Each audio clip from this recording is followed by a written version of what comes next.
Chapter I Open Sesame. May 24, Unified Year 1925, Arkansas Unified States. In the gently streaming Arkansas sunlight, she raced over to her beloved grandma and presented a bag of bright red apples. "Hey, Grandma, where should I put these apples the neighbors gave us?" "Dear me, Mary, more apples. Carlos' wife must like you." Smiling serenely, the old woman slowly began to rise from her easy chair. Her granddaughter was kind enough to offer a hand. Noticing her natural consideration, the elderly woman thanked God the girl had been raised to be kind and thoughtful. The neighbors were proud of their harvest, and her granddaughter beamed like the sun after receiving a bag. Though the girl was staying with family, this was still a foreign country to her. Despite leaving her father behind to come live in a new and unknown place, she had won over even the most difficult people with that sunny smile. She was a strong child, old enough that she wasn't oblivious to the events happening around her. She did everything she could to cheer up the whole household. The old woman was proud of her for that, but by the same token, found her circumstances so sad. Thus, it was with mixed feelings that the grandmother eagerly stood and endeavored to keep the mood light by suggesting they bake an apple pie together. Her inability to do anything but worry about the miserable state of the conflict only fueled her frustration. If only this cruel war would just end, the old woman sighed discreetly, so Mary wouldn't notice, and slowly headed for the kitchen.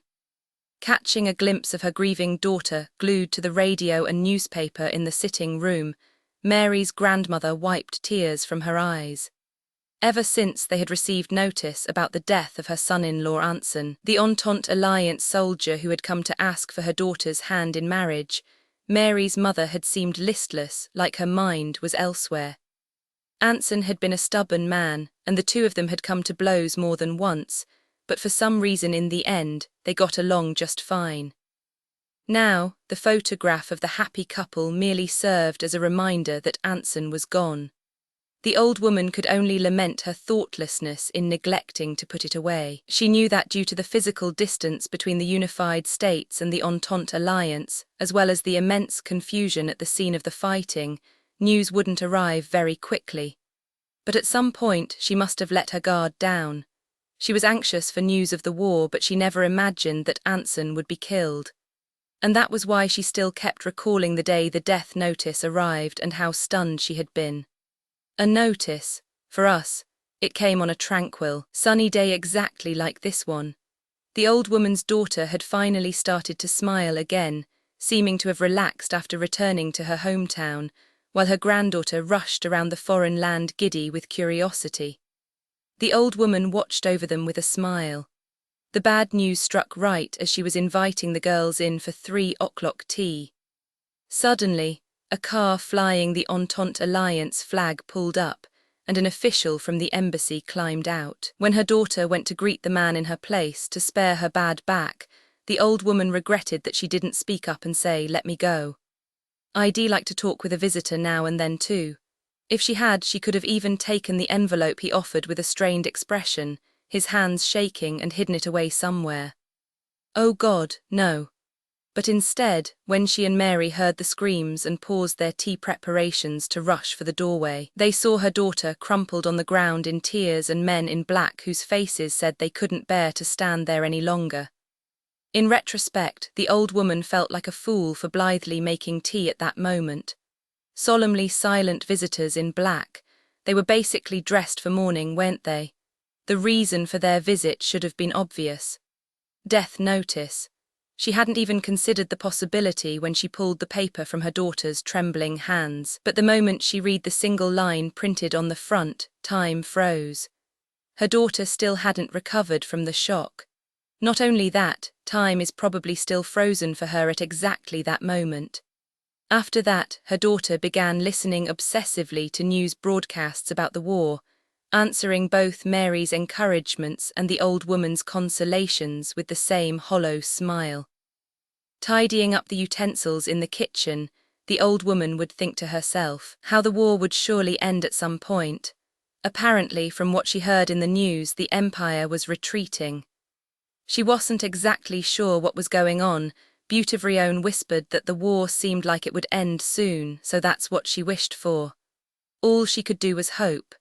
If it's going to end, then I hope it ends soon. Perhaps the reason her daughter was tuning into the broadcasts with a nearly religious devotion was that she hoped God would bring righteous judgment down on the empire for taking her husband away.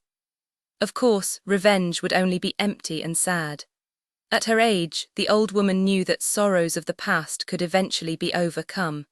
But for her daughter and granddaughter, the shock was still too great, so until the pain became dull and faded, she would endure it with them. "All right, Mary, let's make this apple pie." Okay. May Unified Year 1925. Operations should be launched with a clear purpose and objective. On that point, the General Staff praised Operation Schrecken und Ehrfurcht, shock and awe, as a plan that embodied these ideals. Two major generals, Zetua and Rudersdorf, had drafted it. The intentions of their proposal were plain and unambiguous. By conducting radical but straightforward attacks that directly targeted enemy headquarters, it would be possible to knock out the opposing forces' chain of command, ultimately leading to the collapse of the enemy's lines. That was it. One unit would be dispatched to complete one objective.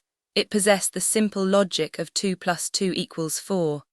The reasoning behind it was obvious. A decapitated army cannot wage war. Even a student at the academy would be able to grasp the intent immediately.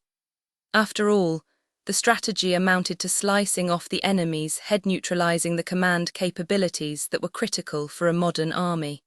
However, the nature of the plan caused various staffers to raise serious doubts from the very beginning. Naturally, the headquarters were considered incredibly important.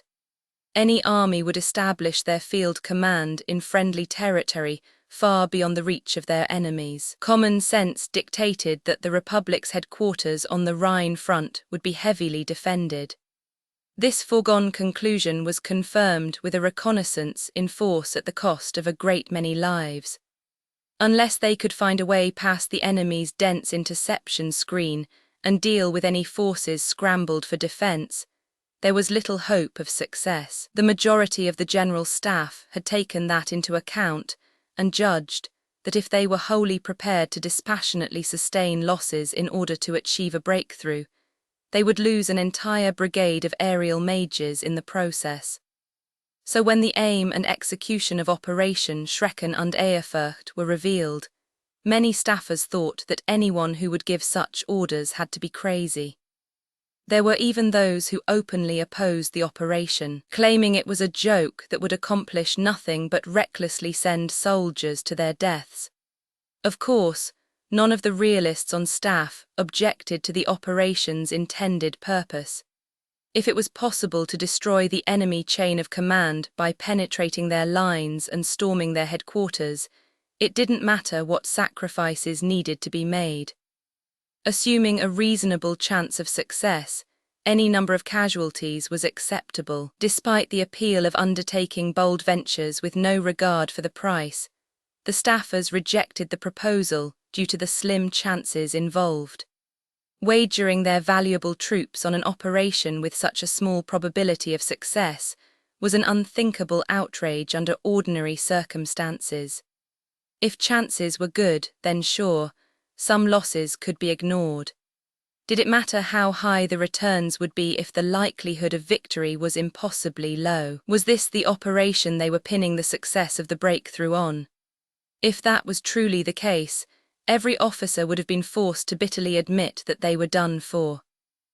Deep down, most officers on the General Staff privately believed that if it were possible to strike at the enemy headquarters directly, the Rhine front wouldn't have become a stalemate in the first place. Such a meritless plan would normally be tossed in the waste bin and forgotten, but this particular proposal was drafted and jointly signed by none other than the Generals Zetua and Rudersdorf. At first, the staff were puzzled when they realized the two authorities on large-scale maneuver warfare seemed to be proposing the operation as a practical move. They reluctantly reviewed the document, and only upon an intensive reading did it dawn on them that the absurd plan was worthy of serious consideration. In the end, loath as the other staffers were to admit it, they begrudgingly acknowledged that the operation might be possible.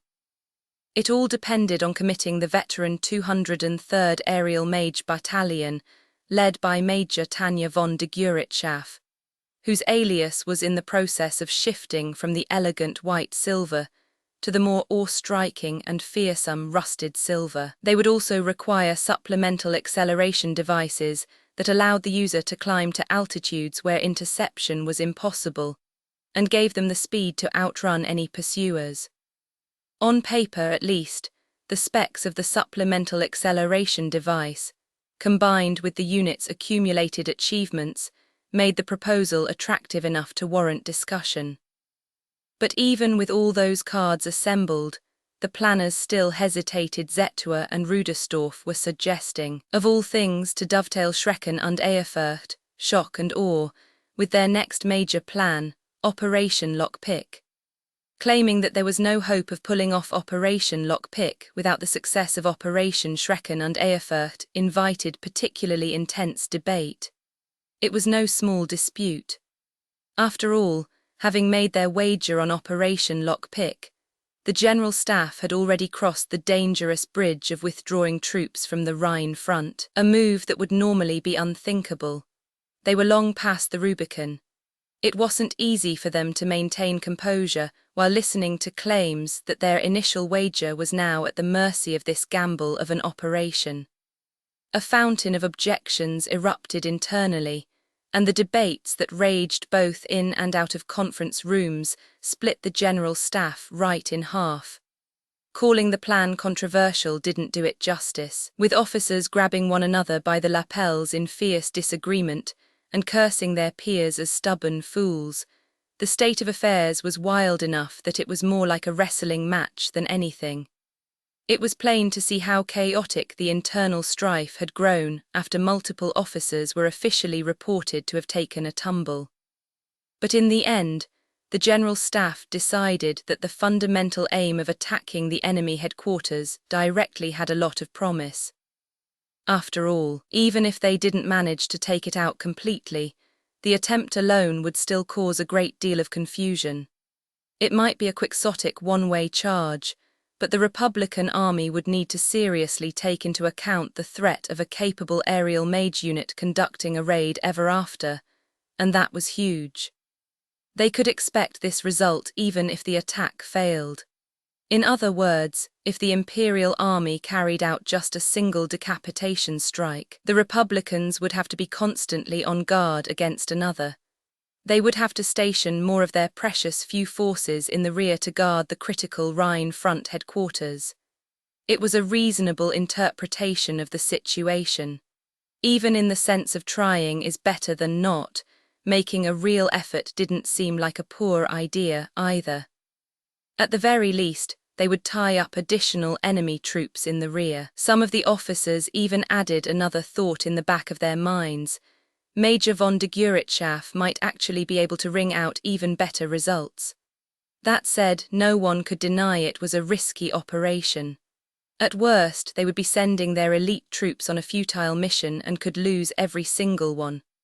Of course, even if the attack force was wiped out, the threat would remain. It was a steep price to pay for a threat, though. On top of that, the unit they planned to send in was the irreplaceable pet project that the General Staff kept close at hand, a quick response unit with a wealth of combat experience. The 203rd Aerial Mage Battalion had been initially formed as an experiment, but it was currently serving as the General Staff's proverbial workhorse, consistently surpassing expectations on every battlefield. Its less flashy but nevertheless vital contributions in the field of testing new tactics and assessing new weapons couldn't be ignored either. This wasn't the sort of unit that could be duplicated overnight, and yet it was precisely thanks to their elite capabilities that anyone expected them to succeed. After struggling with that contradiction, the General Staff eventually settled on dispatching a company that took into account both the amount of troops they were comfortable deploying and the number of troops necessary for success. Once the size of the force was locked down, the Empire's intricate war machine became fully operational. 12 members of the 203rd Aerial Mage Battalion were promptly selected and transported to a launch base in the rear as the strike force that would utilize the supplemental acceleration device, codename V1, to carry out the attack behind enemy lines. The participants received technical briefings from the engineers as well as intelligence on enemy territory. All preparations for their combat mission were completed without delay. However, the test run Major von der Guritschaff petitioned for was denied due to secrecy concerns. It was an unavoidable decision, since the whole point of the operation was a sneak attack. From a counter-espionage viewpoint, the General Staff couldn't allow it. Of course, making an attempt with no practice was risky. The General Staff Office received many misgivings and doubts over this decision, since the chances of success depended entirely on whether or not their unit could use the element of surprise. The mission's clandestine nature was emphasized to the point of suppressing any dissent. Ultimately, even Major von der Guritschaff had to acknowledge the need for counterintelligence, though she did so reluctantly. The team carried out piloting exercises in the hangar, but there were no actual launches with any equipment. In exchange, maintenance on the supplemental acceleration devices was performed with extra care at Major von der Guritschaff's request. The operations itinerary was itemized in rigid detail, eventually settling into a plan to at least deal a blow to the enemy chain of command and temporarily take their communications down.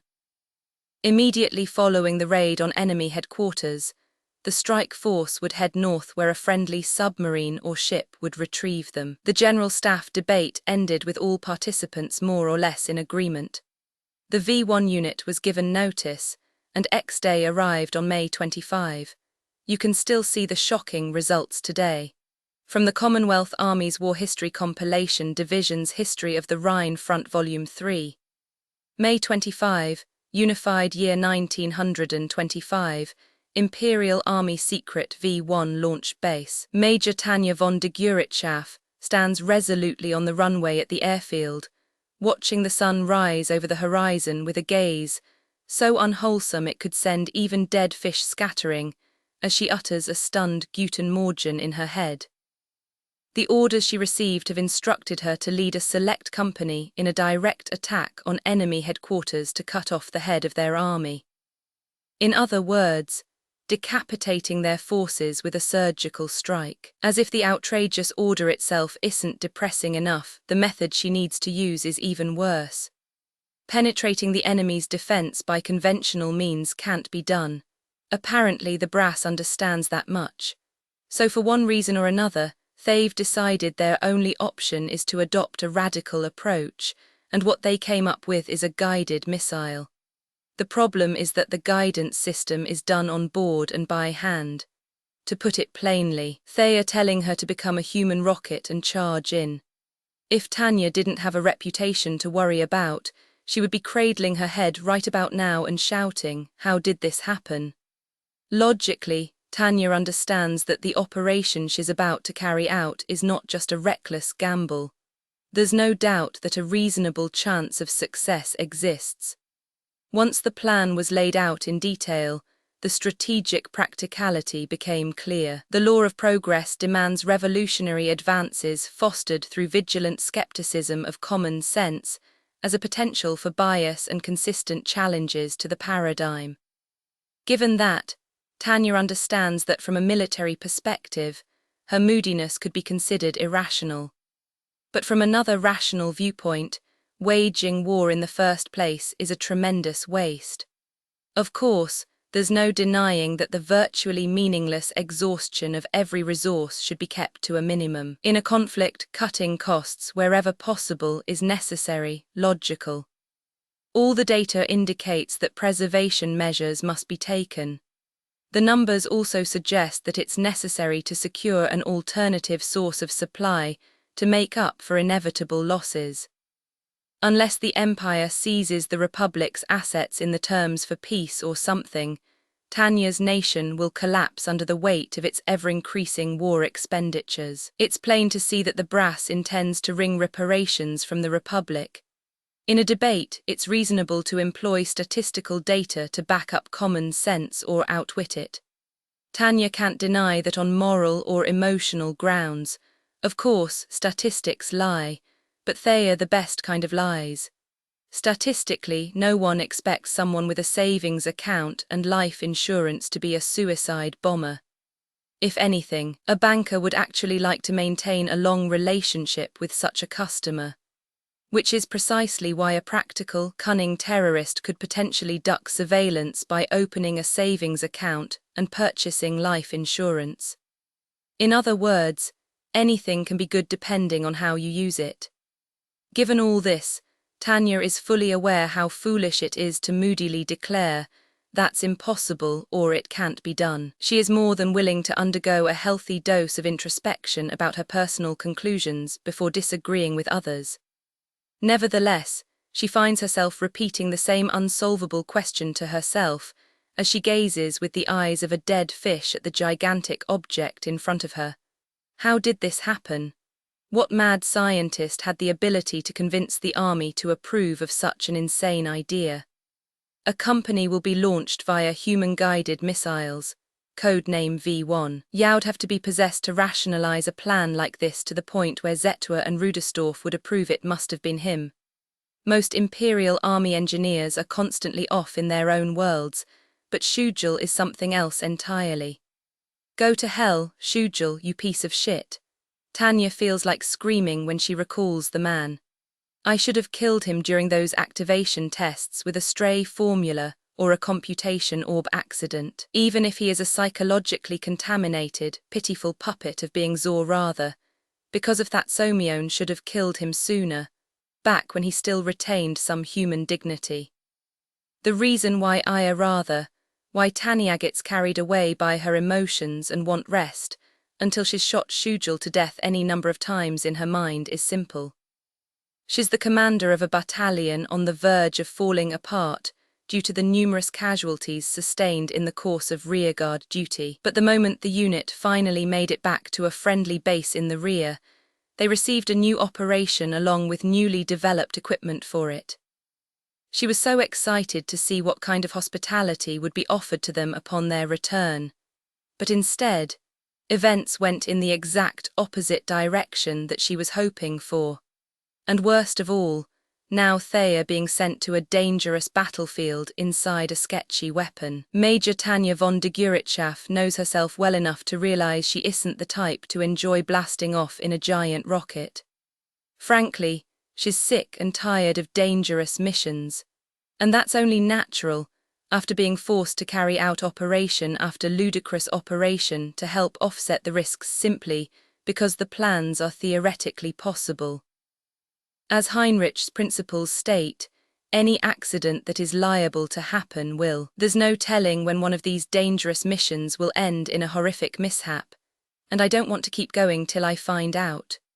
No, I wouldn't mind being praised for my outstanding achievements and upgrading from my Silver Wings Assault Badge to a Silver Wings Assault Badge with oak leaves.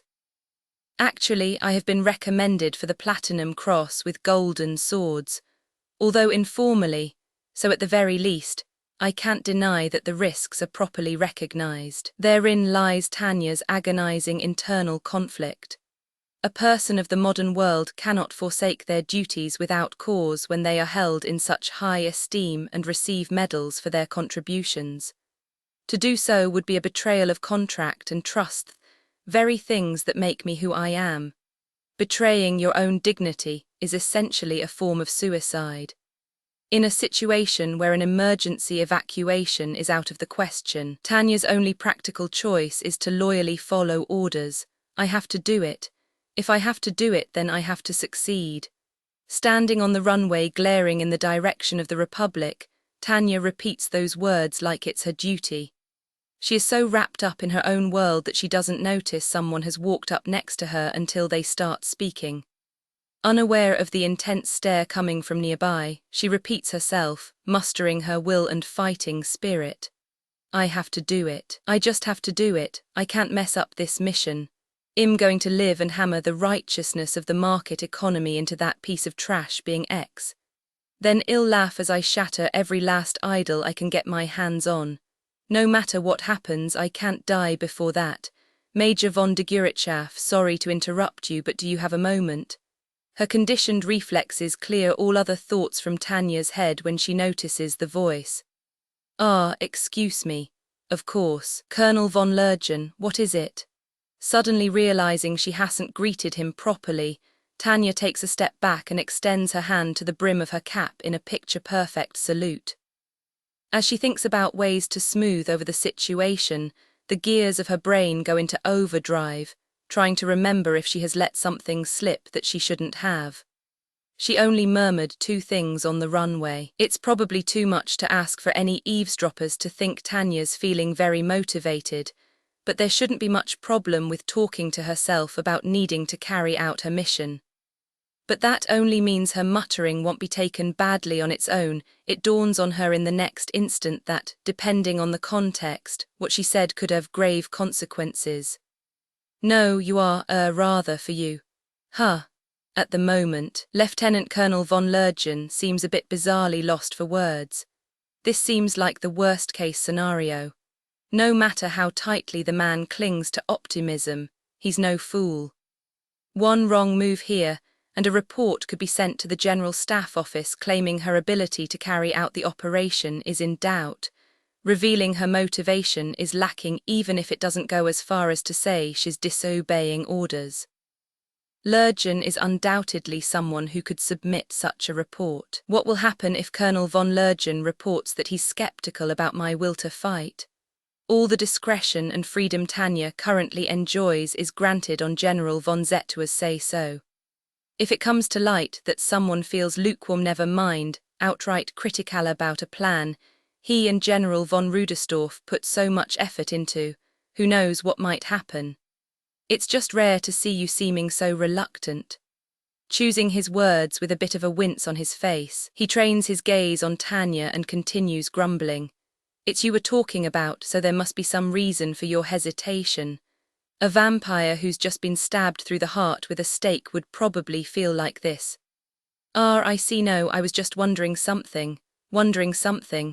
Tanya steels herself as she prepares to conduct damage control in hopes of minimizing the fallout. This is an obstacle that must be overcome no matter what. Furthermore, to cover up her lack of fighting spirit, she promptly decides to state how unfortunate it is that she can't lead an even bigger offensive. Having come to both conclusions in the blink of an eye, Tanya von de Guritschaf unhesitatingly furrows her brow to express regret. Isn't it strange? All this gear and prep work, so much effort to maintain secrecy. The army is putting an astonishing amount of work into every area of this operation. That's why I wonder, appealing to Lergen for an answer with a glance, she asks, are we really carrying out this elaborately planned sneak attack for the sole purpose of causing confusion at the enemy headquarters? Rails have been laid on the runway to launch the supplemental acceleration devices, and resting on top of those tracks are the constructs themselves, hooked up to a mind-numbing number of boosters, while workers fill the fuel tanks with an unbelievable amount of highly volatile liquid propellant. Considering how much impact all this activity has on secrecy, Tanya can't be the only one who sensed a firm intention to go through with the operation by the time the rails were laid out and the rockets began fueling. Which is precisely why she points a finger and asserts that it seems like a disproportionate amount of effort, even for hitting the enemy headquarters.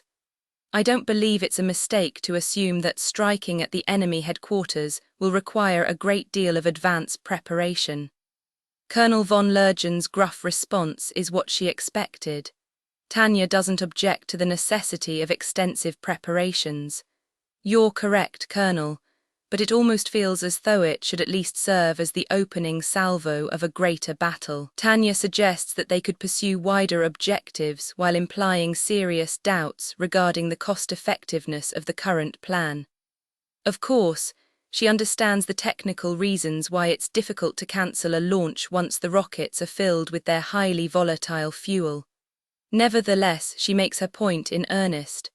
So you mean the plan as it is now won't accomplish much?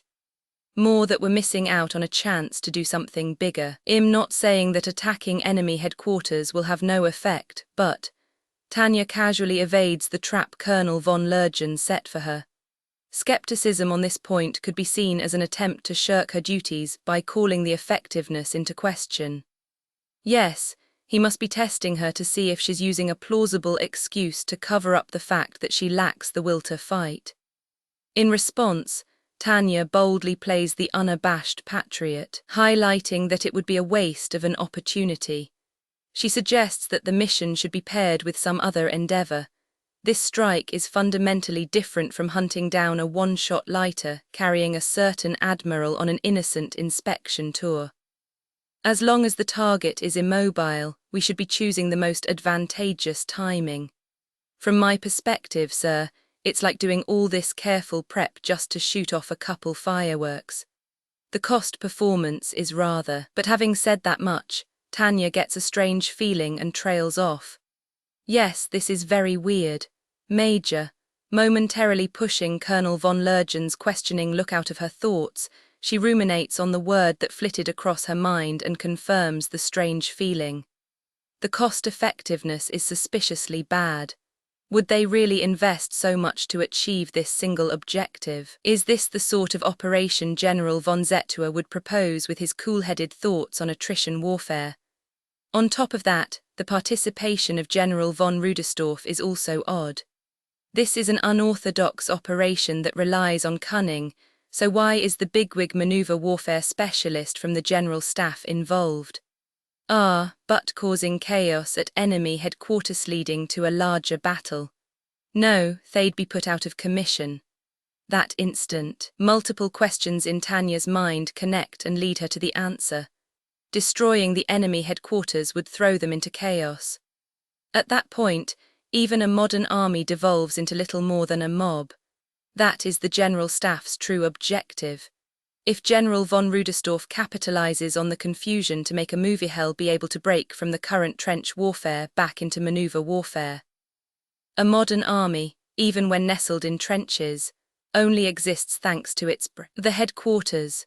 If you look at how weakened the Red Army was after that idiot Stalin's purge, you can see there's no room for debate about what happens to an army that has lost its command structure. And one more thing. I don't know what it's like for a leader like that jerk Stalin, who seemed to think soldiers grew on trees, but in a normal nation under regular circumstances, probably the only country that could continue fighting after losing its regular army on the front is the American Empire. So it's all to encircle and annihilate them. In other words, we're trying to lure the Republican army in, dare to allow the enemy to take a strategic location, then force a battle. It's the same art of war Bonaparte performed like a con man at Austerlitz. The lowlands certainly are a key location. They are basically the Pratzen Heights. It's impossible to ignore something so tempting dangling right before your eyes. Was the entire reorganization of the defensive lines done with the intention of baiting the enemy? If that's the case, then this will be a mobile battle, but not just a mere breakthrough. It's a revolving door. I've been wondering why they abandoned only the critical low-land position and didn't continue reorganizing the rest of the line. Now it all makes sense. So are the switch for the revolving door. Those words trigger something. Major, where did you hear that? His face changes color as he snaps at Tanya. The fierceness in his eyes makes her smile in satisfaction as she thinks, aha, I see. Oh, I just thought of it myself, but from your reaction, I take it my hypothesis isn't far off. You really didn't hear it from General von Zetua? No, but I've had an odd feeling this whole time, almost like a small bone was stuck in my throat. Tanya knew something was off the moment she heard that the large-scale reorganization of the front was related to the situation with Imperial supply lines, but then her unit was ordered to serve as the rear guard. It's not her fault she didn't have time to think more about it back then. When the retreat went all according to plan, she felt incredibly relieved, so it took a little while to realize what was really happening. After puzzling over the retreat for a few days, the Republican army quickly proceeded to advance. Tanya heard from reconnaissance that the Republicans were marching along in high spirits, ready to destroy the empire, but they were moving so slow that she was certain there would be plenty of time to reorganize the lines. Assembling everything she knew about the situation, she was sure that she was missing something, though she couldn't articulate why it felt so strange. Before, she wondered if it was really necessary to fall back so far just to reorganize, but now everything is clear. It was all preparation to swing the revolving door around. In that case, I see why the mission has been kept so thoroughly classified, and why a million arrangements have been made just for this one sortie. It's like with the fireworks at the revolving door announcement ceremony. All right, Major von de Guritschaf, you must understand how much the General Staff is counting on this operation. Yes, Sir Colonel, I am fully aware. We're serving as the vanguard of the General Staff's Grand Mobile Operation Thatlal, lay the groundwork for a massive encirclement. Of course, if we fail, the army will pretend nothing is wrong and reorganize the defensive lines accordingly. But seeing how far Imperial lines have been pulled back, it's clear the higher-ups were extremely aware of how high the risks were when they decided to make this move. I can tell we have to succeed, no matter the cost. There is no greater honor for my battalion than to carry the hopes of the entire armed forces on our shoulders. Please leave everything to the 203rd Aerial Mage Battalion's Select Company.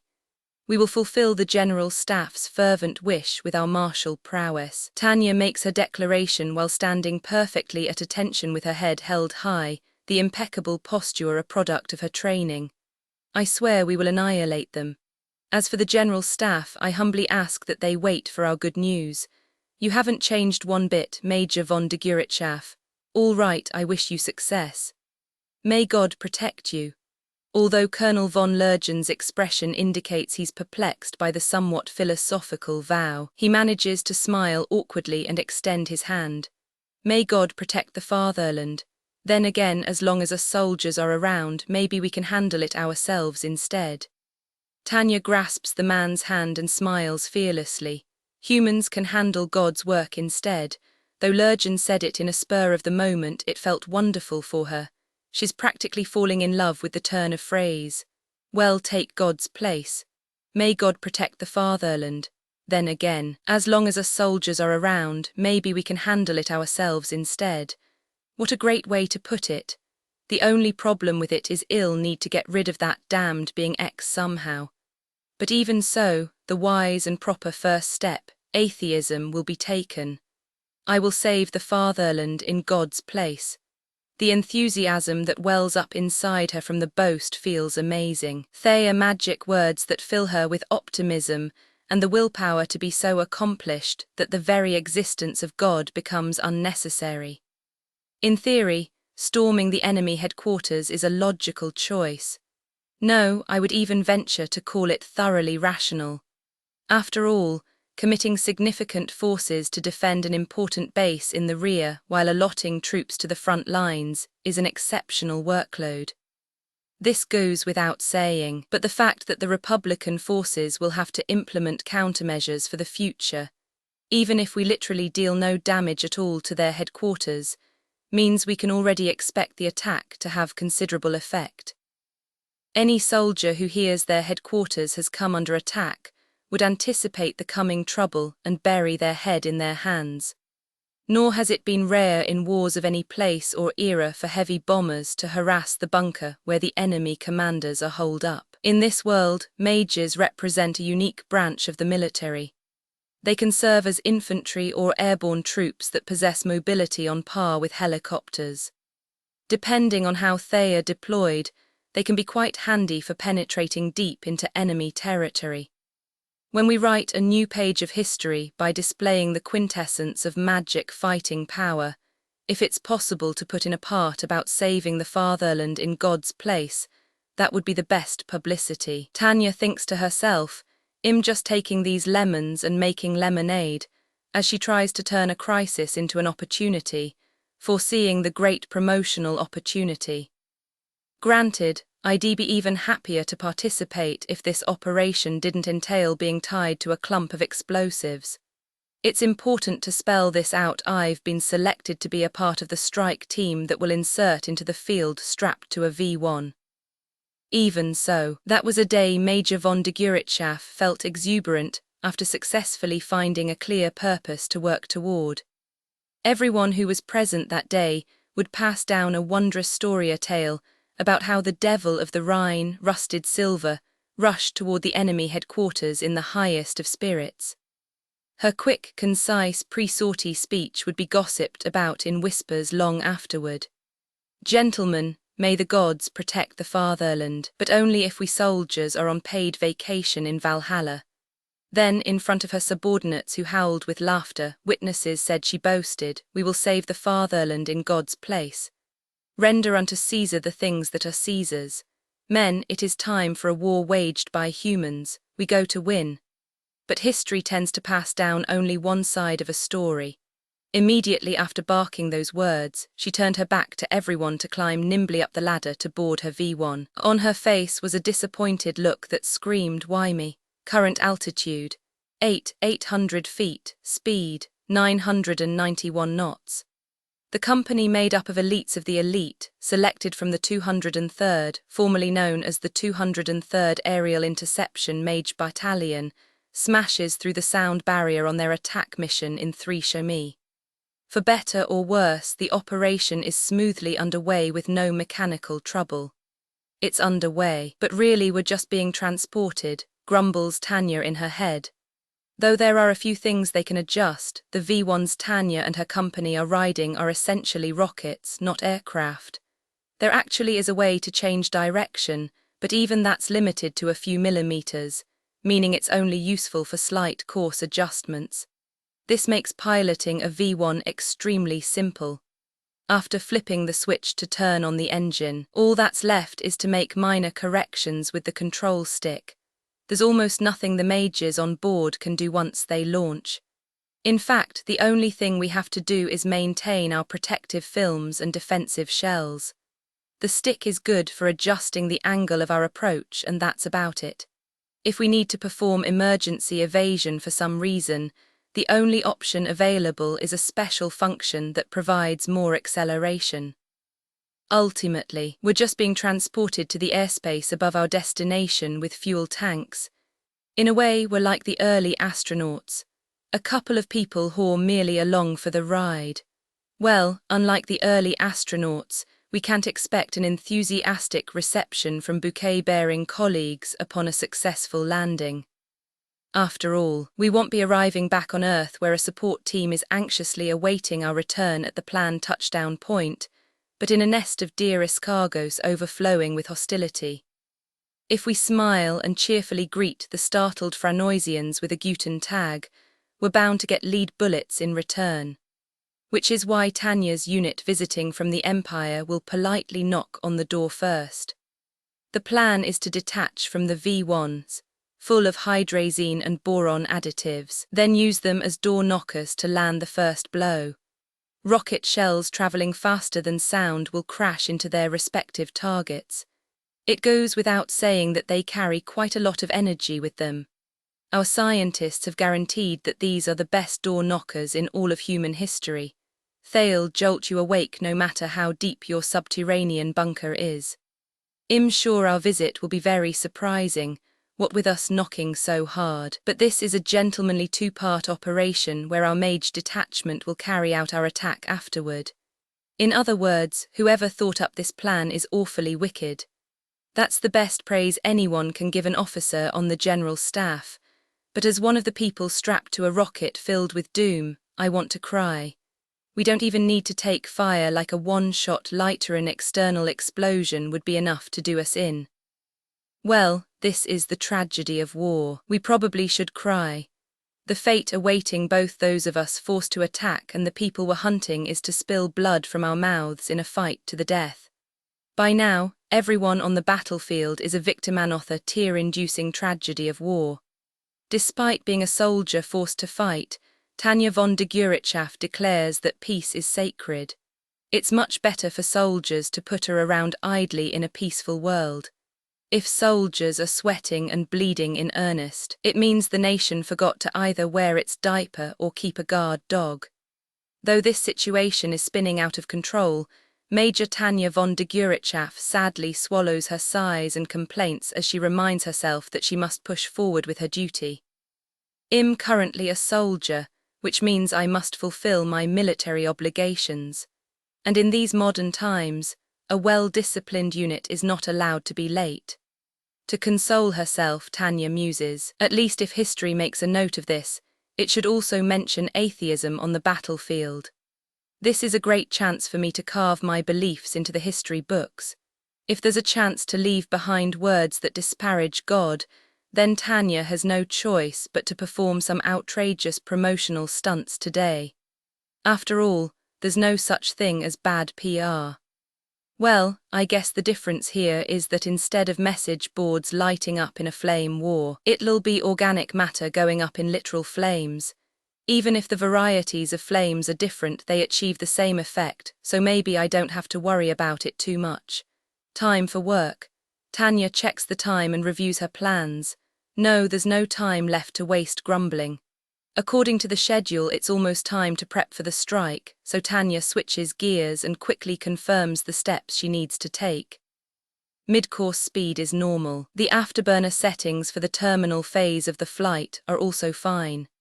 The empty fuel tank she was anxious might explode separates as it's supposed to. With an eye on her navigation chart, Tanya gets a fairly accurate reading of her current position, which is quite critical using her instruments. She's been concerned about miscalculations or being blown off course by the wind, but her approximate position is almost exactly as planned. Everything is within acceptable tolerances. 01 to all units, we're now entering the final leg. Report in. Receiving responses that there are no problems from her company via directional waves, Tanya suppresses a range of emotions and nods for the moment. There's a lot she wants to say, but at least the mechanics in charge of V1 maintenance did their jobs right. She'll have to thank them for the way the machines didn't malfunction and suddenly come apart mid-flight. Fearing the worst, she had secured enough tear-assistant, fireproof automatic parachutes designed for extreme conditions that she had used back during her Alinium Arms days and outfitted the whole team. Fortune must be smiling on us since we didn't have to use them during the flight. No, destiny is something we humans grasp with our hands. It's decidedly not bestowed upon us by someone else's grace. Luck isn't really the right way to say it. This is a favorable outcome humans created themselves through careful maintenance and thorough confirmation. 01 to all units, it's time. Measure your distance and calculate your angle of approach on the double. A world in which success blossoms by the hands and efforts of humans, that is the ideal world. No matter how unproductive it is, praising humans for being so wonderful requires no pretense. 05 to 01. Target located. 09 to 01. Same, target located. Splendid, all units confirm that strike preparations are complete. It's rare for war or anything realito go according to plan, but it's far from impossible. If precautions are carefully taken ahead of time, the environment is forgiving and inefficiency and recklessness are abhorred, then it can happen. Isn't that spectacular? Hooray for efficiency, that's what I'm talking about. 01 to all units. Transition into Phase 7. I say again, transition into Phase 7. Upon receiving confirmation from her men that preparations are complete, Tanya shifts to the next stage. Phase 7, the strike order. The moment she gives the signal, the members of the company separate from their V1s and eject. Due to the nature of the V1's propulsion originating from the engine in the rear rather than a propeller out front, the mages are ejected forward before beginning their free fall. Simultaneously, almost like a fun bonus, the empty fuel tanks and passenger shielding elements begin to purge from the rocket. Thale function as camouflage. Tanya and the other mages mingle with these jettisoned parts on their descent. Performing the first Halo drop one in recorded history is fairly risky business. For additional stealth, we're challenging the limitations of Halo. Normally you would open the parachutes around 980 feet, but we're mages. Well, fall at the same speed as the rocket parts and decelerate right before 250. By hiding this way, we dramatically reduce our chances of being discovered. Still, that only means the probability of discovery is very low. The plan doesn't take our safety into account at all. It's a choice based purely on tactical necessity. I won't be satisfied until I get back and force the person who thought this up to try it themselves. Men, may God protect you. She meant to wish her troops luck but ended up saying something she didn't like one bit. Well, damn it. If I'm praying for the protection of that infuriating deity, I must be really messed up in the head. Tanya's forced to lament this as another aspect of the tragedy and brutality of war. These conflicts spell nothing good for sound psyches, and I wish so dearly for the creator of the Alinium Type 95, a particular mad scientist, to go straight to hell. It was a mistake to forgive him simply because he wasn't in his right mind. Tanya's so eager to see him go that she wouldn't mind doing it herself. With all these thoughts in her mind, she adds another comment. Okay, gentlemen, let's put God out of a job. Really, my ambition is to become my own salvation. Tanya thinks to herself as she follows procedure to the letter and deploys her parachute at the prescribed altitude. For a brief instant, the deceleration GS are absolutely unbearable. After that, I feel only gratitude for having such a small body until I encounter the shock of making landfall, which I just barely managed to distribute using the PLF technique. I complete the landing thanks to a mage's unique sturdiness and my protective film. The day where I employ the emergency landing technique drilled into me during our computation orb aerial maneuvering course has finally come. What the hell? Tanya sighs, blowing off steam by mentally punching the guy who came up with this drop technique as she cuts herself free from her parachute. Still, it seems that everyone in the unit has touched down without issue. It makes me glad that we learned the 5-point parachute landing fall properly. I did wonder what was wrong with instructors who would willingly shove a child like Mevan if only in appearance out of a plane. But now I have to thank them from the bottom of my heart. I should send a note when I get back. Having thought that far, Tanya winces. The mission, I have to get through this first. She reboots her mind. Figuring it would be difficult to meet up upon landing, she instructed everyone to operate in Rotten with whoever was close by. So who landed around here? When Tanya scans the area, she sees Second Lieutenant Serebriakov running toward her. Apparently my adjutant has landed safely. Of course, that's what Tanya expected from her tough buddy. They've been together since their time on the Rhine. 09 to 01. Landing complete, no losses. 01 Roger. Report on the results of the supplemental acceleration device impacts. This is a good sign, Tanya smiles. Happily, the unit seems to have maintained good order. First Lieutenant Weiss, who landed some distance away, promptly reports in that he has made contact with the rest of the company. Though the whole unit dropped separately, reorganization is going as smoothly as it possibly could, something that only a highly trained group can pull off. The door knockers hit almost all bullseyes. The only target we apparently missed is the ammunition dump. But things can only go so smoothly. To Tanya, a miss is a miss, but the warhead that was supposed to cause security at the enemy headquarters to descend into chaos after detonating their ammunition dump hasn't done its job. That's why Tanya doesn't reprove all the people who she can hear sucking their teeth over the radio.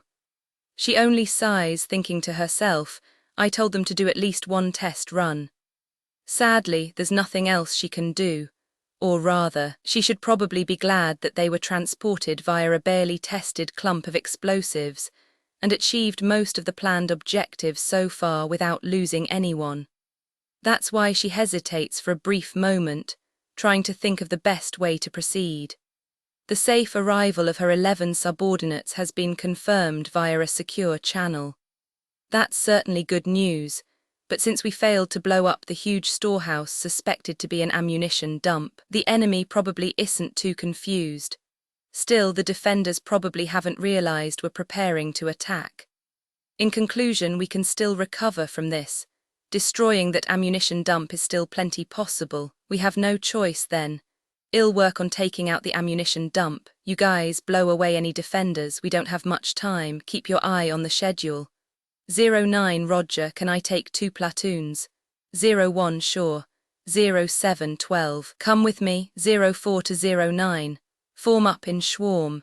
02 to 01, we're in Schwarm too. Satisfied with the swift assembly of the platoons, yet irritated at the poor V1 impact results, Tanya finds herself a bit frustrated. Her unit is in fine shape. They infiltrated enemy territory with no casualties and no organizational mishaps. It must be true that efficiency improves people's mood. Seeing a group that can capably carry out orders is a joy. The problem is the high likelihood that we haven't caused the chaos that this attack was predicated on.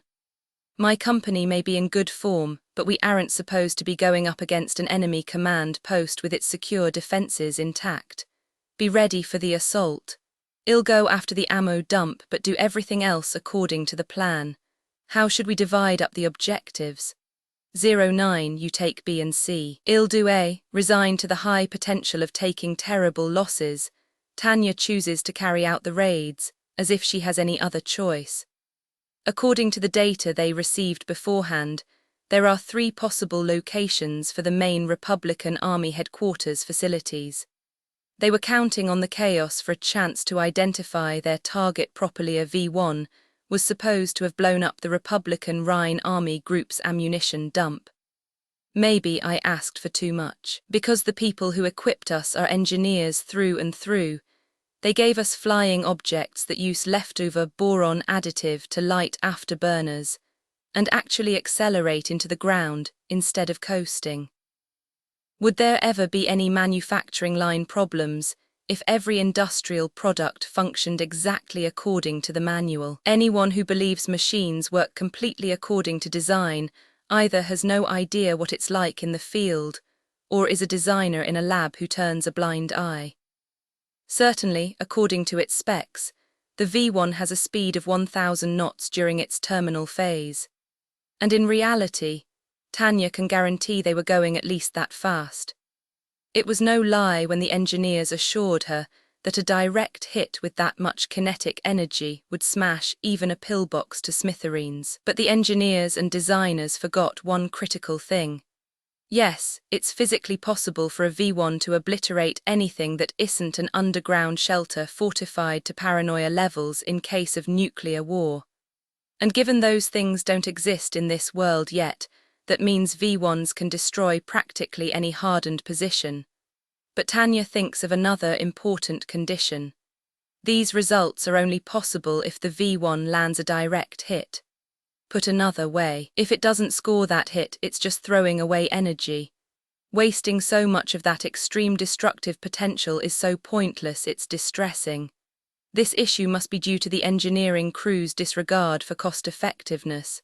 Something that scatters like a cluster bomb would have worked better. If I get to return to base, I'll berate those asses in the Imperial Army Technical Arsenal. No sign of enemy mana signals. Not detecting any here either. Okay, let's do this. Still, for now it's time to focus on the operation. Our first move means everything. Success depends on us attacking before the enemy can respond. From the lack of enemy signals, it seems they are concentrating entirely on dealing with the aftermath of the rockets. Well, that just makes sense. Tanya almost feels for the enemy on that point. No one's going to be thinking about a direct assault. A sane person wouldn't expect humans to be hitching a ride on long-range shells or rockets. In other words, in a sense, their first move will be somewhat easy. Sure, there are probably guards around the headquarters, but if the numbers are even, well, her subordinates are war-crazy and have earned the title of veterans even from an objective standpoint. They'll be able to eliminate them. 0-1 to all units. Watch the clock. 10 minutes in is the most we can hope to get before Republican reinforcements show up. From the sounds we can catch and what else we can make of the situation, the Republicans don't seem to understand what's going on at all. At least instead of scrambling, they are prioritizing damage control. Well, they are trying to figure out how to handle their first time being attacked by long-range rockets. They are so busy puzzling over the impacts, they haven't realized that attackers have snuck in. Otherwise, there's no explanation for the lack of mana signals. 03 to 01. I've succeeded in intercepting a signal, it's uncoded. Tanya is sure of it when she hears the report from her man making observations and tuning into the waves. The Republican army really has no idea we're here. That's a good sign. Push in with your mana signals suppressed. After the attack on the headquarters, withdraw at full speed. Well, shoot 2 rendezvous beacons 10 minutes after we leave. Roger. Suppressing a sigh, she clutches her weapon and flies toward the enemy headquarters with the others. If only her buddy Lieutenant Serebriakov had messed up landing, Tanya could have loudly claimed she couldn't abandon someone who'd been under her since the Rhine battle and pretend to search for her while sending in the rest of the unit. No, I should use my legitimate sabotage card, as a laborer for later. Now, the correct thing to do is be happy that my partner has been improving so tangibly since the Rhine battle or thereabouts. I should appreciate any increase in human capital. All right, we're going in. The second lieutenant following behind her looks so dependable when she nods that Tanya's conviction deepens that humans are great beings capable of growth and development. Meanwhile, she suppresses her mana signal as much as possible and charges. Her subordinates follow behind her. And what Tanya finds when she arrives is enemy soldiers caught utterly off guard, gaping at them. Maybe the problem is that it's a rear base. The officers here clearly have no idea how to get a handle on this kind of confusion. Not that I can blame them. Tanya smiles as she sweeps them with the submachine gun she found, thinking how user-friendly it is as she cleans up the Republican soldiers while continuing her advance. I feel slightly uneasy about the fact that many of them aren't carrying weapons, but in the end, assuming people at the base are combatants and shooting them won't be an international legal issue. So I just have to calmly eliminate the enemy. The word enemy is so convenient in that it requires no discussion, Tanya thinks as she looks over at her subordinates and her face inadvertently relaxes into a smile. Promptly shooting in response to the 4 words "it's the enemy." Fire is the apex of military discipline. Operant conditioning is truly great for improving effectiveness in combat. Lieutenant, how's it look over there? Clear, no problems. Upon receiving exactly the answer she wanted from Lieutenant Serebriakov, who was keeping an eye on their back, Tanya grins with pleasure. Wonderful. For a unit charging forward, finding no sign whatsoever of any of those fearsome enemies who pursue from behind is unexpected good news. I'm surprised, but it appears that the General Staff's prediction that the Republican Army headquarters would be heavily defended was way off. A failure of rationalists. They couldn't believe the enemy would be that stupid. Well, I should be careful myself. The rationalists who work on the General Staff consider the headquarters as the cornerstone of the command structure and something that should be guarded with one's life no matter the cost. According to the Imperial Army's common sense, the Republican Rhine Army Group headquarters should be defended like a fortress. Hence, why the generals Rudersdorf and Zetua embarked on this sneak attack plan that entails bending over backward to launch aerial mages in V1s. And Tanya had barged in here nervous about what might be waiting for them, but now that she takes a look, it seems like an awfully slack rear base. In other words, The Republicans assumed that this place wouldn't become a battlefield. From the looks of it, there aren't very many experienced NCOs around either, so we can be a bit bolder. A civilian financial institution has better security than this. Managing badges for entry and IC tags is actually quite effective, and the guards are more prepared. What can I say? I guess once in a while it's not bad to be foolhardy. This is the kind of thing that makes me want to slump forward and grumble. The eat or be eaten determination found in civilian financial institution guards is a natural result of necessity. In a way, everything works according to the market principle. In that sense, this is pretty much what happens with a conscript army. You can't very well expect guards to take their duties seriously when they're clinging to the wishful thought that enemies won't appear in the rear. Major, look. Is it a trap? I don't see how.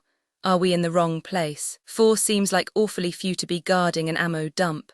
When you encounter the unexpected, you inherently can't predict what will happen. My intention was to blow up the enemy ammunition dump to cause chaos, but there are only 4 guys in front of the warehouse that appears to be the target. Not only that, but they look like MPs, and they are smoking and chatting without a care in the world. What military policeman would smoke right in front of an ammunition dump? It's hard to imagine those sticklers for regulation breaking rules in the disciplinarian heaven of the rear. In other words, circumstantial evidence indicates that none of these buildings are anything remotely like an ammunition dump. For Tanya's platoon, it means they've been approaching the wrong target. All pain, no gain. Remember, they could be using optical camouflage. Any irregularities in the refraction ratio? No suspicious signals, either those guys are probably it. Major, intelligence sure did a bang-up job this time. Well, we have no choice, Lieutenant. Let's blow this thing to pieces and head back to make Weiss' life easier. Understood, Major. Lieutenant Serebriakov nods. Tanya whispers that they'll take it out in a single attack as she loads several formula rounds into her submachine gun. To be extra safe, I double-check before attacking, but the number of enemy guards really is so low that it's equal to our forces, and they are regular old infantry. The only notable thing is that there are awfully few of them. I see, so it's not the ammunition dump. This is just some storage facility. In that sense, it's easy to understand why no one's coming after us. From the way those 4 are equipped, they are MPs. In other words, they are standing guard there purely as a formality. Is this really the Republican Rhine Army Group headquarters? It's hard to believe given how lax the security is. Major, well, if you have something to say, Lieutenant Serebriakov, go ahead and say it. I'm not so narrow-minded that I would refuse to listen to a subordinate's valid advice. Yes, Major. Perhaps enemy soldiers are only concentrated at the more critical facilities. Lieutenant Serebriakov meekly offers her suggestion, but it's a point Tanya can agree with. If the Republicans aren't the least bit concerned if this place gets approached, then surely they can't understand why anyone would target it. If I myself consider how many troops to station at an unimportant position versus a critical one, the outcome is self-evident. That's very possible, but what a pain. Tanya sighs as the weight of her near future presses down on her. If there aren't any enemy soldiers around here, not because they are incompetent, but because this area just isn't very important, it means that Weiss unit could be up against far more resistance than expected.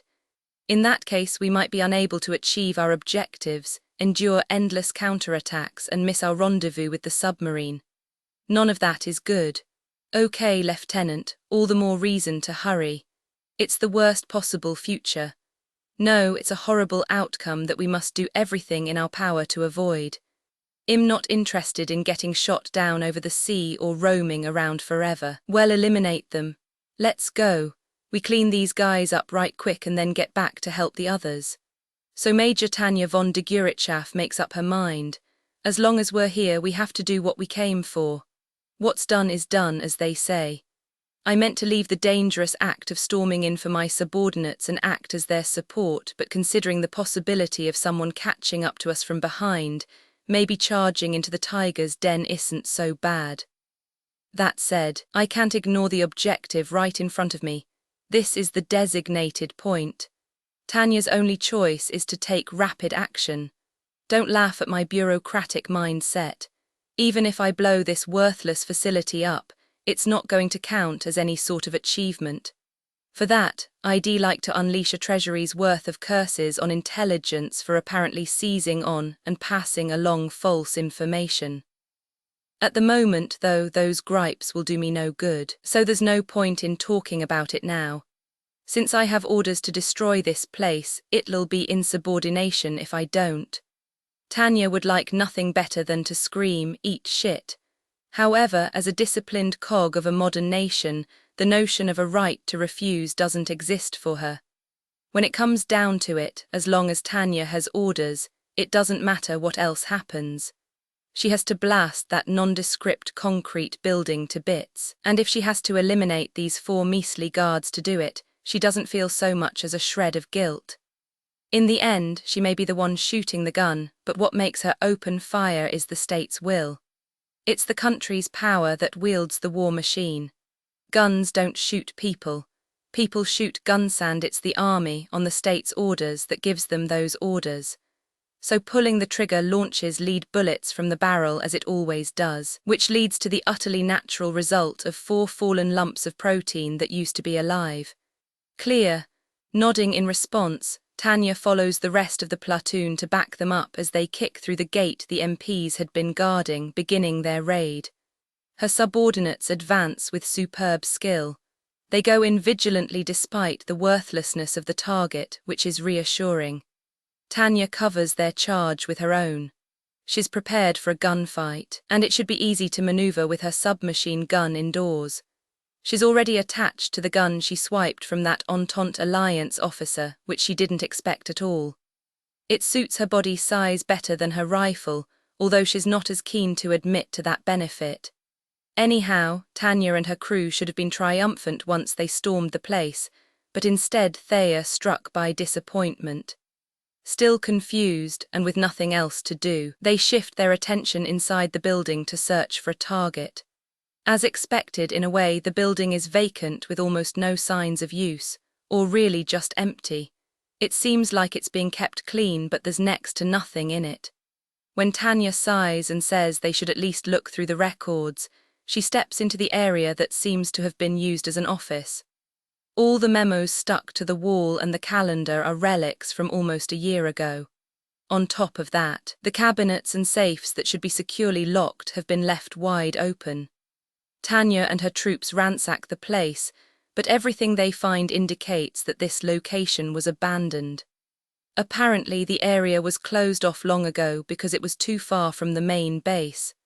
I suppose this is just a total failure on intelligence's part. No, it's not like I personally wanted the winning ticket, so I'm not sad there aren't any enemies here. I just thought that if we could blow up the ammunition dump we could wreak some havoc, so I'm a little bit disappointed. Better luck next time then, huh? Oh well, it's a waste, but our orders are to blow this place up. Let's blast it. Understood, then just in case I'll stand guard. Okay, Lieutenant Serebriakov. Let Lieutenant Weiss know that this one was a dud so it won't do anything to help him. We're getting this over with and heading to the next objective. Roger. All right, I'll secure our retreat. Hold up Amana signal. At that moment, Tanya's guard could be described as out of focus, a rare occurrence. The situation was entirely different from the harsh battle of fierce resistance she had been expecting. Contrary to Tanya's fears that the enemy was using every available second to prepare themselves, taking care of the guards was such a leisurely endeavor that it threw off her instincts. That was why, despite being keenly far-seeing, she missed what was right under her nose. At that moment, Tanya is caught off guard, but conversely, that's all that happens. Suddenly the wall opens, someone leaps out, and once her brain processes this information, she makes her call right there. It's not someone. This is enemy territory, so she doesn't need any other information to judge the situation. The moment she identifies the person as an enemy, she internalizes the information that an assailant has appeared. Then, the instant the enemy casts a hostile look her way, she responds with nearly mechanical precision. She slams interference formulas into her bullets and fires immediately. Her submachine gun bangs out the results in a battle to subdue the room. Luckily, the enemy mage who popped out, anticipating an advantage with the element of surprise, is only putting up a weak protective film. That's why Tanya's able to get past it with just 9mm rounds and penetration formulas, sinking multiple shots into the defenseless human's flesh and easily rendering her target helpless. Engage, clear the room. The other three promptly take up their guns against the enemy mage who has lurched forward and collapsed from the shock of the gunshots. I'm a mage too, so I know how they work. Mages are tougher than they look, and it's too optimistic to think you can down one with just a handful of bullets. A live mage is like a hand grenade with the safety pin removed. Until they've stopped breathing, you can't relax. If they have even the tiniest chance, they are liable to blow themselves up as a last resort. Sometimes mages die too late, but they can never die too early. And because Tanya pounded that lesson into her subordinates, they swiftly deprive the enemy mage of the chance to counterattack.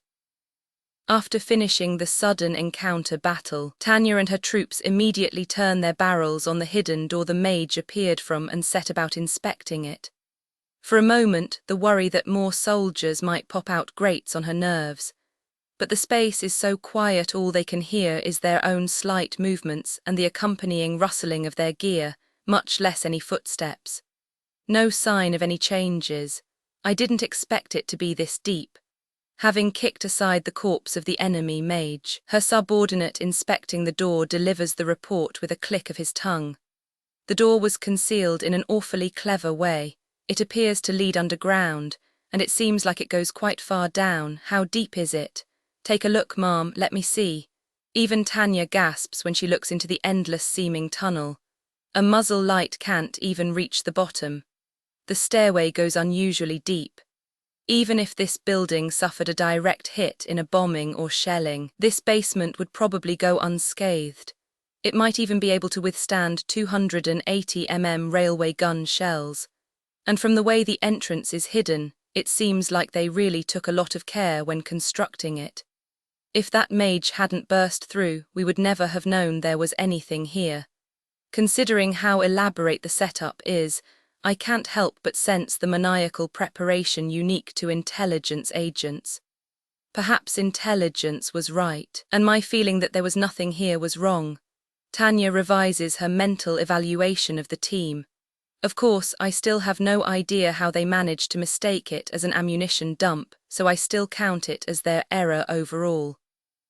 I don't mean to say intelligence is completely incompetent, but they make enough mistakes that you can't count on their intel when you need to. That said, the enemy has screwed up, but we have not. This gives us a major advantage. It goes without saying that whether you get to make the first move or not will affect the outcome in a big way. In any competition in the struggle for survival as well, not only one who messes up should get screwed. Surely that's a law of nature. Maybe we're onto something after all, Lieutenant. But it doesn't really seem like Lieutenant Serebriakov swallows what was probably the words an ammunition dump, but she's right. Of course, Tanya has zero intention of declaring this place an ammunition dump herself, so she nods. Yes, but it is something. Otherwise, why would they have gone to the trouble of concealing it so well? Hey, how's the directional mic? Can you hear anything? Sounds from multiple sources, probably voices. Bingo! Tanya wants to shout with glee at how the enemy chalks up another error for us, but she looks at her adjutant with a satisfied smirk that says, "Do you know what this means? No matter who is down there, if they are hidden like that, they must be making secret plans. This is a juicy target." She doesn't have to say anything more for Lieutenant Serebriakov and the others to understand. Can you make out the conversation? It's rather difficult. They are pretty far away and from the sound of the echoes, it's a bit of a labyrinth. Everyone is enthusiastically listening in, but unfortunately the sounds we're working so hard to pick up through the echoes contain too much noise to be a clue. We can't make out the words, but we can hear them. and using the sounds in place of a sonar signal, we can tell they are quite far down. Tanya quickly weighs the risks and decides it's too dangerous to rush in. Nothing ventured, nothing gained, but there is no reason to bend over backward at the moment for this particular gain. Even if expecting a trap is overthinking it, on the off chance their enemies get desperate and self-destruct, there'll be nowhere to run. Tanya is sure it would be a mistake to think the guys holed up in this basement are going to act according to common sense. I have to be prepared for the worst-case scenario. A group of mages resigned to their deaths, unleashing huge formulas and wiping out my teammates and me as well. Diving into a subterranean nest of enemy mages for a fight in an enclosed space is a total nightmare. But the Tanya has a strange feeling it can't be. But when she triple checks, sure enough, she detects almost no mana signal. Of course, it's possible they are just too far down to pick up, but Lieutenant, I'm not getting any mana signals, are you? No, ma'am, she even has Lieutenant Serebriakov check, but the result is the same. Does this mean that they aren't prepped for a rapid response? Or could it be the place is packed with non-magic personnel only? Either way, it seems fine to conclude that there aren't any mages with defensive shells and protective films up. Which means we can take it exceedingly easy. There's even a move that is usually ineffective on mages that would work great in this situation. It's something she learned in Norden. While it may be possible to neutralize poison gas with one's protective film, mages are still living things. Their talents still don't enable them to shield themselves against poison before realizing it's there. So, I'd like to take prisoners, but we don't have time. We have no choice. Eliminate them, we're going to charge. Oh right, you went in Norden. There's a bit of a technique we can use. It's pretty handy to know, so I'll teach you, Tanya says in a low voice, giving her promising subordinate a bit of advice with a smile, like a good boss. Listen, Lieutenant, carbon monoxide is quite effective in closed spaces like this, or if you're prioritizing speed, make hydrogen and throw a match into it. But is just a simple explosion enough to? Oh, the oxygen. Exactly. Oxygen reacts more readily than you would think. You really need to be careful not to asphyxiate in an enclosed, underground environment like this. Being underground means all the oxygen in the space burns up in a single explosion. People have a surprising tendency to forget about asphyxiation, but it's treacherous. Actually, in an enclosed space, the blast alone is threat enough. Even if you have multiple escape routes, the explosion and bad air balance will get you before you can use them. If we create hydrogen first, and then launch a combustion-type explosive vaporization formula, it will rob them of all their oxygen perfect. I wasn't expecting much out of this storehouse, but we should actually be able to get some halfway decent results. We're going to burn up the oxygen. Ready formulas, on my count. We repress the formula's manifestation as much as we can while we're constructing them. We don't want to let the enemy notice us. Initiating the formulas as potentials to the extent possible and casting them at the last second makes them particularly effective sneak attacks and entails very few drawbacks. Of course, I can't deny it's a total pain to cast like that, and for that reason, it's not a technique used very often in actual combat. Initiating formulas the usual way is much preferred, considering the time and effort required to repress them, but the technique is stealthy and thus optimal for sneak attacks. It's a shame it doesn't get used much during encounter battles or high maneuver warfare due to the effort involved. Even mages find it extremely difficult to protect against formulas that manifest only just prior to taking effect. In any case, mages at a location in the rear like this probably only have textbook-level coping skills. I can't imagine they are proficient in countering the sly attack methods found in trench and unconventional war. 3, 2, 1 now. She casts and projects her formula in time with her shout. Venting a strong mana signal, she prepares her next formula as heat rages down to the farthest reaches of the basement. As veterans trained for high maneuver warfare, Rapid firing and quick casting are the 203rd Aerial Mage Battalion's specialties. They aim to maximize the effect by skillfully casting a swift series of napalm-type combustion formulas. The enemies on the receiving end have only two choices: get blown away or get burned. They aren't terribly different and the outcomes are practically identical. And once the job is done, the correct thing to do is skedaddle. They say only foolish birds foul the nest when they leave, but well be burning it. Tanya unleashes one last napalm formula just in case as she leads her subordinates out of there. Because, as noted more than once, she has no time. The time limit rings in the back of her head like an alarm. The schedule is so crazy because the General Staff overestimated the enemy's response. We have a mere 10 minutes, down to the second.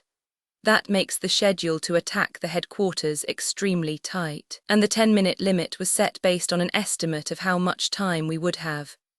If we take any longer, locally deployed enemy troops will show up to handle things. At that point, our prospects of securing a retreat become dismal. No matter how lax security is at the headquarters, I don't want to cling to the optimistic fantasy that nearby combat troops are the same way, and then end up surrounded. That's why we have no time to lose. We fire everything we've got as a parting gift and then zoom out of the building. Surely the Republican Army has figured out that we're attacking by now. They cover one another in rotten as a precaution against pursuit while moving inside the facilities, but Tanya finds it irritating to lose time even for that. Major Lieutenant Weiss says location C wasn't it either. Got it. Shit. We can't expect counter-efforts to be terribly disrupted. Tell him to take care of B at all costs, and well figure out a way to tackle A. Understood. And then, though it's a bit late, the enemy begins their counter-attack. If only they could have behaved for a few more minutes. Fortunately, unlike on the front lines with the trenches and no man's land, these rear facilities have no lack of flammables. Tanya takes note of how the enemy soldiers are using buildings for cover, not dirt, and makes up her mind. Let's believe in our defensive shells and protective films and burn this place to the ground. Attention! I want 3 rounds of explosive vaporization formulas. Your target is 360 degrees around us. Well be roasted alive. Lieutenant Serebriakov's comment, and the look of utter shock on her face, is half correct. Casting an explosive vaporization formula while surrounded by buildings like this is a bit like setting yourself on fire. But the enemy soldiers will be roasted first. Do it, Tanya screams back at her with a defiant grin. It must have been those words that finally reminded them of their situation. Lieutenant Serebriakov begins constructing a formula right after me with no overthinking. It's a simple truth that mages are less flammable than infantry. Hooray for being flame retardant. The formulas, indiscriminately scattered in every direction on Tanya's order, scorch the entire area. The fire is spreading a bit quickly, but the panicking Republican soldiers are fortunately too busy to pay attention to us, so I'd call this good work. Since it would be stupid to roast in her own fire, Tanya takes advantage of the lack of resistance to continue advancing. Flying out of the flames that have already begun lapping at the surrounding buildings, she races away with her troops in tow. At a glance, it probably looks like we're fleeing the fire. For the Republican soldiers, this is home. There probably aren't many people with the balls to shoot someone escaping a fire on sight. Of course, we are actually half fleeing, so our acting approaches reality, thinks Tanya, wincing. In any case, as far as she can tell from how disordered it is, the Republican Army wasn't expecting their attack in the slightest. Really, we'd been expecting enemies ready for organized combat, but when we got in, it was a total crapshoot with the occasional brave guy putting up a valiant resistance at his own discretion. Frankly, Thea only taking up the fight in a haphazard and extremely disorganized way. If this were the Rhine lines, the artillery would be raining shells down on wherever the enemy thought we were lurking. But I guess that's not how they roll at this rear base. Maybe it's a cultural difference. 0-1 to all units. Objective is destroyed. Time's up. Report in with your status. The attack on Objective B was successful. That was the spot. So apparently B was the headquarters. C must have been some kind of storage facility. Anyhow, if we manage to smash their headquarters, we can expect some confusion. Luckily, even if neighboring troops are scrambled, they won't be able to tell which way we went. Understood. We withdraw, leave at full speed, head north, beacons up after 10. I guess we don't need to worry about playing it safe. We can just move out and have the submarine pick us up. Anyhow, I'll need to report our achievements to the general staff once we're out of here. Sheesh, I'm clearly doing work way beyond my pay grade. They'd better have a nice juicy bonus ready for me next round. Arg, and I have to recommend my subordinates for decorations too. May 25, Unified Year 1925, the Commonwealth. Whitehall, the birth of an unopposed superpower on the continent could absolutely not be allowed. Having to face such a continent was the Commonwealth's geopolitical nightmare. That was the foundation of the Commonwealth's foreign policy, which was why ever since the Empire had appeared as the latest blooming power, it had become a headache for these men. Outwardly, they were understanding when it came to the self-determination of nations, but inwardly, countries that were too powerful made them anxious, and in fact this man was taking it quite seriously. No, he was probably the one taking it the most seriously in all the Commonwealthers, a challenge to the destiny of the glorious Commonwealth as God's chosen nation. So when the massive empire began snapping at the other powers to break through their loose encirclement, he imagined the worst possible scenario, which made him quake with anger. They were too dangerous, and when military personnel in the Commonwealth saw that the Empire was deftly fending off even the Republic's assault, practically a sneak attack at that, they came to him in shock to have a frank discussion about what to do. Up to that point was fine. But are you daft? He roared in his head as he plunged his cigar angrily into the ashtray. He exhaled smoke, mentally berating the numbskull gentlemen and their ridiculous burgeoning euphoria with every curse he could think of. He could only despair at the way every face he could see was relaxing into a cheerful smile. The other day, the Imperial Army had retreated, abandoning the low lands to reorganize its lines. And now even his friends were commenting, as if they were certain the outcome of the war was self-evident. There were even idiots concerned about fashionable society, saying that if the war would just hurry up and end, they could rekindle relationships with old friends in the Empire. To him, it was simply unbelievable. Even the sharpest critics and skeptics were questioning the Empire's ability to continue fighting in the newspapers, claiming its armed forces were quite vulnerable. Thus, he deplored everyone else's relieved sighs. And it wasn't uncommon for the key figures in the Commonwealth to be the target of his lamentations and contempt. Meanwhile, their sighs echoed off the walls of Whitehall, expressing relief that the balance of power would be restored. The noble gentlemen sitting around playing cards, talking about how the war must surely be nearing its end, were evidence of how relaxed the Commonwealth had gotten. Was it a reaction against the dreadful prospect of a dominant empire taking over the continent? A smooth advance for the empire meant the collapse of their plan to balance power.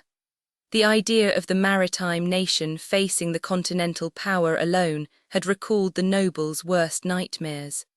But yes had, now that was all spoken of in past tense. Despite endeavoring to control themselves, everyone was grinning and chatting. The resonant laughter was erupting from their delighted anticipation of a bright future free of national security nightmares. Thus, men like him, who made noise about the continued threat the Empire posed, were kept, albeit indirectly, at arm's length. Oh, come now, you're not really interested in debating a problem that's already solved, are you? Came the gentle, roundabout reproofs. It was clear to see that the rampant euphoria and accompanying optimism had reached even the politicians who should have been Machiavellist. What a bunch of happy fools. Hence, impatient and seething with irritation, he was forced to attend another cabinet meeting. Well, gentlemen, it seems our friend the Republic will get this done for us. Until just a few days ago, the Prime Minister had been clad in bespoke misery, tailored from his anguish and suffering. But today he was leaning back in his chair, puffing a cigar. Even if he wasn't hiding his contentment, he did show self-restraint in his expression. Still, it was clear to all the cabinet members with one glance at his cheerfully relaxed face and unusually crisp suit that he was in a good mood. They could all tell from his calm visage and the lack of dark circles under his eyes that he had slept well. That thoroughly aggravated this man's already touchy feelings. He was forced to bemoan that, regardless of how this Prime Minister dealt with domestic problems, his political ability vis-vis foreign affairs couldn't be relied on. It was up to this man to protect the country God had chosen. No matter what. He looked gloomily around at the complacent faces of the cabinet members in disbelief. Well, it's still a ways off, but soon we'll be able to spend our weekends reuniting with old acquaintances at cafes in the Republic. I may love my country, but I miss wine. Indeed, it's been hard to go without the subtle flavour of those galettes.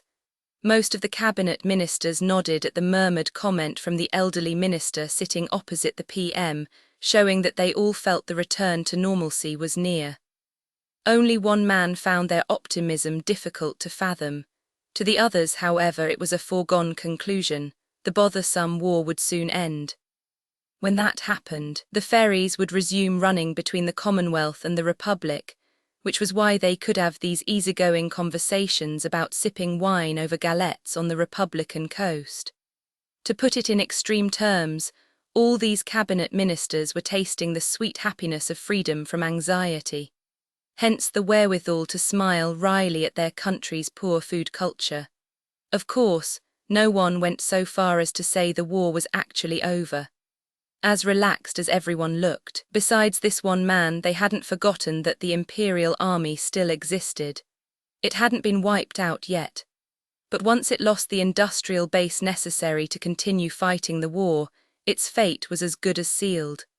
No matter how strong its soldiers are, they won't be able to change the outcome, the ministers commented as if they knew.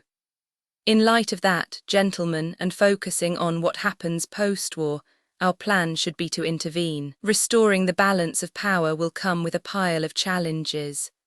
The Prime Minister and everyone else indicated that since they knew the outcome of the war, they could turn to the next issue. To them, the problem was the shape world order would take once the empire fell. Our friends have borne nearly all the burden.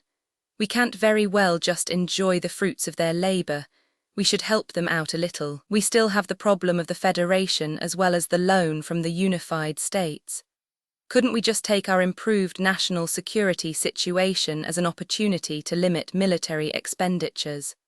Some even preemptively celebrated victory, saying it was time to clarify the Commonwealth's position and that now was a chance to make an easy profit. It's still a bit too soon for that. Shouldn't we use our uninvolved position to arrange the peace talks? I agree. We should order each agency to conduct a preliminary survey about a peace treaty. We should also have the fleet suggest to the Empire via a demonstration that unless they reach a swift peace, they'll make an enemy of us. Even the people with fairly grounded opinions talked as if the war would end soon. If we hit them with the Royal Navy. Yes, indeed. Surely even the Empire would abandon their reckless resistance if it came down to picking a fight with the world's strongest maritime force and the world's most distinguished land army. Yes, they are a sickening bunch of rationalists, they are.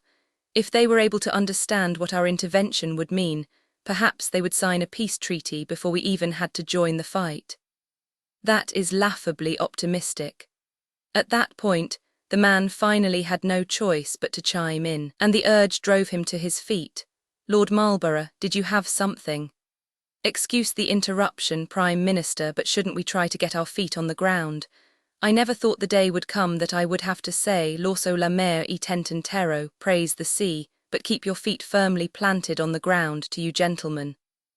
Lord Marlborough, it's a bit strange to ask you this, considering the Navy is your jurisdiction, but our Navy possesses not medieval galleys but capital ships up to super dreadnought class, does it not?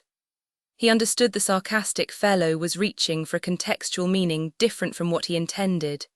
So the man Marlborough brought his cigar back to his mouth, took a drag, and argued confidently back.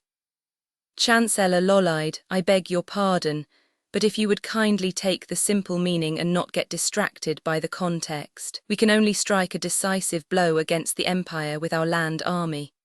They are a land nation, so threatening their sea lanes will not cause critical damage.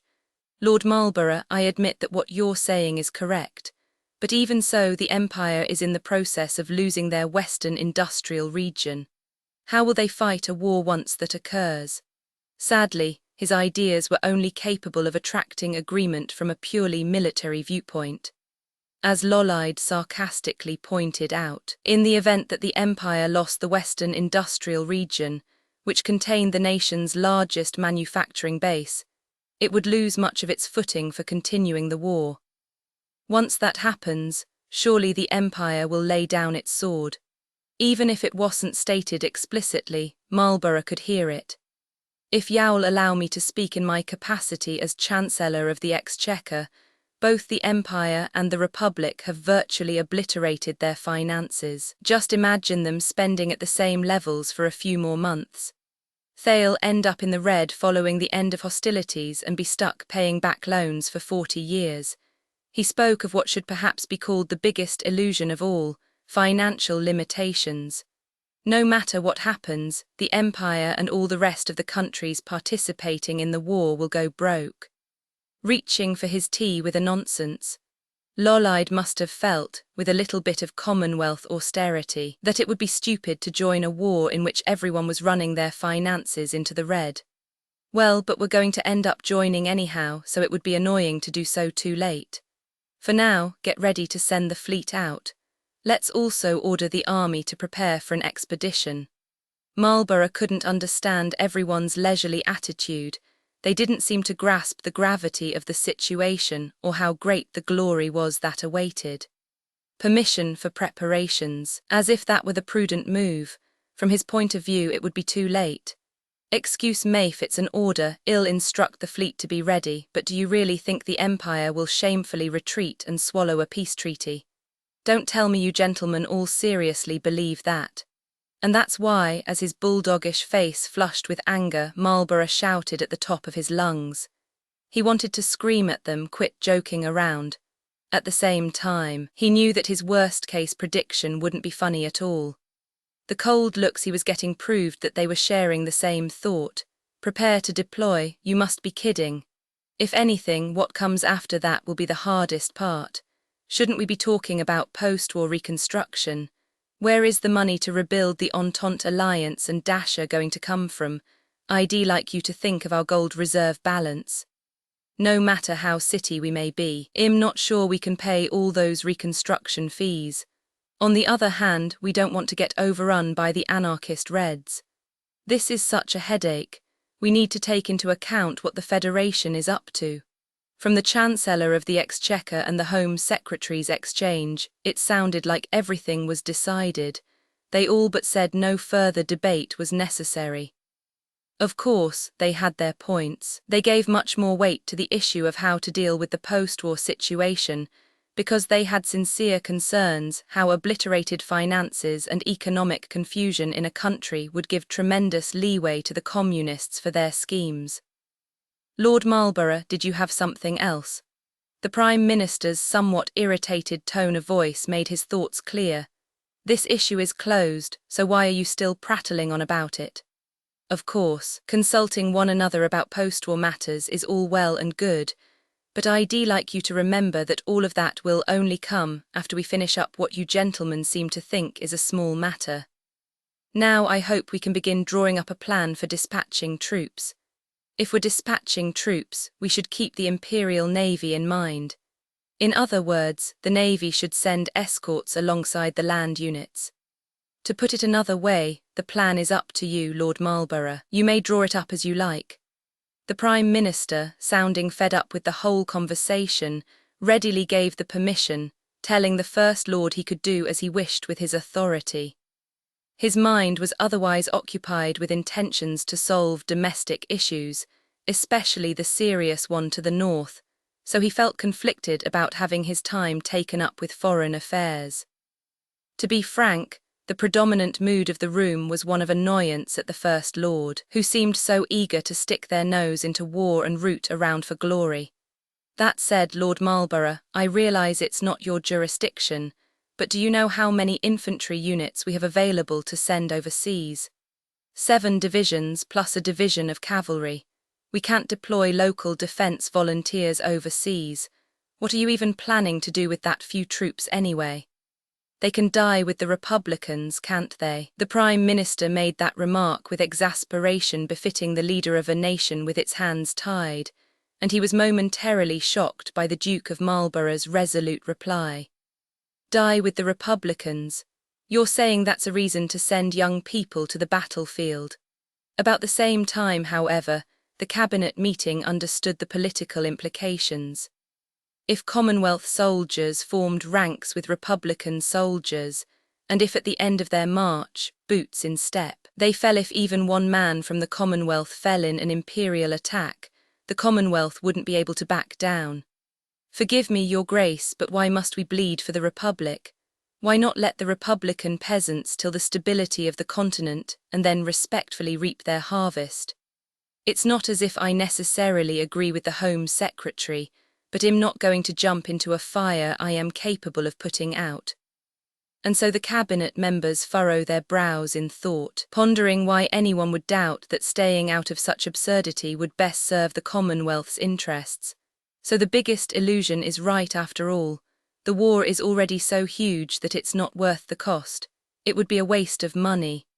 Did you look at the financials of the warring countries that the Chancellor of the Exchequer put together? Ridiculous, they can't keep up these irrational expenditures forever. Why should we have to waste money like that? They had doubts backed up by numbers. In a way they were right. Chancellor, are you certain there's no mistake? Yes, the warring countries are already relying on domestic bonds and foreign loans. The Unified States in particular is underwriting the war in great part. Their influence is rapidly expanding. The Empire and the Republic are no exception. They don't have enough even after coming up with provisional measures that throw most of their national budget into the military. Well, so between reparations and whatnot, the Empire will be put out of commission. Perhaps we should be more worried about political stability in the Republic. The opinion indicated that they were convinced the warring countries were already facing those troubles. In other words, the war would naturally end soon. No nation had enough energy to maintain such excessive consumption forever. And so, as God's chosen country refused to act, Marlborough, with no outlet for his frustration, was compelled to construct a deployment plan just in case. But Marlborough's plans would change when a furious man from the Admiralty flew into his office and told him that all the assumptions the Commonwealth had made were crumbling at their very foundations. Chapter II, The Intervention, which was too late. May 25, Unified Year 1925, Imperial Army Supreme High Command Liaison Conference Meeting Room. That day, the change in the war situation accompanying the dramatic shift in the lines was enough to slightly frighten the people in the Imperial Army Supreme High Command meeting. To anyone who saw how the pale-faced government officials were silently staring down the General Staff officers, it was readily apparent that the discussion would be stormy. The reason for the gathering was the situation in the low lands resulting from the Imperial Army's surprisingly large-scale retreat. Thus, when Major General von Zetua from the Service Corps entered the room, he gathered a lot of attention. Everyone expected him to have a good explanation and was eager to hear it. Very well, I'll explain our strategy. Currently, our army has succeeded in performing a major reorganization of the front lines by fighting a retreat to a designated defensive position. But they were disappointed to find their expectations betrayed as Zetua matter-of-factly explained that the operation was going according to plan. This is the general said to be most knowledgeable about logistics and organization in the rear in the whole army, but this is the best he can do. The civil servants and politicians glared at him accusingly. So you succeeded in retreating. But Zetua himself was unfazed. He leisurely wet his palate by savouring his coffee to the last drop, with a smile that seemed to say, "What fine beans." Not only that, but he reached for the cigar case and began examining the selection one by one to make his choice. "Yes," he grudgingly continued before putting a cigar in his mouth, "the General Staff feels we are in a position to say that the only forces that pose a threat to the Empire are the Republicans. As such, I would like to report on various developments regarding our maritime strength." Despite the dissatisfied glares that said, "Isn't there something else you should tell us?" Zetua nonchalantly closed the topic of the land war. Then, with everyone else looking on speechlessly, he abruptly launched into a calm report on their sea strategy from a diplomatic perspective. "There have been no major changes to the strength of our fleet. According to the latest reports, the Entente Alliance fleet is being detained by the Commonwealth, but they are actually being protected. We have no reports that any of the personnel on board have actually been captured." This was all known information that had been previously discussed in this setting. Zetua continued, paying no mind to the incredulity in all the eyes on him. "In any case, at least the serious seaborne threats are limited to the navies of the Commonwealth and Republic." He continued his seemingly endless speech with a "therefore." That, combined with his unbelievable composure in the face of the crisis, made them more and more impatient. His composure in this crisis was acceptable. That could be explained if they accepted that he was a soldier with nerves of steel. But it was shocking to hear an officer of the service corps speaking as if he didn't understand the gravity of the situation. Had the army, the general staff, failed to notice the crisis under their noses due to their purely military perspective? The attendees of the meeting had to wonder. They had no idea what the general staff's understanding of the situation was. Zetua's attitude was incredibly concerning. "May I say a word from the Ministry of Finance?" "Go ahead, thank you. As we have been warning for some time, and you are no doubt aware, we're already almost entirely reliant on domestic bonds for war funds. I must caution you that prolonging the war could invite economic problems, financial issues on a scale that would be difficult to ignore." When Zetua nodded benevolently, yielding to the finance ministry official, the man maintained formal manners, but everyone gasped at the directness of his statement. "That's an awfully serious warning for the finance ministry to give. Or rather, is the situation so bad as all that? General von Zetua, does the General Staff have anything to say on this point?"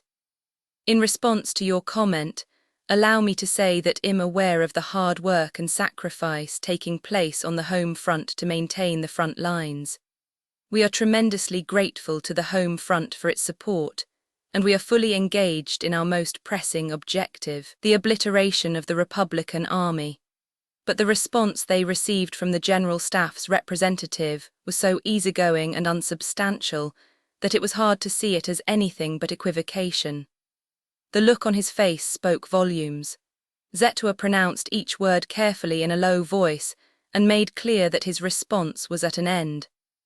Afterward, he took his seat and returned to perusing the cigar selection with undisguised confusion on his face at everyone's expectant stares. "We don't doubt your understanding of the home front situation, but the structured stiffness of your reply makes us wonder if you grasp the severity of it." Though they knew it was rude, the frowning attendees were nonetheless compelled to ask what the hell was going on. "I don't want to mince words. The Ministry of the Interior points out that not only have we just lost the lowlands industrial region, but the enemy has the western industrial region within range of its heavy artillery. If the army can't resolve this crisis, our industrial production power will be obliterated. What does the army think about that? No, this is intolerable." The official from the Ministry of the Interior projected that sentiment with his entire body. After calming down with a couple deep breaths, he delivered his words slowly, as if tasting each one, and all the civil servants present nodded in heartfelt agreement. The lowlands industrial region the western industrial region was truly the Empire's manufacturing base, and hence, its key to continuing the war. The Foreign Office understands that we need to consult with the army regarding what steps to take. As for our understanding that we may have to take some unfortunate political measures, we'd like you to indicate what is appropriate. The Ministry of Finance hesitates to say it flatly, but I can't believe you would brazenly do something as foolish as to reorganize the lines and open up the lowlands industrial region to crisis. His whispered voice hesitated to say it, but the mood of the meeting veered distinctly toward the negative. Yet the man at the middle of the maelstrom, Zetua, didn't seem the least bit ruffled. In fact, he seemed completely relaxed, sipping his coffee over the cigar case, completely absorbed in making his selection. Should I go with this double Corona? No, I should think a bit more. After all the exhortations and frank opinions, he finally requested permission to respond, in a tone that said he found it tiresome. It served to stoke everyone's anger. I've heard the same concerns at court. I wish to apologize here on behalf of the army for worrying His Imperial Majesty, but I have every confidence we will achieve a breakthrough soon. The result, however, was that he made a move that was either bold or out of touch, and launched into an extended apology to the Imperial Court. Everyone was thoroughly irritated at losing so much time to this unproductive exchange, but someone whispered that they had to hand it to him, in a way, for his impressively thick skin. He had even ordered a second cup of coffee. Then Zetua suddenly seemed to be conscious of the time and took an easygoing look at his pocket watch, which brought the entire room's patience to its limit. Must be almost time. When he mentioned this in an untroubled tone, everyone stared as if to see whether he would start preparing his things to leave. Time. The participants of the meeting glared at him with eyes that said, "Don't expect to get off easy if we don't like your answer." But Zetua ignored them and looked toward the door. As though someone had appealed to the heavens, the door to the huge conference room came under attack from a violent knocking, causing a stir among all the participants besides one. "Very sorry to interrupt your conference." But when the curious gazes of everyone in the meeting landed on the newly arrived soldier, he, unlike Zetua, backed up several steps and looked to one of the men in the room for help. "Oh, you have the code." That's all that was said. But one sentence, one question, from the man who had been making endless ordinary conversation was enough to jolt the fellow back into reality, and he unfolded a sheet of paper he retrieved from his pocket, ready to announce its contents to the conference room. "Sir, telegram received. We are the Reich, crown of the world. I repeat, we are the Reich, crown of the world." "Very good, now then, everyone, I'll explain. As of this moment, the first phase of Operation Rotgelb, Operation Shock and Awe, is complete, and we've simultaneously launched the next phase, Operation Lockpick." What the officer had read in a ringing baritone voice was a verse from the national anthem. Everyone in the meeting was so bewildered to hear the lyrics in this setting that when Zetua nimbly jumped up, doing a 180 from his previously sluggish demeanor, and not even requesting permission to speak from the chairman like he had before, they just stared at him in disbelief as if they had been tricked. "We're currently still confirming, but according to the code from the unit who sent the telegram, we've succeeded in destroying the Republican Rhine Army Group headquarters and rendering them completely helpless." What did he just say? Someone's whisper said it all. The Republican Rhine Army Group HQ is destroyed. When someone repeated the report in a daze, they finally began to understand what a huge thing that was. "We blew away the enemy Armistier General Headquarters. The main objective of Operation Lockpick is to obliterate the Republican Rhine Army Group units ahead of our defensive line. The General Staff believes the units deployed in that area are the Republic's main forces, so we're effectively working toward the complete destruction of the Republican Field Army." And in response to their doubt, Zetua promptly chimed in as if his previous languor had been a ruse. "Our army has already destroyed the enemy's chain of command as Phase 1. Please look forward to future reports." The same day, the General Staff Office, Operations Division, Open Sesame. That day at the General Staff Office, members of every section were on edge yet unable to suppress their excitement. Still, they bustled about doing their duty to prepare for what would come next. The entire general staff was enveloped in the atmosphere of exhilaration and nerves that preceded a major operation. But operations had erupted into back-patting upon hearing news of Operation Shock and Aw's success. The unexpected plan to blow up the Republican Rhine Army Group headquarters, the results that caused everyone to marvel at how perfectly it had been pulled off, it was all thanks to the 203rd Aerial Mage Battalion's skillful performance. So to Major General von Rüdersdorf, who read the success telegram with a grin, things were off to a great start. Pessimists had said, well, at the very least we'll throw their headquarters into confusion, but here was the pleasant outcome of expecting what he knew he could from that rascal. Zetua, you rascal, what a pet you've pulled out of your pocket for us. Even Rüdersdorf was so delighted that for a brief moment he wanted to forget about appearances, hit the beer hall, and roar cheers. Thanks to the Service Corps' efficient procurement of the necessary equipment and personnel for Operation Shock and Awe, Operation Lockpick was proceeding almost completely according to plan. Which was why Rüdersdorf wondered what was making his brother-in-arms so worried when he was called out of a meeting for an emergency or some such. Just received an important message from the Foreign Office. We got an official notice from the Commonwealth via the embassy. An ultimatum. No, more like the opposite. Apparently they've taken the bizarre position that the time for international cooperation to restore peace has come. He gave an O of understanding. Rüdersdorf could understand the awkwardness of receiving an offer for peace talks right as they were preparing for a major offensive. They want to facilitate peace, so things have gotten delicate. Exactly. And their request is extremely problematic. Supposedly they want us to respond to their peace offering, but the condition they've given is restitutio in integrum. And apparently they are demanding an answer within a week. But the condition Major General von Zetua mentioned was so unexpected, even Rüdersdorf was surprised. Restore the situation to the way it was pre-war. Restitutio in integrum. I don't want to say this, but that means all our hard work will have been for nothing. They've got to be kidding.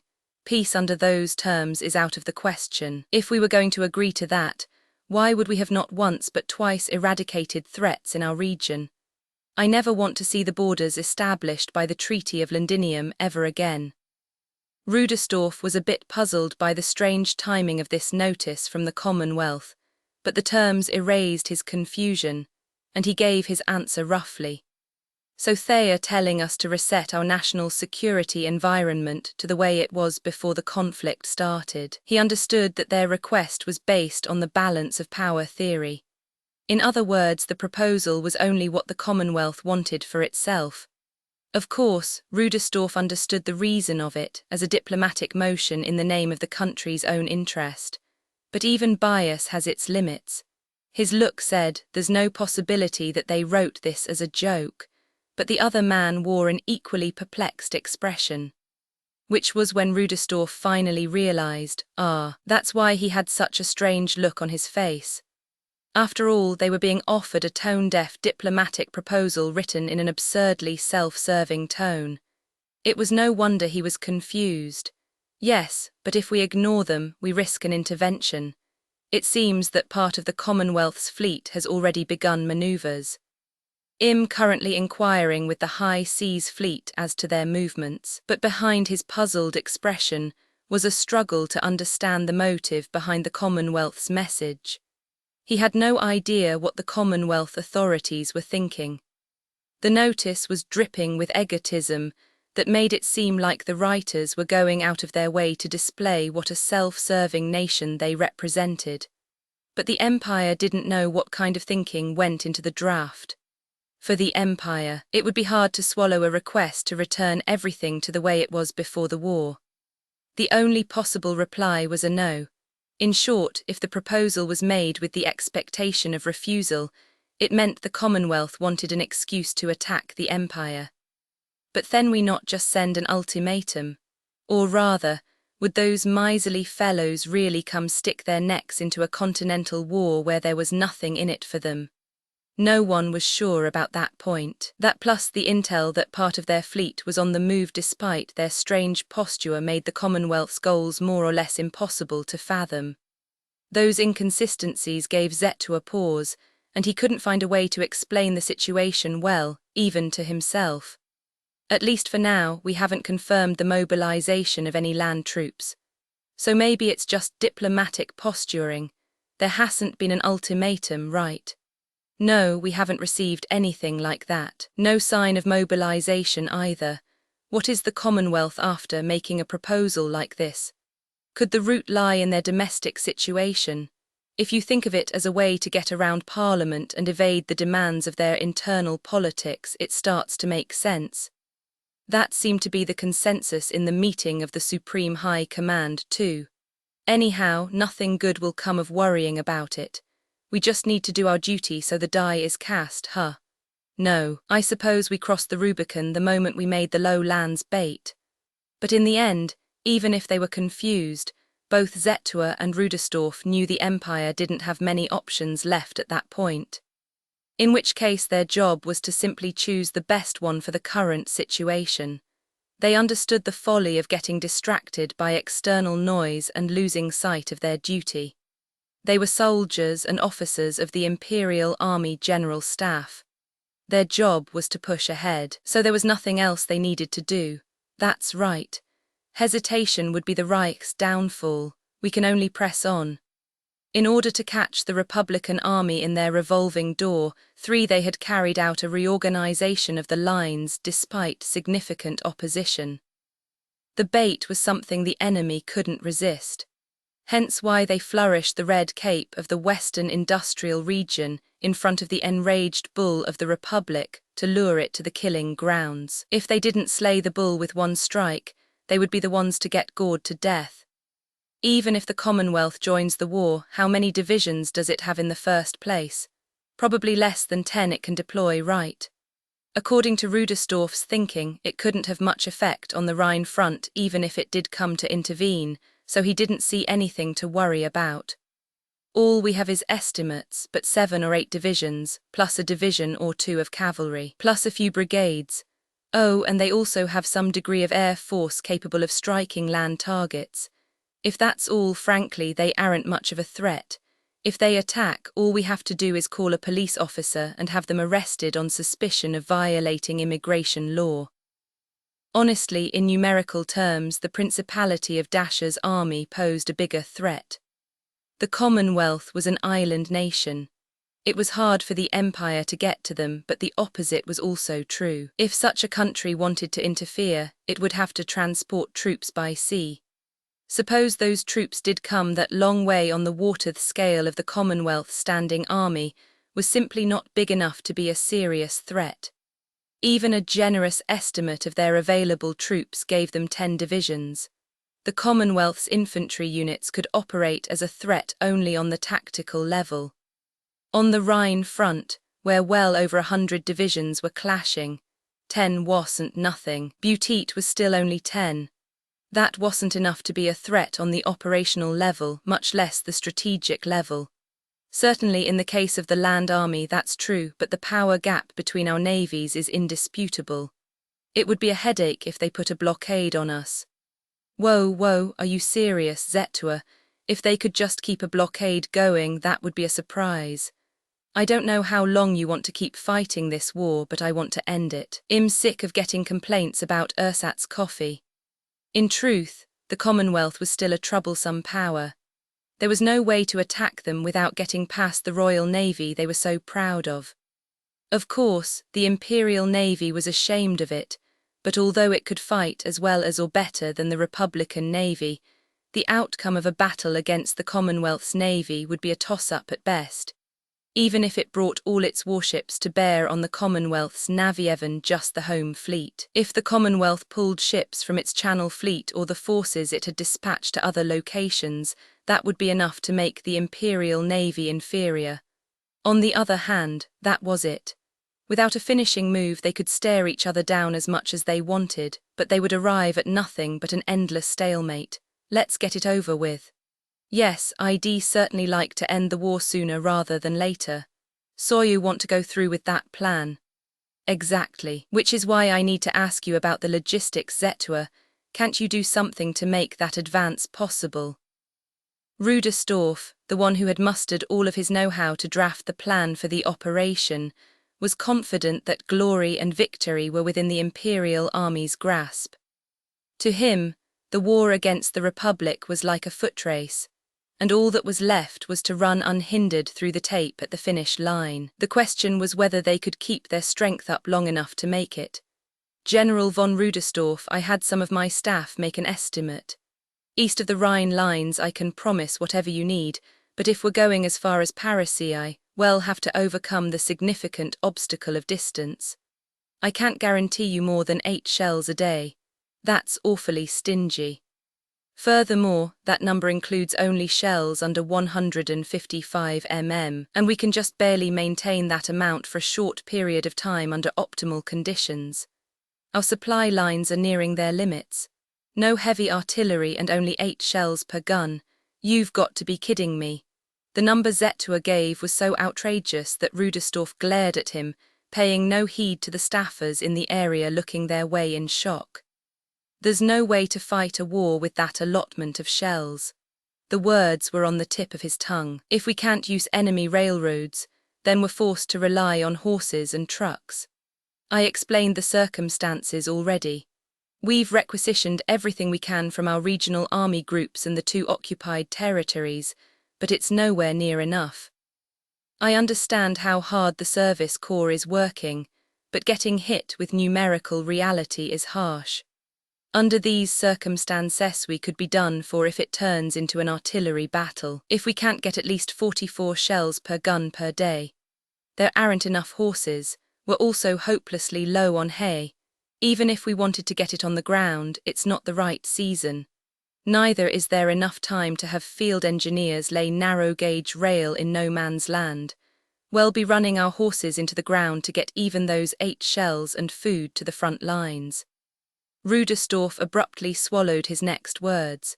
Zetua was the one telling him this, and that fact left him no choice but silence because he knew that if Zetua was saying it couldn't be done, the depths of human ingenuity had already been plumbed.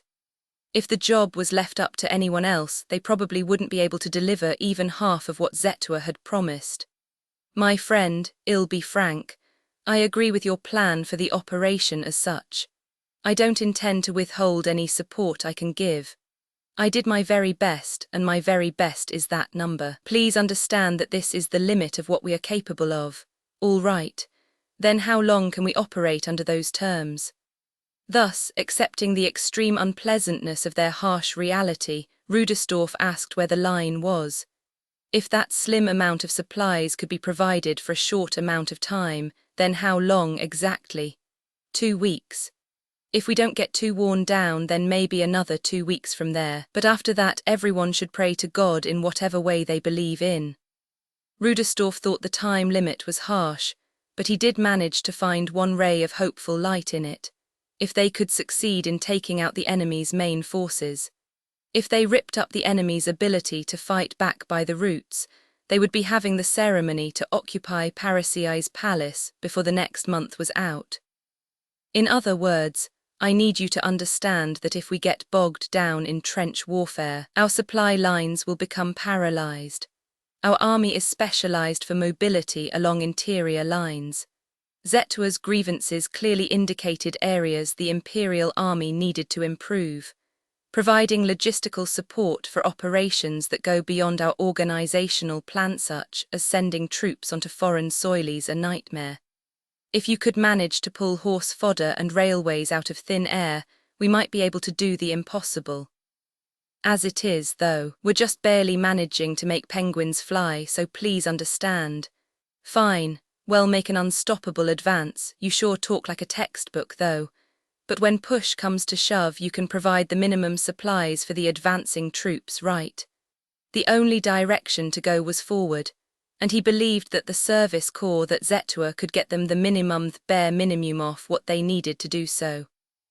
Only to Parisii. I'm not an alchemist. Don't go assuming I can create an endless supply of gold. Also, the hard truth is that the route is too slim to deliver shells. If you can't lure in and annihilate the Republican Army's main forces, you'll have to give up on Parasii. Please keep that in mind as an officer of the General Staff. Of course. Still, isn't there anything you can do about heavy artillery? Rudestorff found himself asking the favor even though he knew it was taking advantage of their friendship. Even just a little bit, please, don't be ridiculous. You were the one who said to assume enemy railroads would be basically destroyed. How are we supposed to transport heavy artillery shells and guns with no trains? I'm repeating myself, but the horses are already worked to the bone. If we work them any harder, the rate of attrition will be insupportable. The army doesn't have any logistical leeway. In fact, the 8 shells I can get you, I can only get because we're commandeering farm horses and fodder stockpiles from civilians.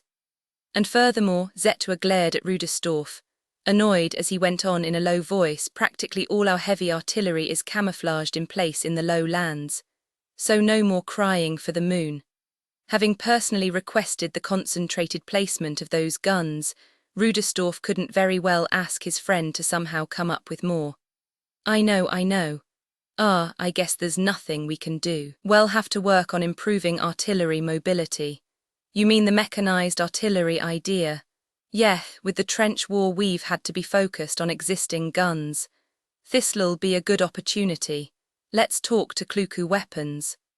Rudestorff and Zetua agreed that the mobility issues with not only the heavy artillery but artillery in general had become worrisome when considering an advance.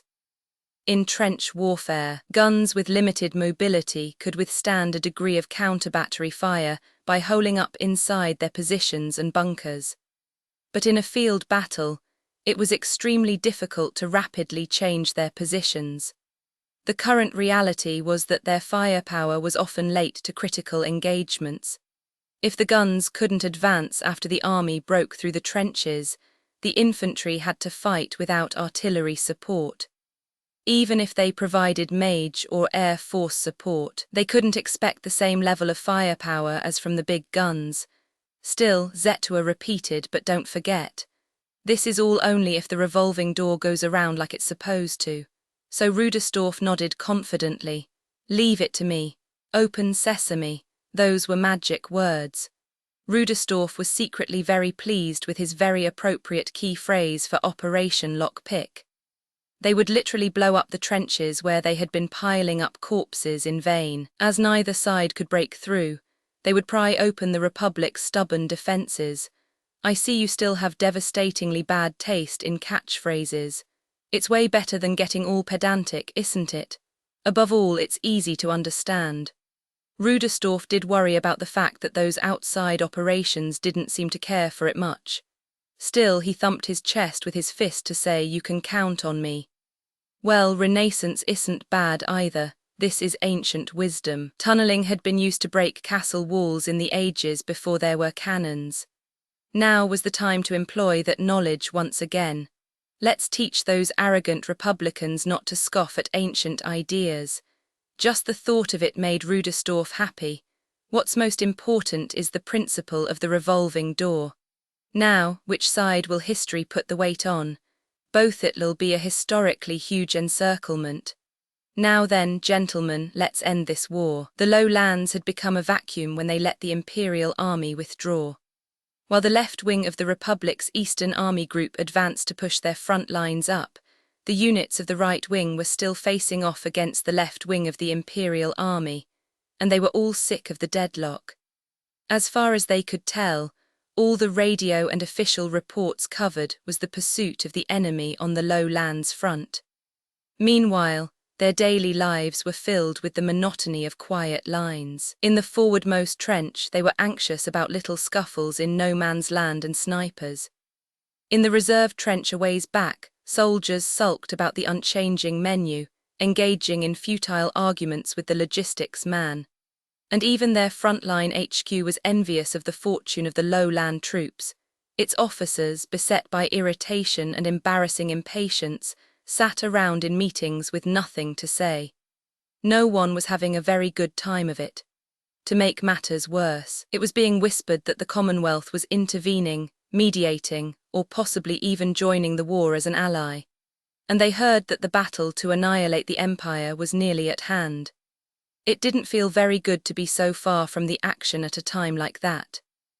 In such an atmosphere, it wasn't rare to see a certain mid-ranking officer wearing a particularly grouchy frown, standing firmly with a cigarette gripped so tightly between his teeth it seemed like he would chomp it to pieces. The officer, Lieutenant Colonel Vianto, gave off an aura of fury he couldn't hide, projecting the fight of a bulldog from every part of his body.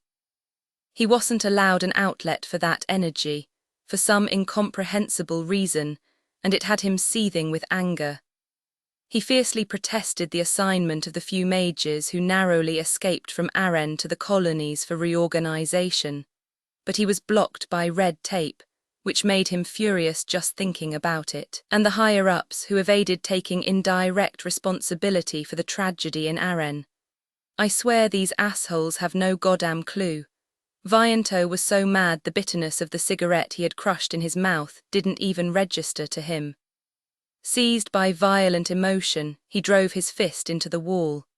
His fist was charged with a formula he had cast unconsciously, leaving distinct cracks in the wall, but he was still fuming. That was how much he resented his current situation. The operation in Aren to damage the Empire's rear had threatened the Imperial Army's logistics.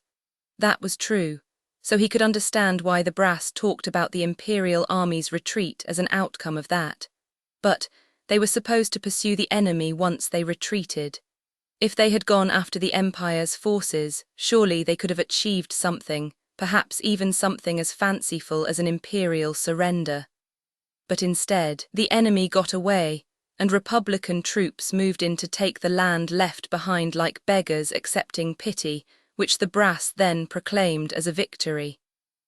On top of that, when Vianto realized the significance of his mages being transferred, he had the urge to punch out higher-ups by the dozens. Those sons of bitches, he screamed in his head. They were silencing anyone who had been involved in the uprising at Aren, or doing everything in their power to transfer them away from the front line to cover up the fact that their prediction had been too optimistic. Pathetic. Service in the rear or a post at some colony is probably in my near future, too, he thought with an exhausted sigh. He had written a mountain of petitions in protest. This is what I get for fulfilling my mission. It's absurd, I can't go on like this. Sadly, the only people he could complain to were the generals at the frontline HQ he belonged to. In other words, they would just let him vent until he ran out of steam. Eat shit. It was so stupid he couldn't stand it. Fuck. He hurled his cigarette to the ground, then used a booted foot to grind the butt out with the rage of someone avenging his mother, before requesting permission to fly from airspace control. He couldn't just stand there smouldering. If I don't somehow stay on the front lines, until we defeat the Empire and knock those assholes out of the sky, I can't say a proper goodbye to my dead men, and the people we failed to protect. He could hardly bear the boiling pressure inside him as the two sides stared one another down. Worst of all, due to the various difficulties that add friction to any advance, they didn't have a clear picture of the advancing unit's situation, which was unsettling. He knew from experience that the communication lines of an advancing army faced an unending parade of obstacles. Once you got a ways away from the railroads, communication grew more difficult. Then the phone lines the field engineers finally managed to roll out would end up severed in every possible way, whether on purpose or not, from getting blown up by enemy shells to run over by friendly cavalry or trucks.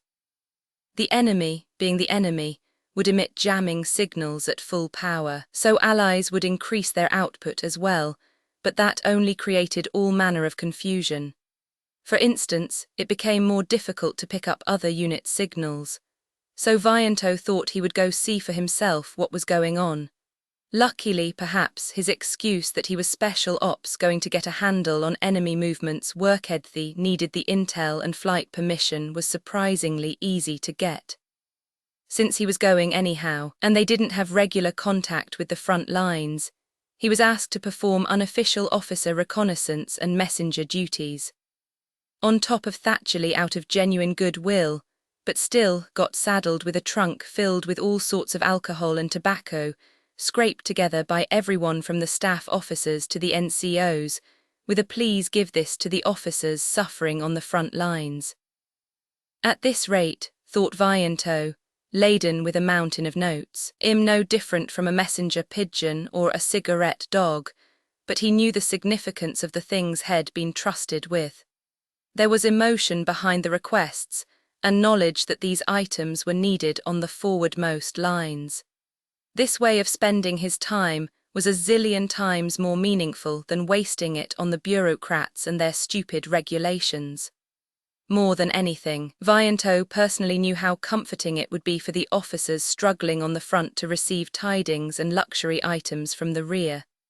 Thus, even though he knew flying with a heavy load meant a whole new level of exhaustion was in his future, he didn't turn down a single request.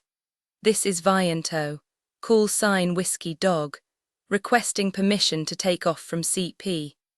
When he was granted permission to fly, they asked for his call sign, so like those before him, he jokingly referred to himself as a delivery dog that was planning to shuttle cigarettes and whiskey to the front lines. Whiskey Dog, this is CP. All Rhine airspace controllers have been notified. Multiple signalling stations have replied and all state that they are hoping you arrive as soon as possible. We've also received enthusiastic welcomes from each unit in the low lands. Ha ha ha, then I'd better not worry them by being late. Okay, I'm off. Though his exchange with CP included laughter, each word told him how hard it was for the soldiers out there. Vianto knew from experience how easily logistics for an advancing army could get screwed up. All the more reason he just had to get his delivery through. With a wry grin, he told himself he couldn't be late. CP Roger, have a good trip. Whiskey Dog Roger, I know you told me to get there on time. Got it. I'm betting on you, Colonel. If I lose, you owe me a drink. Okay, you can count on me. With that solemn assurance, Vianto took off. Although he ascended a bit more cautiously than usual with so many bottles of alcohol, the process was the same one he had repeated a number of times. Focusing on the point he wanted to manipulate via the computation orb, he deployed a formula that would only interfere as much as necessary. After that, he gave in to the floating sensation and let the propulsion carry him upward. Which was why, when he managed to get safely into the air, there was nothing particularly special about it to him. It was a normal takeoff, until the following moment. Without warning, he was struck by a flash and the thundering roar of an explosion. Sent spinning like a leaf tossed on white rapids, he lost all sense of direction and couldn't even tell if he was upright or not. Between the enormous shock waves and the blast resonating in his stomach, it was all Vianto's disoriented brain could do to keep him in the air. But the shock only lasted a moment. A few seconds later, when his senses had calmed down enough to function, he was glad to find them telling him there was nothing wrong with his body. Relieved, he sighed. It was then that his brain finally wondered what in the world that explosion had been. He started. Once his cognitive faculties were recovered enough for him to look around, the sight of thick black smoke in the direction of the front lines and above him froze his brain. He had been in the process of taking off, but he was still up in the air. Yet here was smoke he had to look up to see. Multiple plumes, hanging over the front lines, noise, shock, and smoke. The first possibility that occurred to him was that the ammunition dump had suffered a hit and exploded. It would have to be a huge amount of powder going at once or something similar, more than one. But as he voiced that fact, he was forced to admit that his guess was decidedly off. There were multiple sources of black smoke, and as far as he could tell, they were at even intervals. Once he understood the significance of the fact that they were man-made explosions, he realized what had happened. Man-made explosions. On the Rhine front, man-made explosions could only mean combat action. So did the ammo dumps get caught up in it. But then he realized his understanding was flawed. Even if all the ammunition dumps on the front blew at once, there's no way they would make such neatly spaced plumes of smoke. When he realized that, it dawned on him through not logic but his gut via experience, that the situation was far worse than he imagined. This was an Imperial attack. Then that means he quickly tried to see what the scene beneath the smoke looked like. What he saw via the observation formula he initiated made him gasp. There were supposed to be trenches on this side of no man's land. Defensive positions 3 trenches deep with artillery installations and multiple pillboxes to provide protected firing positions. They should have been right there. But what he saw was a big lonely wasteland covered in rubble and a cloud of dirt. All their defensive positions had been wiped off the map. They had all literally vanished. CP to Whiskey Dog, what's going on? What was that explosion? Gone, Vianto spoke almost without realizing it. Huh, Colonel, sorry, please say it again, it's all gone, he shouted, his voice shaking, it's blasted to bits. The entire front was blown up, the lines are gone. Gone, Colonel, you'll have to excuse me, but that's not. The CP still hadn't grasped the situation.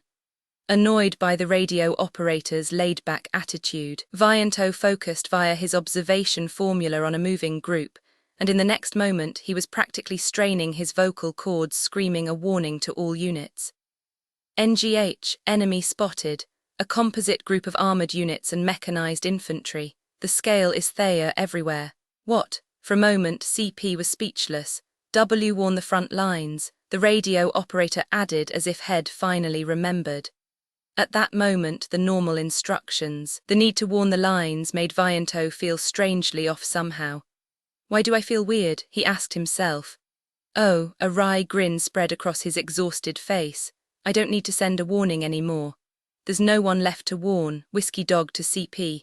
I question the necessity of that. Sir. The tone of voice said, what are you talking about? Ah, he still doesn't get it, thought Vianto as he said, no, right now, I'm on the forwardmost line. The front lines have been wiped out. Colonel, I saw it. The front-line trenches front lines were all blown sky high. Everything, they're a huge crater now. This is the forwardmost line. Our army's defensive lines are being pried open at this very moment on an unprecedented scale. And Vianto had experienced Aren. There was no escaping the chill that ran down his spine. I'm coming down, call HQ, hurry, there's no time to lose. Once the Imperial military machine is up and running, it's not an easy feat to stop it. He learned that in Aren. Those guys don't miss a thing. They are borderline psychotic perfectionists. Their devotion to their war machine must transcend even the fabled Racen Detat. Urgent to Rhine Army Group HQ. If you don't send every last mobile and strategic reserve unit here, we won't be able to plug this hole. Hurry. He conveyed the crisis in a panic over the wireless as he landed. When he rushed into the command area, distress was written all over the face of the officer waiting for him. Lieutenant General Micali's 10th Division. Colonel, go to the Army Group headquarters immediately. You've got to warn the others. I beg your pardon, sir, but why? Why go to the trouble of sending a messenger? But the division commander interrupted. Colonel, we've lost all methods of communication, wired or otherwise. Nothing connects. No communications. That means what? That means no one received my warning. As he processed the news in a daze, he had hardly any choice but to despair. With even the reserve trench obliterated, did frontline command have even a single division to work with? Whatever they had, they would have to use it to defend a front an entire army had been protecting. They needed reinforcements as soon as possible. Colonel, the enemy is headed this way. Right, what the hell, thought Vianto as he nodded despondently and continued his report. HQ doesn't know what's going on, so they haven't sent reinforcements. They probably haven't even realized the enemy is about to break through. The explanation is simple. In order to take us out, those Imperial bastards are not only jamming, but they went so far as to cut our wires in the rear. That's borderline paranoid, but it sure was effective as hell. NGH. Understood. I'll fly to the Army Group headquarters immediately. They were detestably familiar with how thorough the Empire was, and yet here they were, but there was no time to wallow in frustration. Someone had to sound the alarm, and the fastest in this situation would be a magic officer messenger. It scribbles, but I wrote you a note. I'm counting on you, please alert HQ. At this rate, the front will even Horatius IV couldn't defend the bridge on his own. Reinforcements, we need reinforcements now. The moment Vianto understood everything, he cast away the backpack full of bottles and notes he was still carrying. Feeling much lighter, he took the envelope from the commander, wrapped it in cloth, put it away in his breast pocket. Then he shook the commander's hand and made a vow. I will deliver this message. There was nothing else he needed to say. As he rushed out of frontline command and deployed a flight formula, his chest was bursting with violent emotion. He couldn't bear leaving fellow soldiers like that, essentially running away, but his sense of duty told him, alert the others to this crisis. The members of the 10th Division were prepared to die. Just like Horatius, they would protect the fatherland as gatekeepers. That's why, no matter what it takes, I have to call reinforcements while they buy time. If he was too late, the service of those heroes would be all for naught. I've got to fly. Thus, though he was still bewildered, Vianto shouted warnings and orders to intercept as he wove his way through the jumble of soldiers. And as soon as he was up, he flew desperately toward the rear headquarters with all the speed he had. But before he could get enough altitude, he had to take erratic evasive maneuvers. The optical sniping formulas raining down on him couldn't have come from more than a company's worth of mages, but the scale of the attack was nothing compared to the reality that Imperial mages had penetrated this far into their territory. A curse escaped him. Or should he have been amazed at their skill? They are so good at war it makes me sick.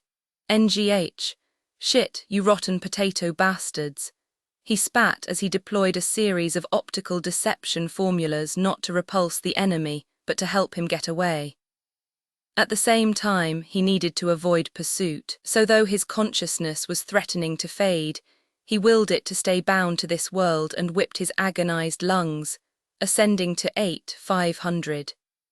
Immediately after that, the enemies who seemed like they would follow him fired several explosion-type formulas, undisciplined perhaps as a diversion, and then turned around, abandoning him. There was some distance between them now, but surely wiping out everyone at the HQ facilities was a higher priority for enemy command than taking Vianto out. The inhuman rationalism of their disgustingly clear sense of purpose sent a chill up his spine. What it meant was that friendly HQ that had just sent him out would come under fire. The relief of escaping pursuit clashed with the shame of sacrificing his fellow soldiers to escape his current circumstances were infuriating. There was nothing he could do. Sorry shit, why did this happen? His clenched fists trembled with anger as he choked out his fury at an oxygen-poor altitude. Really, this was the situation his kind were meant to prevent, and that realization gave birth to outrage toward the enemy mage unit freely attacking their frontline command post. So why am I leaving the ground troops as lures and running away? It was so pathetic and humiliating. A tsunami of indescribable emotions was welling up inside him, but he repressed even that and focused completely on flying with all his might toward the rear because it was his mission in order to avert the collapse of the front, even if he had to sacrifice everything to complete it. HQ, come in. HQ, ah shit, it won't connect. What are the air defense controllers doing right when I need them? Which was why, spurred by impatience, he furiously continued calling the Rhine Army Group headquarters even though they weren't answering. Of course, he knew what the situation was. He realized it must have been utter chaos. But Vianto couldn't help but feel some contempt. How could they have let Imperial mages penetrate so far into our territory without so much as warning us? Are the air defense controllers taking a nap or what? The only emotion he could summon was disgust, especially because once initial interception was delayed, enemy contact would be disorganized. Calling Rhine Army Group headquarters. Rhine Army Group headquarters, come in. I say again, Rhine Army Group headquarters. Rhine Army Group headquarters, please respond. Are the waves just not reaching them because IM's still a ways away? Irritated at the thought, he continued calling via his computation orb, but the lack of response was getting frustrating. Why does this have to happen now? All he could do was fly on, burning up with impatience. Arg, damn it, did the radio operator fall asleep? It's kind of a bad time. So he continued unleashing his rage at HQ as he flew near the limit of combat speed. Then he saw it. What is this? Cratered land. The headquarters facilities smoking in flames. It was the cluster of facilities that had been known as Rhine Army Group HQ. The soldiers running to and fro on the ground performing rescues and fighting fires were clad in Republican uniforms. So this was where the Rhine Army Group headquarters was. This was the place. This place giving off black smoke, plunged into a crucible of unsalvageable confusion. This place was. This is HQ, of all the. May 26, Unified Year 1925 at sea, Imperial Submarine Conning Station. The interior of a submarine is, albeit by necessity, terribly cramped. For that reason, most inexperienced passengers end up grumbling about how they keep bonking this or that part of their body against something. That's what normally happens. Excuse me, Captain Treacle, you called. The one who passed nimbly through the hatch without even ducking was the Aerial Mage Battalion Commander Major Tanya von de Guritschaf. She was the only one the crew wouldn't get to tease about bumping down the passages in confusion, at least not for a while. Why? Because she had an exceptional body in a way. Even sailors of the shortest stature would need to stoop to move around inside the sub, but her height clearly presented no issue. And even if someone wanted to go out of their way to comment on it, anyone with a lick of sense would think twice upon seeing the many service ribbons she wore as proof of her brilliant achievements. How's the ride, Major? It's been quite tranquil, sir, thank you, and the food is so delicious that I can't hold back tears of gratitude. As they exchanged leisurely greetings, Major von de Guritschaf saluted in the naval style with a precisely bent elbow. The captain suddenly wondered if he should be impressed or repulsed, but he responded with an army-style return salute. It was his boat, but he could still show a passenger respect. In fact, he wanted to show respect to her after all. The little lady getting a lift was an old hand, casually sporting service ribbons for every sort of medal given to those serving in the field, not the least of which was the Silver Wings Assault Badge. I thought majors were treated as magic army members and given high-calorie diets. I don't mean to be contrary, Captain Treacle, but most of what we're given is blocks of nutritional supplements. Even things like canned fruit and white sausage are rare, and she handled the flattery between combat unit commanders in different fields with aplomb. Even just the commanding officers having a cordial relationship could make it easier to avoid quarrels in a small community, so the exchange was compelled by necessity. Still, he was happy to hear de Guritschaf grumble about how great the food was on the submarine. Having a chef who could make use of the tiny onboard kitchen and limited utensils, but who also did their best to be creative, was something for a submarine crew to be proud of, even more than other naval units. It's a perk you only get on a sub where it's very hard to find anything else to enjoy. Even so, isn't it awfully elaborate? You can tell. Maybe your young tongue is more sensitive to the difference. All right, I'll let you in on it, we actually poached an outstanding cook from Fleet Command. Still, more than anything, I'm glad the taste is to your liking. There really isn't much else to look forward to. It may be cramped in here, but I hope you'll enjoy mealtimes. Long patrols, endless routine. Yes, to a submarine crew, patrol duty essentially meant each day would be no different from the last. Until an enemy ship was spotted, they could only earnestly endure the idle hours. And the result of that, the captain grumbled in his head, is that when the torpedoes we were recently issued were discovered to have defects, the submarine captains took their anger out on the technology department instead of enemy ships. Hence, for some time, Treacle and the other submarine captains had been getting particularly good treatment when it came to food in an attempt to mollify them. The outstanding cook was one instance. When the state is so understanding, it usually means there's something else going on. I'm not sure that suspicion is warranted. Come now, Major, the two of them grinned. Commanders knew that if High Command happened to show some consideration, it meant they had their reasons. Oh, please extend my thanks to the sub that pulled that feint for us off the coast of Norden. You were up in those waters. Yes, the submarine provided a splendid distraction. I was touched by the technology department's minute thoughtfulness in issuing diversionary blast torpedoes. Ha ha ha. We were so thankful to the developers that we invited them to a party on board in appreciation of their work. What a beautiful friendship, I'm envious.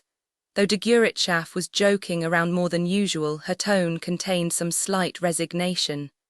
The captain replied with the smile of someone in on a secret and added one other thing.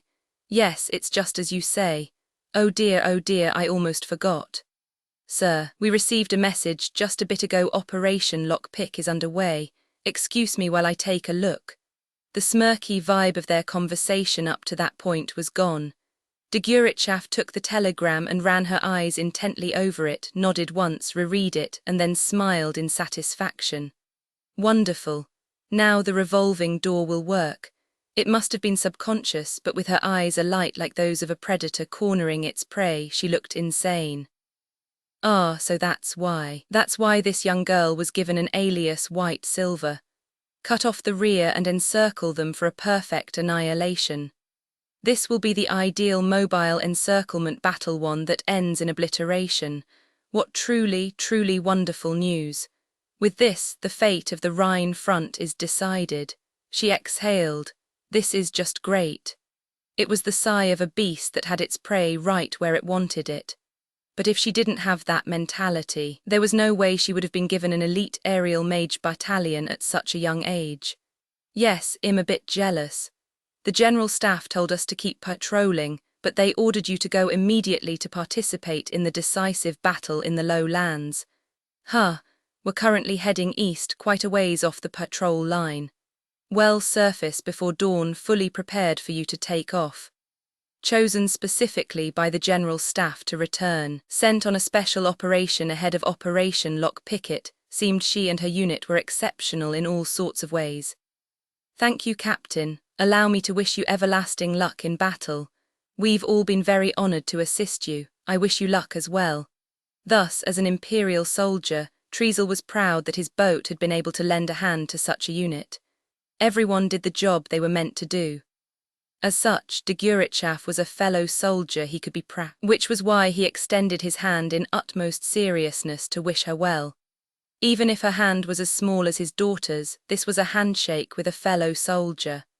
Upon leaving Captain Treacle, Tanya is relating the good news to her subordinates who are clustered in the space the crew managed to find for them next to the forward torpedo tubes. Attention, company. Our battalion commander has instructions for us. Thanks, Lieutenant. All right, gentlemen, you can listen as you are. We're mooching a lift on this sub, so we should be more worried about causing trouble for the crew anyhow. I just heard from Captain Treacle that Operation Lockpick is underway. Her subordinates are hearing this for the first time, and from the tone of her voice they gather it's something quite important, so they brace themselves to learn what it could mean. Their eyes ask, what's Operation Lockpick? It's one of the main offensives planned for the Rhine front. And gentlemen, it's going well. According to the report, the leading group blasted through the enemy trench line. The main forces of the Republican Army are completely cut off in the low lands. Cheers go up. To veterans of the Rhine, a major operation, along with the expected changes in the state of the war it would entail, mean the victory they've been dreaming of. So many Imperial soldiers sank into the muck to put them on a road to victory, and breaking the trench lines and tying down the enemy is what will take them there. Troops, it's a complete encirclement. The main enemy forces are like a rat in a trap. Complete encirclement sounds to everyone like their long-cherished wish for victory. After all, a surrounded, isolated army can no longer be called an army. Unable to hide their excitement, her men whisper among themselves. They are so bubbly that normally Tanya would be confused. Are these really the select elites of the 203rd Aerial Mage Battalion? But today, she will generously affirm their behavior. Victory. It's such a spellbinding fruit. This ship will participate in a mission to blockade the coast. We, on the other hand, will sortie before dawn tomorrow. We'll participate in the annihilation battle in the low lands and then return to base. The field trip lasts until we make it home. My brothers in arms, I won't forgive you if you race off to Valhalla without joining the victory banquet. That's why, though she's giving them a warning, her tone is spirited. In order to taste the sweet nectar of victory, it's important to tighten the helmet straps even after a win. All right, gentlemen, before we go to war, let's fill our stomachs. Captain Treacle and the crew have kindly furnished us with what little provisions they can. Drink as you like up until the 12 hours per-flight regulation cut-off. That is all. Then she clinks glasses in hasty cheers with her nearest men. She celebrates imperial victory with canned food and instant coffee, and once the troops pull in some off-duty sailors and start drinking, she rises. It's probably hard for you guys to let loose with me around, she says to Lieutenant Weiss, then withdraws. In this way, Tanya escapes the drinking party as a considerate superior officer and retires to the only captain's quarters on board, which Captain Treacle was extraordinarily kind enough to yield to her. Now she can think at her leisure. The topic is the upcoming war situation and how she should comport herself. The initial phase of Operation Lockpick is a total success. As a result, the scales are tilted heavily in the Empire's direction. Under these circumstances, the Republic is almost certain to drop out of the fight. What's more, as long as we don't get Dunkirked, we should be able to end the war. In other words, de facto victory is right in front of us. Supremacy in battle-yes victory. So Tanya understands that the end of the war, peace and promotion, that wonderful future hangs on the outcome of these operations. That truth gives her renewed hope. After all, humans are capable of working awfully hard when presented with a purpose. Right purpose, right method, fair compensation. It's actually quite a lovely labour cycle, inspired. And there's next to no worry of being Dunkirked. After all, submarines among other units will be blockading the seaboard. And perhaps most importantly, the Imperial Army thoroughly demolished the proper low-land sea access point when they withdrew. On top of that, the underwater mines originally deployed to protect the port facilities are thick. Escaping by sea this way is impossible, so the Republican Army is literally a rat in a trap. Ah, splendid. That satisfaction uproots her nagging hunch that they were in for a sorrowful defeat and tosses it out the window. It's more than enough to compensate for her pent-up anxiety and exhaustion. And with the strings of tension loosened, Tanya, who also has a cozy bed for the first time in long while, gives herself readily over to sleep and is able to get a good rest. In this way, while her partied-out subordinates struggle to wedge their long bodies into the cramped crew beds in the torpedo tube room, Tanya enjoys her peaceful nap. Then, having relished every last wink of her unbelievably comfortable sleep, she stretches her back in anticipation of a great morning, inquires as to the boat's whereabouts from the duty officer on the bridge, and nods in satisfaction. Ah, Major, you're awake. Oh, morning, Lieutenant Weiss. Were there any idiots trying to pull pranks on Lieutenant Serebriakov while she slept? Rest easy, ma'am. The boat hasn't sunk, so I think perhaps not. Ha ha ha. Chatting with Lieutenant Weiss and the duty officer, who apparently had been discussing the weather, Tanya is even able to experience the joy of a quiet morning aboard the submarine for a moment.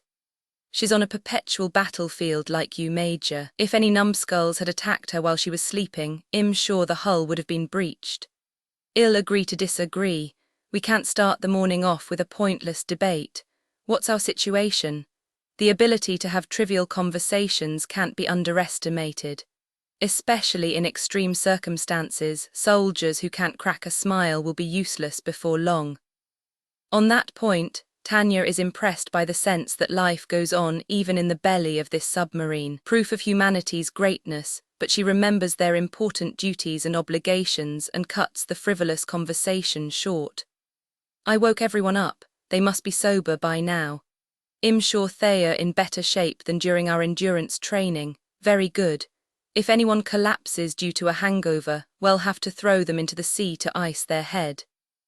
As she is getting the unit's status from Lieutenant Weiss and thanking him for saving her time, a naval officer addresses her. Excuse me, Major von de Guritschaf. I have a message from Captain Treazel. We're almost at the appointed coordinates. Thanks. I hate to make you run back and forth, but I'd appreciate it if you'd tell him I'll have my unit up on deck right away. Also, do you think I could get a weather report and a sea chart? It's time to wish a fond farewell to comfortably cruising the ocean, great food and bottomless coffee. But what is there to be upset about? If we just finish this war, we can reclaim daily life in a flash. We're going to end the war. In that case, there's another benefit to one final push. Meaningful work means happiness. So Tanya merrily lines up her subordinates on the narrow deck of the submarine. Though a company's worth of personnel is a tight fit, it feels positively spacious compared to the sub's interior. Surely it's human nature to feel relieved. Upon giving the orders to perform a quick equipment check, Tanya notices Captain Treazel, who must have come out of his way to see them off in the bridge lookout position. "You're off then," he says, descending with a hand extended. The two commanders shake hands as the etiquette goes, and Tanya expresses her gratitude. "Yes, thanks for everything, Captain Treazel, thank you. It was an honor to assist such brave soldiers as yourselves. It's click to say, but I hope you stay safe out there. Thank you, on behalf of my unit. I hope that you and your men will be victorious." With that, they salute each other. Tanya nods at her troops and they take off. "Wave your caps, caps." Hearing Captain Treazel's order at their backs and receiving a modest yet heartfelt send-off from the crew, the company is on their way. Their destination is the good old low lands. The flight goes extremely smoothly and they arrive at the designated airspace. Then Tanya calls Rhine Control as she is accustomed to doing. "This is Fairy 01 to Rhine Control. I say again, this is Fairy 01 to Rhine Control. Please respond," and the controller answers as usual. "Fairy 01, this is Rhine Control, call sign Hotel 09, you're loud and clear, go ahead. Hotel 09, this is Fairy 01. You're also clear, I can hear fine." "Hotel 09, Roger. You guys have done a bang-up job. There's a whole army of people who want to treat you. I guarantee you'll be drinking for free for the rest of your lives." "Fairy 01, Roger. The only problem is that I'm with Team Coffee. The fact that they can joke around like this means that Rhine Control must be feeling pretty relaxed. That's a good sign." Admiring this improvement in the situation makes Tanya sigh with a slight smile. Usually they would be controlling interceptions, giving instructions until their voices turn hoarse as they handle all kinds of issues. The state of the war must be truly favorable if they have the mental freedom to conduct such a sociable human conversation. "Oh, that's no good. The officer planning your welcome back function is with Team T. I'll try talking to him later." "Fairy 01, Roger. Thanks. So, what's our mission?" The short version is it's search and intercept, but only to the extent that you're authorized to attack if you happen to see anybody on your way back. Everyone is waiting for you heroes to return. Get here safe. Truthfully, Tanya nearly bursts out laughing at how considerate the controller is being. To think the day would come when these guys who are always asking us to do the impossible would be this nice. What kind of miracle is this? I guess favorable prospects really boost people's humanity. Understood. But the troops on the ground are working hard. We can't be the only ones taking it easy. I think we'll go ahead and take some of the load off for them. That's great. Conditions in the airspace consist of clear skies and little to no wind, good visibility. Watch out for fire from the surface. As a human, I find the wherewithal to help one another truly beautiful. As Tanya, too, with her altruistic mentality, a natural desire to do something charitable wells up within me. Fairy 01, Roger, any data on enemy-made units? The details are as previously stated. We do, however, also have an unconfirmed report of fighting with a Commonwealth unit. It may be erroneous, but if it's true, their doctrine may differ from the Republic's, so be careful. The controller adds a warning. For that moment only, his voice was serious. So Tanya asks right back. The John Bulls are intervening. Hotel 09 to Fairy 01. Sorry, but as a mere controller, I couldn't quite say. Well, yeah, that makes sense, she mentally grumbles. simultaneously turning her attention to confirming the rules of engagement, which is higher priority. Fairy 01, Roger, are we authorized to attack them? Are we supposed to intercept or withdraw? You can't wage modern war very easily without knowing that much. There is currently no third country with legal authorization to enter the battle's airspace. You can eliminate any non-friendly mages as enemies. Fairy 01, Roger, good to hear. All her worries were for nothing. If it's the enemy, shoot them down. If it's not the enemy, support them. To an aerial mage, that rule is very simple and therefore easy to follow. And so, Tanya leads the select company from the 203rd Aerial Mage Battalion into the designated airspace over the low lands. Unfolding below them is a massive encirclement battle, the likes of which strategists have been dreaming of ever since Canny. 6. It's a double encirclement on an unprecedented scale, unlikely to ever be seen again, swallowing up not just a core of the Republican Army, but all its main forces. When the Imperial Army has trapped this many troops, brilliantly surrounding them, it made an indelible mark on history. After she thinks this, she recalls her life so far in the military with a start, and tears come to her eyes. Come to think of it, we soldiers, steeped in war, have a tendency to lose sight of common sense. Yes, I want to cherish the reason and wisdom of a citizen versed in the norms of the modern age. If peace would just return, then all this will be replaced. Imperial soldiers like me who had no choice but to volunteer are all combatants, but I should have remembered that we're citizens first and foremost. Especially in this modern era, we must cultivate civil norms, so it's just a little longer, just a little more patience. In just one more attack, we'll turn the Republican Army into fertilizer that was once human and be able to end this war. I will not let any Dunkirking happen. It's my duty, for peace and my own future. This is a general message for the entire army. Execute Attack Plan 177. I say again, execute Attack Plan 177. All units follow the prescribed procedures and initiate combat. Fairy 01, the signal's good. Roger, executing 177. Well, begin as of this moment. May the Empire be victorious. Having received the order waiting in the airspace from HQ to launch the operation, Tanya assents in a voice hoarse with determination. This is the usual Rhine front. The battle is being fought as usual, and crisscrossing around us are the various fires born of humanity's wisdom. But today is just a little different. If you listen closely, you can hear the signs. Gale 01, the signal's good. We're prepped for Phase 2 and standing by to sortie. Schwarz 01, normal signal here. Expect magic jamming. Roger, executing 177. We're taking our prescribed actions now. The wireless is perfectly clear. Although the typical noise of any battlefield interferes, each unit's reports come in as clear as during an exercise, proof that the enemy is lacking either the headquarters facilities or electricity to attempt jamming. Most importantly, the organized intercepting party that should be in the air to meet them is basically coming after the fact. And to top it off, the Imperial Army has an enormous advantage in firepower, able to freely fire all types of shells, not the least of which is the 255 mm. The Republican Army doesn't even have enough 78 mm shells for infantry use. So much iron was invested in the firefight that the maps will need to be redrawn, and now it has turned into a one-sided massacre carried out by the Imperial Army. And the Republican Army's response is lacking in cohesion, you could say. The troops are in utter confusion, and with no unity, it's hard to even call what they are doing a military action. One unit is striking out with their small force to try to break the encirclement. Elsewhere, another unit has started digging a trench to prepare a defense, and yet another unit is looking to the sea for an escape route and advancing on the port facilities.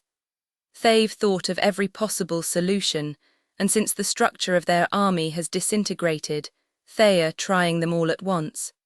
The chaos of the decapitated Republican Army is hard to watch, it's just so pitiful. Meanwhile, the actions of the structurally sound Imperial Army can be praised as a triumph of organization.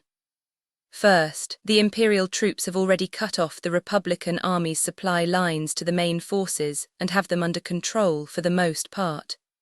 No matter how much they brought with them, these units have been on the Rhine lines for some time now, so they surely need more. Estimating from what a foot soldier can carry, it has to be 3 days' worth max. And shells for the heavy artillery must all come from the rear. Not only are these guys currently lacking hot food, but they are running out of shells as well. Second, in order to prevent the localized inferiority unique to complete encirclement scenarios, they have a screen of aerial mages on a search and intercept mission. Well, things are going pretty smoothly. My initial order was to prepare mages for resistance as we cut through their supply lines. There was also a non-zero chance that the Republican Army forces would come together and try to break through the encirclement, but the General Staff's worries were misplaced.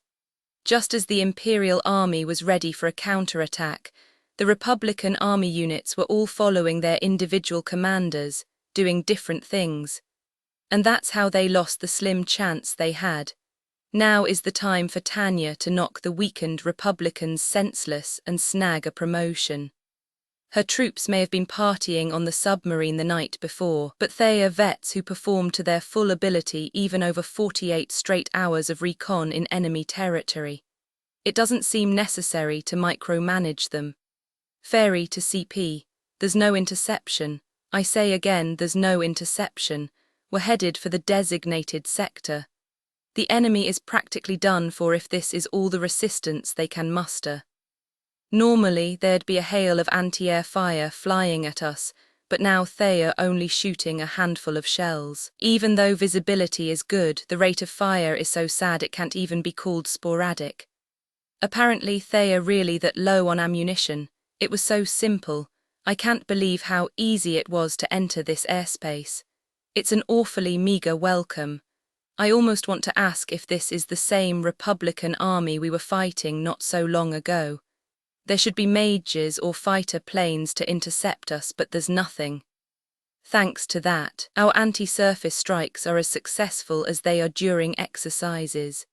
It's a simple attack mission, just pummeling stationary targets with interference formulas from the sky.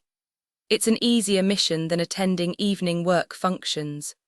Well, back then I was a rank-and-file member, not a commander, so I guess in that sense it was less pressure. Anyhow, I'm not interested in lowering my effectiveness by clinging to the past, but since we do need to learn from it, looking back can be meaningful. Viper 01 to CP. There's just a little bit of anti-air fire. Damage is negligible, no obstacle to movement. CP to all units. Multiple mana signals detected in Sector 42. Watch out for long-range observation sniping formulas. As you might expect, war is easier if you use your head. Sometimes it's not only my unit that is blessed with luck, but the entire Imperial Army is in a superior position. Communication lines to the Viper battalion in the airspace next door are clear. Astoundingly, CP actually has a grasp of the broader district, and is doing a brilliant job of finding enemies and analyzing data like they are supposed to. Thanks to that, if we're in trouble we can actually get help from our neighbors, and the artillery is providing appropriate supporting fire. These are such basic things, but when the basics actually get done, it makes war so much easier. Or maybe it's the reverse. Maybe whether or not you can get the basics done determines whether you win or lose. Ferry 01 to the artillery, it's urgent. Target, Sector 42. Requesting anti-mage suppressive fire. A ton of work must go into making these basic things happen, which is why the willing response to Tanya's request makes her smile. Usually, supporting fire is provided only reluctantly, or denied completely with a bunch of excuses, but today the artillery is already installed since we lured the enemy over here. Plus, because of the way the sectors are divided, we're operating under ideal circumstances where you can get support the moment you request it. How reassuring it is to have the big guns. Artillery, Roger. Firing now, please observe impacts. Frontline control to all batteries, impact confirmed, looks to be effective. No calibration necessary. I say again, no calibration necessary. Seriously, I'm in love with this level of mastery. Fire for effect. I say again, fire for effect. The observed area is doused in saturation fire at a large caliber that mages have a hard time defending against. If the positions were heavily defended or they had a fortress, they might have been able to withstand it, but the burden was too big for the individually constructed defenses to bear. A saturation bombardment of shells from 120 to 255 mm, and its disciplined fire by artillery with observers. Sector 42 confirmed silent. If you hit them when they can't move, even mages will succumb to shells. And that's why even though I don't want to, I fight up in the sky. Compared to the surface, there's much less chance of getting shot. But today, I don't even have to lament such a passive choice because every last thing is going smoothly and we can advance in safety. Thus, Tanya's cheeks relax ever further into her smile. Man, efficiency is wonderful. If we can unilaterally problem solve like this, war starts to feel like a passable extension of diplomacy. Granted, I fully agree that war is a waste of resources, so it goes without saying that we should get it over with quickly. Sheesh, if the Republic would just surrender already, they could get out of this without squandering the nation's human resources. What point is there in slowly depleting your workforce? It would be a real waste if they wiped themselves out without even considering economic rationality. Should I assume that our opponent can calculate their economic gains and losses and counsel them to surrender? Resisting an enemy you can't possibly beat to the point of annihilation is above and beyond a soldier's duty. The state is basically telling these cornered troops to die. Shouldn't there be some limit to the suppression of human rights?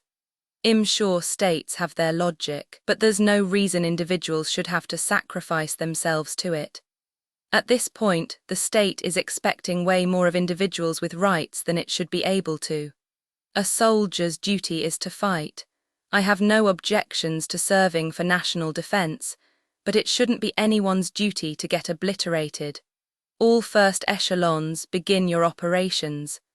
But this isn't the sort of situation where you can calmly think things through. The friendly wireless signal in my ear tells me the operation has entered its next phase. Apparently, we don't have much time to just fly around up here. We don't panic, but we do up the pace on our anti-surface attacks.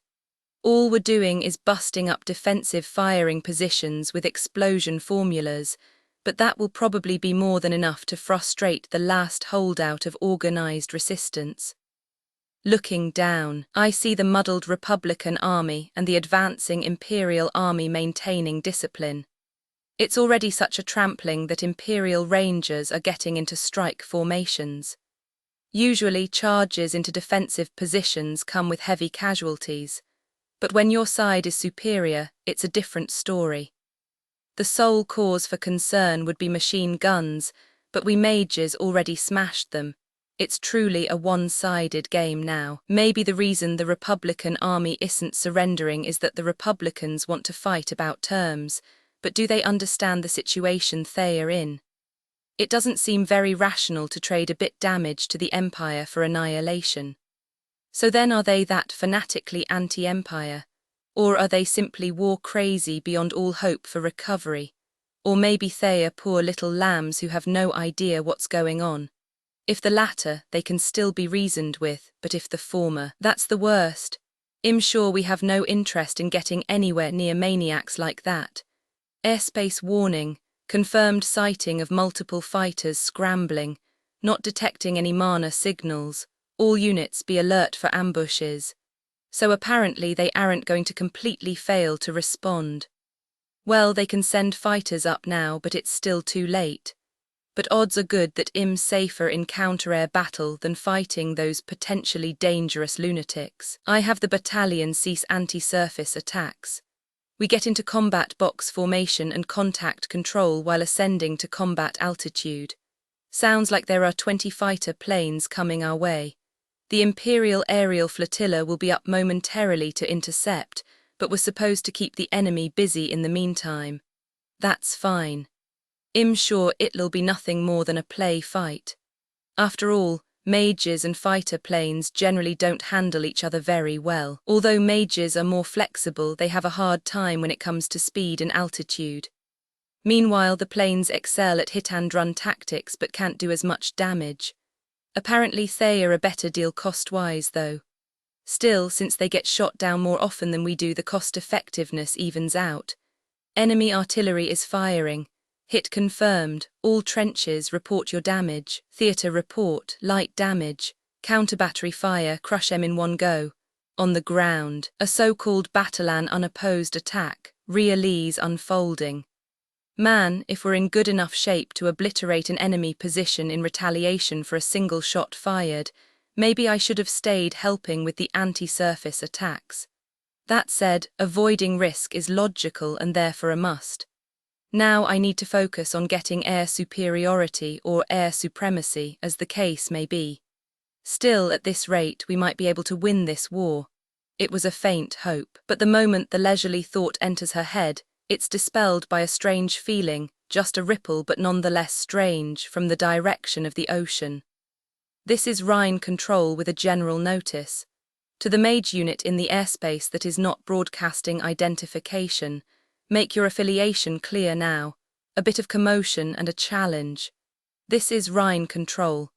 I say again, to the mage unit in the airspace that is not broadcasting identification. To the unit passing through the maritime identification zone, make radio contact or send identification immediately.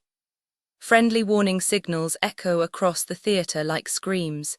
Even over the radio I can tell from the desperate repeated challenges to the silent unknown that the controller has fallen into a kind of panic.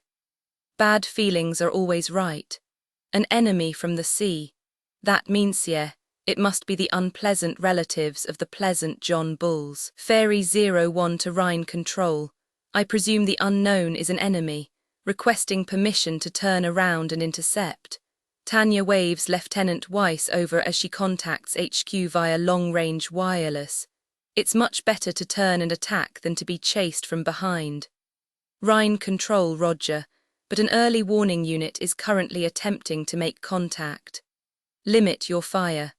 But although she gets permission to go back, she's handed limitations based on the rules of engagement. The whole principle of air combat is to be the first to find the enemy and the first to attack. On top of that, just a little while ago, Control said it was okay to shoot. Getting slapped with limitations that flatly contradict that makes it pretty hard to fight a war. The brass is always expecting the impossible from the troops in the field. In the end, a mage company is just one unit. Still, I'm not interested in dancing to their tune and then falling like autumn leaves. So Tanya is about to press her case but suddenly realizes she's kind of losing her cool. She pauses to divert her inner irritation with a deep breath. Then she puts serious effort into making sure her discontent doesn't come through and states her objection in an even tone. Fairy 01 to Rhine Control. I can't accept that, if we can't strike preemptively, but her efforts are all in vain. Warning, unknown Mage's battalion approaching fast. A friendly warning comes over the wireless, no response to a friend or foe request. The radio waves are getting tense and the exchange muddled. When friendly troops who seem to have visual confirmation of the unit give a warning, Tanya makes up her mind and she does it quickly. Ever since Operation Lockpick began, only one unit has flown from the sea toward the low lands, and that is the 203rd Aerial Mage Battalion's Select Company. So she uses a megaphone to shout instructions to Lieutenant Weiss, who is now next to her. Lieutenant Weiss, we're going back. Let everyone know, we're going back. Suppressing the urge to chew him out for being so dense, she shouts, yes, I've concluded the unknown is an enemy. I want radio silence and smother your mana signals. Let's get the jump on them. It's too dangerous to judge them an enemy. We can't rule out the possibility that they are friendly marine mages from the High Seas Fleet. If they were from the High Seas Fleet, they would at least give us the password. They are the enemy. Consider them the enemy and handle them. He finally seems to get it and nods his assent. Before he flies off to alert the rest of the company, she adds, before you go silent, give a theatre warning about a bogey, a new one from the sea. At the same time, the commanders of the opposing units became aware of their enemy's abilities and loudly clicked their tongues in frustration. Lieutenant Colonel Drake, a Commonwealth commander being intercepted, was particularly vexed. An enemy who doesn't hesitate is the worst, Jeffrey. As he watched the Imperial mages briskly prepare to intercept, the high level of discipline suggested by their movements made him feel completely out of his depth. Changing the bigwigs' diapers was not his hobby, and anyone would complain if they were hurriedly dispatched for such a mission because the politicians failed to read the Empire's moves. Truly, you can think about it any way you like, but this situation is clear. These men were told something unusual was happening on the lines between the Empire and the Republic and were sent post-haste to ascertain what. But unable to establish contact with a Republican controller, and seeing that the only ones patrolling the skies were Imperial Air Force units and mages, no one could misjudge the situation.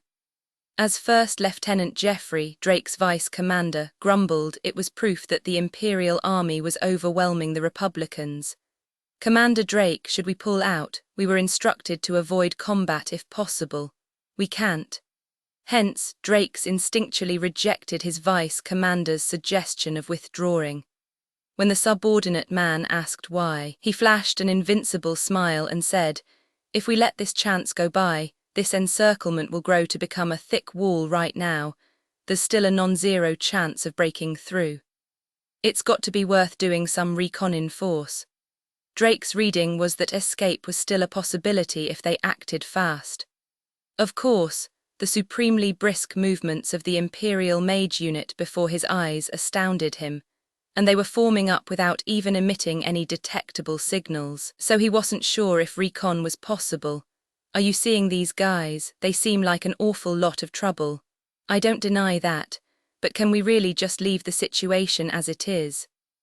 Drake could understand how Jeffrey felt. If it were an option, he would have wanted to pull out too, but failing to understand how long the Republican main forces could hold out under these circumstances would prove disastrous for the Commonwealth as well. So Drake was determined to fight, even if it meant sacrificing his men. "If we can break through, then let's break through.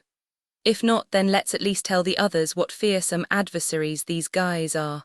Besides, Lieutenant Jeffrey, have you forgotten what kind of person you are?" Right, y'all have to excuse me, Colonel, now that you mention it, we're citizens." "Correct, Lieutenant, we're citizens, not subjects. At least remember what kind of state you belong to. Too many long nights at the pub." So as Drake chatted with his troops, they prepared to resist the approaching Imperial Mage unit and awaited the beginning of the battle. Apparently in the Republic they call pubs bars. Sounds like a pronunciation problem, you think? And though he was joking around to keep his unit relaxed, Drake hadn't dropped his guard. "Warning, bogey up above, you're being targeted." Which is why he was able to respond immediately when the lookout's warning rang out. Trained to break as a conditional reflex, the troops just barely managed to act. They dodged the rain of formulas so narrowly that they couldn't help but be shocked. "NGH 8000, is this that unit from those reports?" There had been reports of an Imperial unit who could operate at an altitude of 8,000 higher than the common sense limit, but until actually facing it, Drake had believed it to be a battlefield legend. After all, he knew from personal experience how harsh the environment over 6,000 was. A unit flying at the absurd altitude of 8,000 was mind-blowing. Intercept, they aren't that many, shoot them all down. Still, seeing that they were only a company, Drake put his troops' numerical advantage to work and roared orders to stop them. "Keep your fire disciplined. Suppressive fire. Close the altitude gap as much as you can." He chose to meet the enemy with disciplined fire because he was confident in his unit's numbers, their level of training, and their sharp shooting. They dodged. Hence his initial disbelief. This might have happened against a solo enemy, but how could an entire battalion's worth of disciplined fire miss every single target? Drake returned to himself amid the shocked moans of his men of all themed, thundered out orders to prepare for a counterattack, but he was just a smidge late. Lieutenant Hawkins is hit. Shit, someone cover him. He hated hearing the reports of who was shot and the agonized groans coming over the radio. The only thing he could be happy about in this situation was that no one was down. Thea even tougher than the rumors say. Don't take them lightly, they aren't some kind of tall tale. Ah, geez, I can't believe that crazy story was true, goddammit. It wasn't just some phantom the Entente Alliance and Republic cowards conjured up. All those stories about the Devil of the Rhine, about an Imperial unit running amok at 8,000, what about that was just a legend. It's not nonsense at all. Thea actually an elite terrible enemy unit that we've been underestimating. What were the intelligence analysts doing, those freeloaders? NGH, we're getting out of here. Slowing them down and collecting intel isn't worth any further risk. May 28, Unified Year 1925. Commonwealth Humanitarian Aid Group Peace World's Hospital adjacent to the Republican Rhine Army Group headquarters.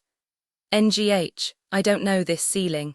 Forcing his muddled consciousness to function, Captain Kadjaya Kane from the Republican Rhine Army Group headquarters took stock of his situation.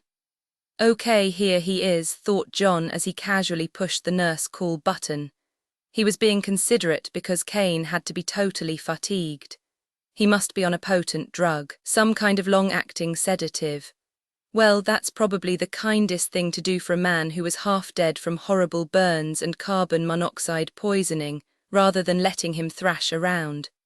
Anyhow, as long as I can talk to him, that's fine. I should just ask what I need to ask. That's what he decided to do, but if he was being honest, he felt that someone returned from the brink of death had the right to a little peace.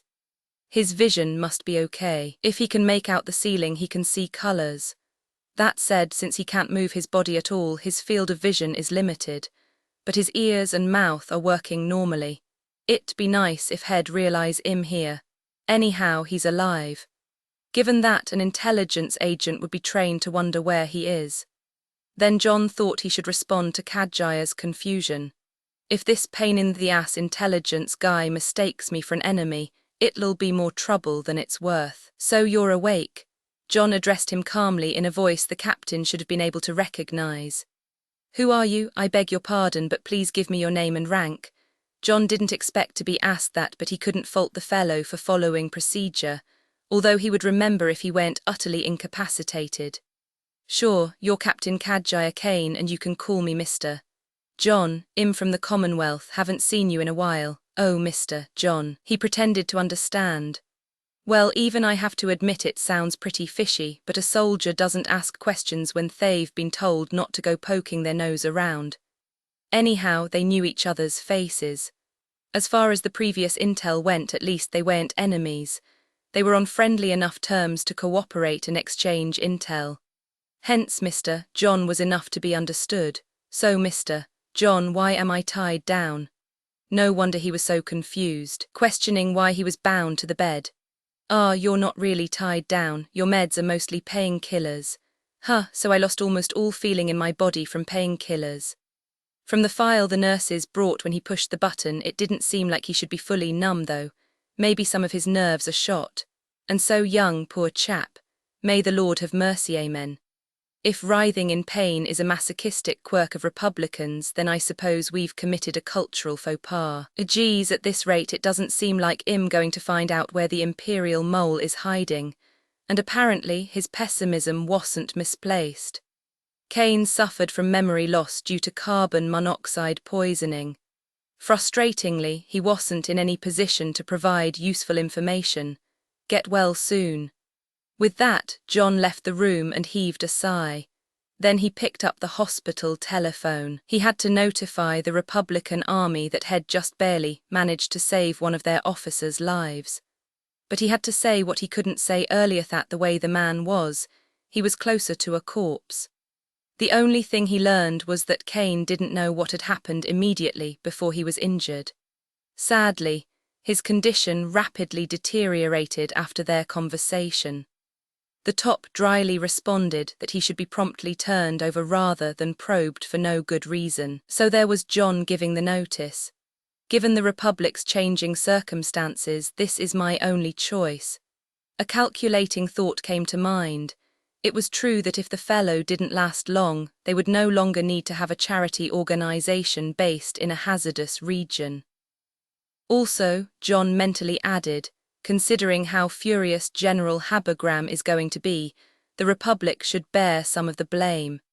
And it's regrettable that my flight back was set up so efficiently. Just the thought of how grouchy Habergram must have gotten made him want to smoke. This is one of those times I just want to unwind with a few cigars and not think about anything. True to his desire, he took out a cigar, put it in his mouth, cut it, lit up and puffed. Thus exhaling smoke in lieu of sighing, John, with his somewhat aloof John Bull spirit, cursed the heavens. Of course, he was proud of his ability to keep calm and collected in any situation, but even for him this one was a challenge. I can handle the homeland's cuisine, but spare me Habergram's angry screams. More than a few from intelligence grumbled in that vein. Reluctantly, well and truly reluctantly, John disembarked in the Commonwealth. Besides tea, there was nothing that could soothe his heart. He lamented, but he would do his best. He just had to think of the cancellation of his vacation and sudden business trip to the Republic as earning money for his family. Good grief, with that mental murmur, he plunged into the storm of making his report. He got a sense of the situation from the looks on the faces of the people passing by, but he still had to go. Granted, he wasn't sure if his meager salary covered observing a man who was like a dragon when he flew into a rage. Grumbling internally, he didn't let it show on his face as he entered the room. He gave the waiting Major General an oral report that covered the main points. Maybe you could say luckily, or maybe you would just say he was used to it, but he had enough time to plug his ears as he finished speaking. Naturally, he made use of it immediately. Don't fuck with me. Forged by salty tides, the natural voice of a seaman who had been with the Navy since the days of sailing ships was loud enough to thunder over even a stormy ocean. And this angry general's screams were even louder. Major General Habergram of the Foreign Strategy Division. The fist he pounded down was bloodied, but it broke the desk non-etheless desk made of oak, known for its durability. What magnificent power. John watched with a somewhat faraway gaze and endeavored to understand his boss's eccentric behavior in an objective way. He could probably even make a living as a Baritsu instructor. That said, the sole survivor was apparently burned before he knew it. Mr. John feigned a sigh, all but saying he had plugged his ears because he knew he would be screamed at. John had known Habergram for a long time. As a result, he also knew what might calm the man down a little. The survivor is in an extremely precarious condition. Unfortunately, I don't think he'll be able to hold out much longer. He only finally spoke just a little while ago. John explained why they couldn't question the survivor before being asked. We have no choice, so I think we should send him to a facility in the Republic for urgent care to save his life and consider what we have, all the new information we were able to get. I don't think we can expect a follow-up report. He knew, however, that these words would have very little tranquilizing effect on Habergram, who was practically exploding with rage. Thanks to the fires, there are no documents left. Everything's vanished. To put it plainly, the results of their investigation were not good. All the classified documents they had collected had burned up.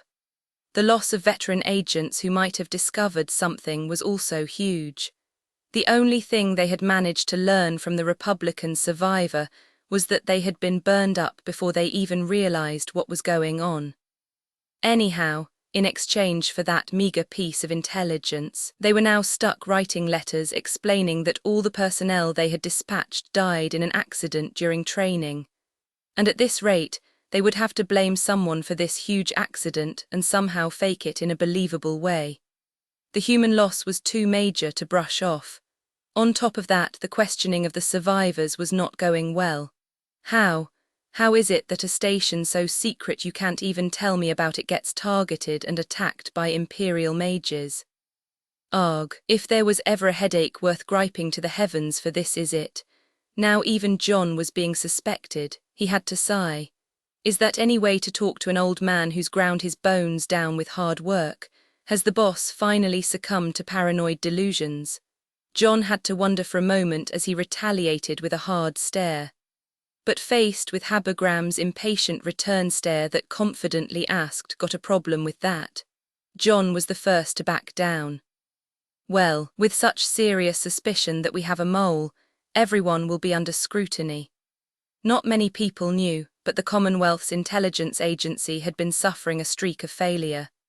There were just too many unfortunate coincidences. It may have been an unfortunate tragedy that the section dispatched to the Entente Alliance got shelled into oblivion along with their observation post. When the Imperial Mages unexpectedly encountered the Entente Alliance fleet, it was possible that their stray shots just happened to concentrate on one spoutvan if, in a turn of bad luck, someone the Commonwealth was doing its utmost to protect happened to be in that location. Probability theory showed that it wasn't impossible, and the subsequent discovery of their submarine was also theoretically possible. Given the nature of boats, the chances were non-zero. In other words, even if they could declare the chances were too low for Mages to have possibly encountered ships at sea, it was not unheard of. Thus, the current silencing of any discussion regarding the cargo due to confidentiality concerns might have been the result of the product of an unfortunate coincidence. So yes, one could argue those cases were bad luck, despite the astronomical odds. Then this happened. When people voiced suspicions that perhaps it wasn't a coincidence, that it could have been a leak, an investigation was only a matter of course. Naturally, in order to conduct such an investigation, it was necessary to keep secrets. So the Commonwealth's intelligence cooperated in utmost secret with the Republic's intelligence agency. The secret facility where they worked together was extremely well protected. Of all the things that could happen in the great big world, perhaps Imperial Mages just happening to also attack that facility during an assault on headquarters was just one more possibility. Well, coincidences are just horrible enough that it wouldn't be strange to discover a mole in the Commonwealth there. John stopped thinking. Frankly, what they needed was a realistic plan of action, not idle speculation. It may have been an unbelievable story, but if it was a coincidence, he had to prove it as such or the spectre of suspicion would torment him forever. If it wasn't a coincidence, there had to be an awfully big mole scrabbling around. If that was the truth, he had to shine a light on it and drag it out. Well, all we can do is make an inquiry, but we've done that several times. Maybe moles can burrow unexpectedly deep. Should we look even if we have to dig? John adjusted his appraisal of the spy. I'll see what I can find. It's a bother, but maybe I should shake down the Home Office too. He revised his plans in his head. If he was looking for a mole, he had to consider the possibility of leaks from other departments too. Sadly, he didn't have much time. The collapse of the Rhine front was coming. All military specialists agreed. Incidentally, Mr. John didn't have any issue with that judgment either. It was more about whether he had time for a leisurely mole hunt or not. John was the type who knew his limits. In other words, when something was impossible, he thought, yeah, this is probably impossible. June 18, Unified Year 1925, over the outskirts of Paris. If I must confess my emotions at this moment, honestly, I'm feeling absolutely refreshed. Good morning, or perhaps hello, good night. I'm not sure which greeting is appropriate, but I'm not averse to wishing everyone good day with a smile. On the contrary, I'll smile and send a greeting to not only the people of our beloved empire, but everyone in the whole world straight from the Imperial Rhine lines where we continue mopping up enemy. Yes, thinks Tanya, relaxing her lips into a gracious smile and recalling the moment they crossed the wasteland below. That is what used to be the Rhine front. The abundant greenery, the brooks that used to be resting places, all shelled into nothing. Nothing but the desolate remnants of trenches remain. I was here with my fellow soldiers, and some of them are here still. their bleached skeletons buried beneath the earth. After crossing that bony soil, luring in the main forces of the Republican army, and then encircling and annihilating them, there is nothing to stop us on the road to Parisii. Yes, we're advancing on the escargos Parisii. Now that ending the war with our own hands is more than just a dream, the scenery is so wonderful it makes me want to praise the Reich. Crown of the world, was this as expected, or was it strange that there was no resistance? The Mage Vanguard only makes contact with Republican forces on the outskirts of the city. But what luck they managed to acquire the railroads intact, so they even have heavy artillery. That makes the advance a bit sluggish, but all the officers of the Imperial Army, including Tanya, believe that the attack will continue unhindered and that the capture of the city is only a matter of time. That scene, in a way, is something not just Imperial Army officers, but officers from any army have dreamed of. The attack is so glorious that a competition even begins to see who can be the first to storm into the enemy nation's capital. And then the 203rd Aerial Mage Battalion, part of that vanguard who reached the outskirts of Parisii, finally finds some Republican soldiers prepared to defend their capital to the death. From above, it looks like it must be mainly units that were garrisoned in Parisii. What she can see seems like about 2 infantry divisions bearing no similarity to the armoured or mechanized varieties. From the dearth of young people, she infers that these units must be mainly an emergency mobilization of reserves. Though the army is currently building trenches in the suburbs behind them, the city streets and their pristine rows of buildings seem to remain entirely untouched by field engineers, at least, as far as she can tell from the positions being constructed below her. They should have at least dismantled some structures to give themselves a clear line for their defensive fire and blown up bridge pillars, but they didn't. Too bad for the guys who were emergency mobilized, but apparently they were being made to defend the city from the outskirts because the government was hesitant to wage urban warfare in the capital. Those poor guys, they really lost the boss lottery. Rather, the Imperial Army in general were extremely blessed in comparison. Or maybe if they had been trained appropriately and holed up in sturdy, entrenched defensive positions with heavy artillery backup, they would have managed to be a threat. As it is, Tanya chuckles to herself. A mere 2 divisions won't be enough to stop the tide of an Imperial army fresh off its victory on the Rhine lines. The Republicans actually are pitiful for having a superior officer who would order something so ridiculous. On that point, Tanya is glad to be blessed with mostly good human relations, beginning with General von Zetua, but really from the bottom on all the way up. Fairy 01 to CP. It's just as we heard. Infantry 2 divisions strong are constructing defensive positions. Roger. Support the armoured division until they arrive. Lately, we're getting lots of easy job sits. Great. Just as she was thinking that, intelligence had hit them with some enemy intel that could actually prove to be a threat. The Republican army was building defensive lines around the periphery of Parisii. On top of that, multiple other divisions seem to be gathering to defend the city. That has been the big news for a little while now. Thanks to that, our plans to stand by got changed to a mission of recon and anti-surface attacks. It was news that suddenly made me wonder if I should be happy about the additional pay or bemoan the reduction in vacation. But Tanya mentally murmured, looking at my current situation, I should celebrate receiving such an easy task with odds in my favour. I might even earn a bonus. Fairy 03 to 01. Data input complete. I've sent the observations to the artillery. Fairy 01 Roger, now focus on observing.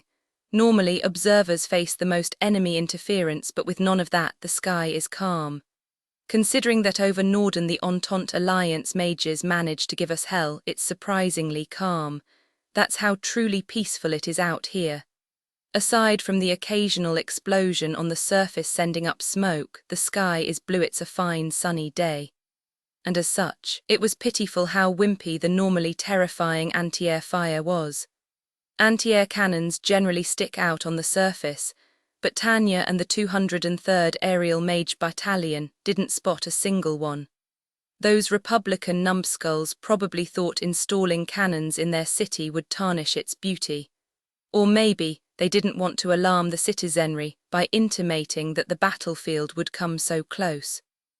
In any case, as far as Tanya and her unit can tell, the enemy is extremely weak in anti-air fire.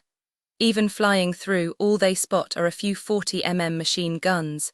There are none of the terrible 127mm cannons. On top of that, there's no sign of what would usually be the Mage's first targets, heavy artillery. Actually, the greatest firepower they see on the battlefield is an outdated field gun. The trickiest to deal with will be the mortars issued to the infantry. Long story short, the battlefield has relatively little enemy artillery. In close-quarter combat, heavy artillery would have too high a chance of accidental friendly fire. Given that the most firepower a foot soldier can use under those circumstances is the mortars, then that's what they need to be careful of, to put it another way, though that means there's nothing else to worry about. After all, to a mage, that's not enough firepower to constitute a threat. As long as they're in the air, it can't do much of anything to them. Fairy 03 to all units, be aware of the artillery's firing lines. Actually, grumbles Tanya in her mind, the worst thing that can happen to us now is being mistaken as the enemy by our own guns. As it stands, the only thing to do is roll our eyes and trample them. I don't want to be blown away by friendly 180 MMS. Tanya should be in the safe zone, but she decides to fly higher just in case. Her altitude adjustment isn't enough to cause her to lose sight of movements on the ground. Luckily, visibility is great. There are hardly any clouds. I'll just enjoy my view of the Imperial Mages forged on the Rhine lines firing away at the Republicans and their 80mm field guns. The range of a 180mm is very different from an 80mm, so I'm sure things will develop in a one-sided way. We have them literally outranged. That should make this quite easy. Since we're on an anti-surface strike mission, not a bombing mission, we're heavily armored, which weighs us down a bit, but this is just one of those times you have to bear it. To be safe, we assumed the dregs of the Republican Army's mages would intercept, so if spotting artillery fire was too dangerous, the plan was to throw a ton of grenades on the ground troops' heads and move in for a hand-to-hand fight. So we loaded up on potato mashers, but now the artillery is going to handle the ground forces, so we have no use for them. That said, I can't cast off ammunitions bought with the nation's money, just because they are heavy, although maybe I could make the excuse that I needed to be lighter in case of hand-to-hand combat with enemy mages. Ultimately, since no enemy mages appear, there's nothing to do but observe for the artillery carrying all this heavy stuff. So did General von Rudersdorf misread the situation? Fairy 01 to HQ, we've acquired the designated airspace. No resistance, no enemy mages in sight. Yes, the Imperial Army has been advancing smoothly, but if we can really march right into Parisii with no resistance, something is off. Well, but there is some resistance, but it's difficult to understand why they aren't gathering all their remaining troops for a mass effort. Like we're circling above the enemy capital with good visibility. This isn't just unexpected, it's unbelievable. It's so empty here it would feel more realistic to suspect we're getting lured into some kind of trap. Nothing about this is what you would expect. Usually this airspace would be tightly secured. It's easy for mages to conceal themselves for an ambush. That's why we performed recon in force on the Rhine lines, to drag them out of their lair.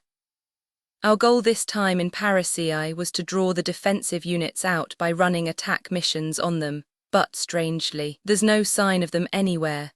Even if there aren't any conspicuous measures like anti-air cannons, there have to at least be some mages. That's what we're all thinking, and I can hear people warning about the possibility of an ambush. If the Republican Army tried to fly over the Imperial capital, there would be a hell of an interception. We were sure this whole area would be ready to saturate the sky with anti-mage fire that could penetrate defensive shells and protective films. The troops accepted that forecast with next to no objections. Thade learned on the Rhine lines how stubborn the Republican troops are, so it was only natural. But here we are with not a single shell coming at us. Unless a majority of the enemy are believers in passive resistance, they must just not be here. In that case, it starts to feel like we really took out the Republic, but at the same time, a total lack of anti-air fire is kind of eerie. Are there a bunch of characters loyal to their duty holed up somewhere, waiting to blow themselves up to take us with them? No, this is their capital. They aren't so politically blasé that they would blow it up themselves. HQ Roger, keep observing impacts and stay on your toes. But though that may be bothering me, I have to focus on other things right now. The army wants to avoid urban warfare. They'd rather obliterate the city before the enemy can hole up in it. I have no objections to that. You could say they have the right intentions. Rather than fighting a tricky urban battle and sweeping through each area in turn to wipe out the enemy, it's much easier to surround and annihilate them. Above all, it's effective. But if we take the time to blast the city with our artillery, we risk letting them escape, or it's possible that units will drop out of the fight and begin withdrawing. In that case, someone will have to cut off their retreat in the rear. Naturally, if there are no other airborne units, the mages will be put in that role. If we're unlucky, my unit might be sent on a mission to drop in and attack them. Of course, this is much better than being in the trenches. That said, getting jumped in a city in the middle of enemy territory doesn't sound like much fun. It's obvious that the best would be to not have to do it. All we can do is pray the artillery gets the enemy movements and terrain down and does their thing. Well, and I guess we should consider if anti-surface supporting fire would discourage a retreat. Fairy Roger, well, be on guard. We made it this far without getting Dunkirked. Once we win the war, I should be able to enjoy the rest of my life. Tanya is extra vigilant precisely because they are fighting a winning battle.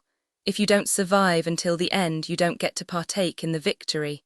I don't want to get injured during my final missions. June 19, Unified Year 1925, the Republic, Department of Finisterre, Brest Naval Base.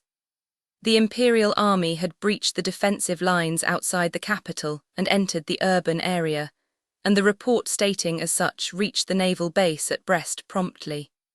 Vice Minister of both Defence and the Armed Forces, Major General de Lugo, had complicated feelings about the awful news. Though he had been expecting the notice, to actually get it was incredibly irritating. He was the one who had drafted the plan for just this sort of scenario, but he had only done so shamefully, weeping inside. A plan to withdraw from the continent. No other job in his life was so humiliating as drawing up this plan. Major General de Lugo had walked the path of light during his time as a proud Republican soldier, and now he felt utterly disgraced. Even more than that, however, he was filled with anger. So many soldiers, his brothers, had died believing in the glory of the Republic.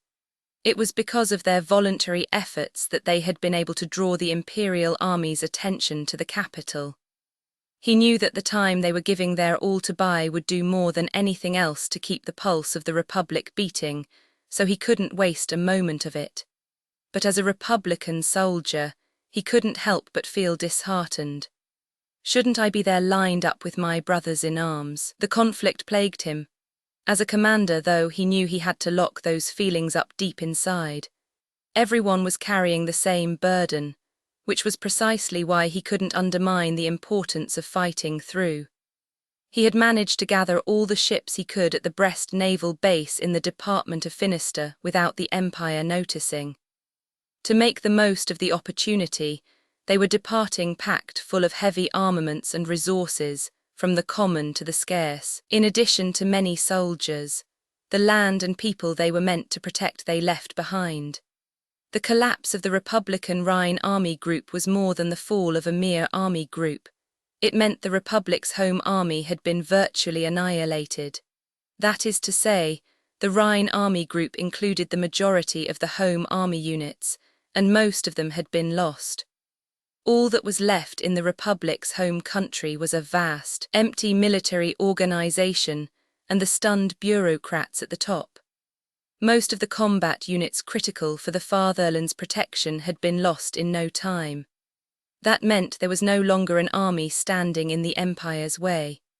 When the issue of how to reorganize the lines in the battle with the Empire to patch the gigantic hole came up, it seemed like collapse would be impossible to avoid. The Republican government and military leaders were prepared to mobilize every last unit along with Commonwealth assistance, though, frankly, some knew that it was only delaying the inevitable. One of them was Vice Minister of Defense, Major General De Lugo, and though he was executing the plan to abandon their home territory, he certainly had more than the standard reservations about it. Logically, if they had built trenches and put artillery and soldiers in them, the lines could have been protected. He knew that was a reasonable thing to order, but the hole ripped in the front was so gigantic that units that could have held the line had been erased from their formation forever, not to mention the loss of munitions and the heavy artillery. Having lost the majority of their war production and other heavy industry capabilities, they wouldn't be able to sustain the same level of consumption as before. But still, if we could have gotten a hand from our allies, if the Commonwealth had only hurried up and intervened 2 weeks ago, or even 10 days ago, if only their forces could have made land by the time the Republican Army's central forces were getting surrounded and annihilated. If the expeditionary force had arrived and fought a delaying battle, maybe there would have been enough time to prop up a new front line. Even if they couldn't save the entire army, maybe they could have gotten some units out of the encirclement. Having thought that far, De Lugo had no choice but to recognize that nothing good would come of going any further. It was too late now. Anything else would be of as little use as crying over spilled milk. The glorious main forces of the Republic were forever lost to the possibility of reorganization. Their home territory would be trampled beneath the loathsome Imperial Army's boots. That damnable prediction was now an inescapable future. Howe's progress? He switched gears to dismiss the thoughts of mischances. The Imperial Army had wiped out their trained and outfitted elites. Forged in the endless combat on the foremost Rhine line, they were literally the best the Republican Army had. It was an utter shame to lose them. Sadly, the Republic would probably never, not during this war or any other, be able to muster a group of such elite soldiers ever again. But the Republic still had a fair amount of men left, if it brought them all together. In their vast colonial holdings, they had troops and a wealth of natural resources. Of course, scattered as they were only targets for slaughter or surrender and disarmament. However, this also meant that if the Republic could band them together, could harness those human and natural resources, it could safeguard a bright future for itself. And if they looked at it as a means to control the weakened influences in the colonies, if they could get the remaining troops out organizationally intact, in other words, they could preserve the cluster of troops they had, they could build an immensely powerful anti-Empire army. If they bided their time, it wouldn't be impossible to deal the Empire a painful blow. Armored Division 3 has finished boarding.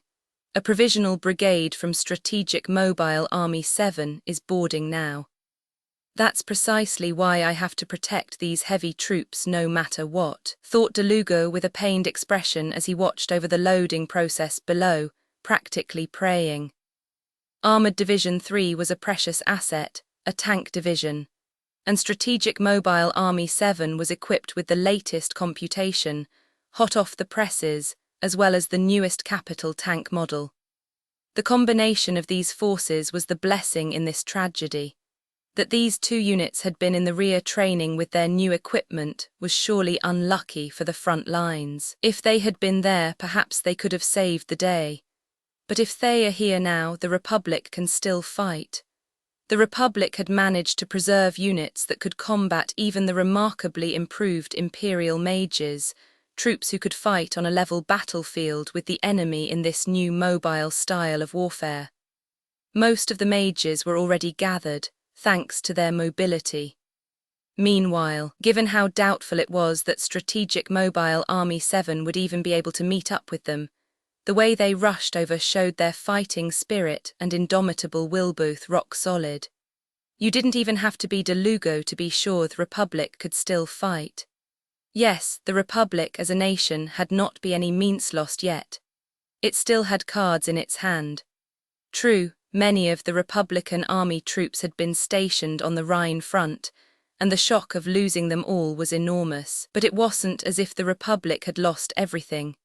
In a way, maybe he was putting up a brave front, but Major General De Lugo still had fight and drive left, so he scolded his discouraged heart. What kind of soldier leaves the fate of his country dependent on the goodwill of another nation? A soldier who can't save his own country is better off dead. They must stay on the lines of battle, fighting for the fatherland, their country, until the very end. He wanted to scream that even if their opponent won the first round, the Republic would be the one left standing in the end. So De Lugo wanted to gather all remaining forces in anticipation of a counter-offensive. He wanted every soldier he could get his hands on, but due to the nature of the operation, he was up against every commander's eternal scourge: time. On the one hand, the longer it took, the greater the possibility the plan would leak. If that happened, the would-be core of his resistance army could get attacked.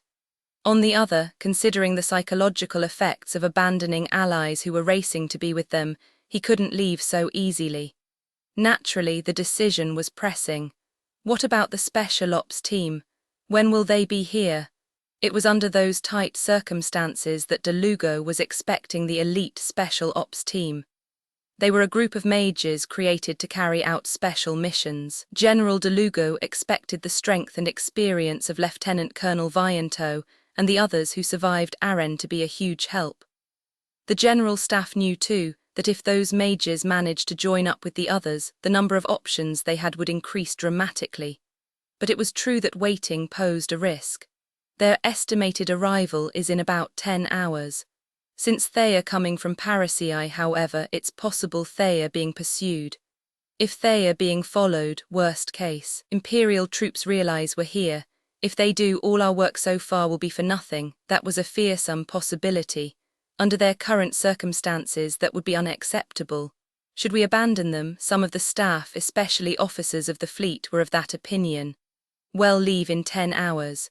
Majors should be able to catch up to us over the water, right? For now, load as much as we can in that time. Understood. But De Lugo decided to wait right up to the last second. He was making a gamble, pushing both cargo space and time to their limits.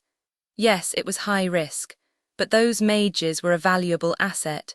If they could manage to accommodate them, it would absolutely boost the Resistance's firepower later on. More importantly, what about the route? The latest check-in from Escort Fleet 2 says it's all green, and most crucial of all, luckily the sea was still free of Imperial influence. The Imperial Navy was confident they had suppressed the Republican Navy, but that was just barely true, under a limited set of circumstances. They still had enough muscle left to show the Empire that attacking head-on wasn't the only way a navy could do battle. Furthermore, the Imperial Navy, with their objective of putting a check on the Commonwealth and Republican navies, tended to fall into the fleet in being pattern of thinking. It was hard to imagine them coming out for a decisive battle. After all, with the Commonwealth's navy on his side, it was De Lugo and allies who would prevail. The Imperial military didn't seem to have much strategic flexibility. Telegram from Independent Submarine Squad 14. No contact, the route is clear. They were lucky that the Imperial Army hadn't caught on. There was no way ships full of supplies would be allowed to escape if they were detected. For now, at least, there was no sign of interference. Given the way the Imperial troops did things, it could very well be a while before they realized. Of course, once the escape operation was underway, they would figure it out. He was sure their pursuit would be fierce, so they only had one chance. He was betting the future of the fatherland on this one venture. The moment the ceasefire was called, that was their chance. The success of the operation depended on whether or not the Empire found the movement suspicious, or whether they could distract the Empire somehow. Report from the embassy in the Commonwealth. The main enemy forces are busy monitoring the Commonwealth Navy's exercises. Were they idiots, or was it just business as usual? The Commonwealth's home fleet was performing emergency exercises as surprise training right on the edge of their territorial waters, completely distracting the Imperial forces. Their fleet, air force and majors were all paying attention to the exercises, which gave de Lugo a free hand. Given that there were apparently no complications that would damage the gathered ships, the Empire must not have realized what was going on. Neither were there any reports of Imperial scouts or suspicious characters in the vicinity of the naval base. He didn't want to jinx it, but the situation didn't seem so desperate. Good of them to assist. Let's get through this and retaliate. Even if I have to eat that stinking Commonwealth food, I'll fight through. Can't wait for the counteroffensive from the south. His subordinate spirits were unflagging. The troops could still fight at least. Even if they had to give up the fatherland to the Empire temporarily, in the end they would take back the land that raised them. Well, it all starts here. His resolve was firm, though he was suppressing his emotions. His voice brimmed with the spirit to fight the Empire to the last. Major General de Lugo was a patriot. He loved his country. He loved his fatherland. He was a firm believer in his country's glory. If the Republic was no longer great, it was no longer the Republic. Chapter Roman 3 Operation Ark. June 20, Unified Year 1925, Imperial Army General Staff Office. As usual, Major Generals von Zettua and von Rudestorff were washing down lumps of off-tasting glop that most would hesitate to describe as food with awful ersatz coffee in the dining room of the General Staff Office. The cuisine did absolutely nothing to whet their appetites, but even more upsetting was plating such awful fare on beautiful dishes. The expensive tableware was on par with what you might find at a court dinner, but as the pair carved into the lumps of what could maybe be called food, but maybe not, they were long past the point of frowning at it. The key was to pay no attention to what you were eating. As they did their best to look at each other instead of their plates, the theme of today's discussion was uncommonly abstract. After the good news of the suppression of the Republic, the next debate was laying the groundwork for negotiating with the Kingdom of Ildoa. So, do you think it would be best to arrange the surrender terms via the Kingdom of Ildoa? Strictly speaking, General von Rudestorff, the army's duty is to protect the Empire. Diplomatic strategy is out of our jurisdiction. Oh well, that's true. Rudestorff felt they should perhaps put together peace terms, and Zettua advised him that doing so would be overstepping their authority. Still endeavouring to keep their eyes off their respective meals, the pair were discussing policy not as the ones in charge, but as a third party, a rare occurrence. That's the job of the Foreign Office, so we should respect their work, and we should probably focus on our own responsibilities. In other words, the administrative tasks surrounding the ceasefire, right? Which was why, when Zettua reminded him of their job, Rudestorff was quick to respond. Though it was only an administrative matter, managing the ceasefire would be a bit of a challenge. It was true that the one grumbling to that effect would have a pile of work to do as the one in charge of operations. Rudestorff sighed. He still had to keep a tight hold on the reins and limit confusion to the extent possible. Out where they are actually shooting at each other, the mentality could spell trouble, you know. With emotions running high, we run the risk of a mix-up. Why don't we at least get an idea of what tack we're taking? For now, let's draw up a ceasefire plan for the front lines. The standardized procedure for a local ceasefire should be applicable, but let's check just to be sure. Then we just have to show it to legal. Cadets learned the basics of forcing enemies to surrender and enacting ceasefires in the academy, but that was only a cursory look at elementary principles. When it came to officers in the Imperial Army who had experience dealing with the fallout of a major military clash between nations, There were only a few legal specialists, if that. Yes, if you want a status report. Lieutenant Colonel von Lergen just returned from observing in the field. Let's have him fill us in. It was obvious that the knowledge the staff officer brought back from the front would come with extremely valuable suggestions, especially when the officer in question was a capable man whose reports could be trusted. That would be great, we have to finish this right. That was quite a show of confidence we put on for Supreme High Command. I have no intention of failing and ending up a laughingstock. Go ahead. Everyone's buzzing about how skillfully you're handling things. You really saved me by getting supply lines into the capital. I'm grateful. The main thread of the pair's conversation had shifted from diplomatic matters outside their jurisdiction to the practical matters they needed to handle. As capable businessmen, Zetua and Rudersdorf knew there were a mountain of pending issues regarding logistics and the front lines. That's what friends are for. Well, you can thank me with coffee beans. As soon as this is over, I'll get you all the imported coffee you can drink, you greedy rascal. Thus, even while joking, the only thing on their minds was smoothly accomplishing everything necessary to ending the war. You're just as greedy. I'll have you recall that the Imperial Army was set up to function along interior lines. Please understand how much strife you caused us by doing whatever you saw fit. I do. Anyhow, shall we mop this up? Indeed, call Colonel von Lergen. They were brave, loyal soldiers. Not only that, but it was fair to call them outstanding. They, however, defined themselves as staff officers who had to be constantly engaged in military business. Soldiers were the ones whose duty was to focus on the fighting. The same day, Imperial Army Supreme High Command's Foreign Intelligence Advisory Board. The conference room was full of frowning men, each one suit as drab as the next. Normally, the atmosphere was tense, so solemn that the room's occupants would refrain from smoking. But now it was abuzz with the first good news in a while. The major counterattack operation had been a success. The army had notified them that the troops had marched into the Republican capital and that a ceasefire was near. Both of those things meant victory for the Empire. Their dream of the war's end and the return of peace was right before their eyes. How is the foreign minister thinking of handling the end of the war? So even the no-nonsense bureaucrats were bubbling with enthusiasm, already thinking about post-war tasks. The end of the conflict entailed a lot of work after the fact.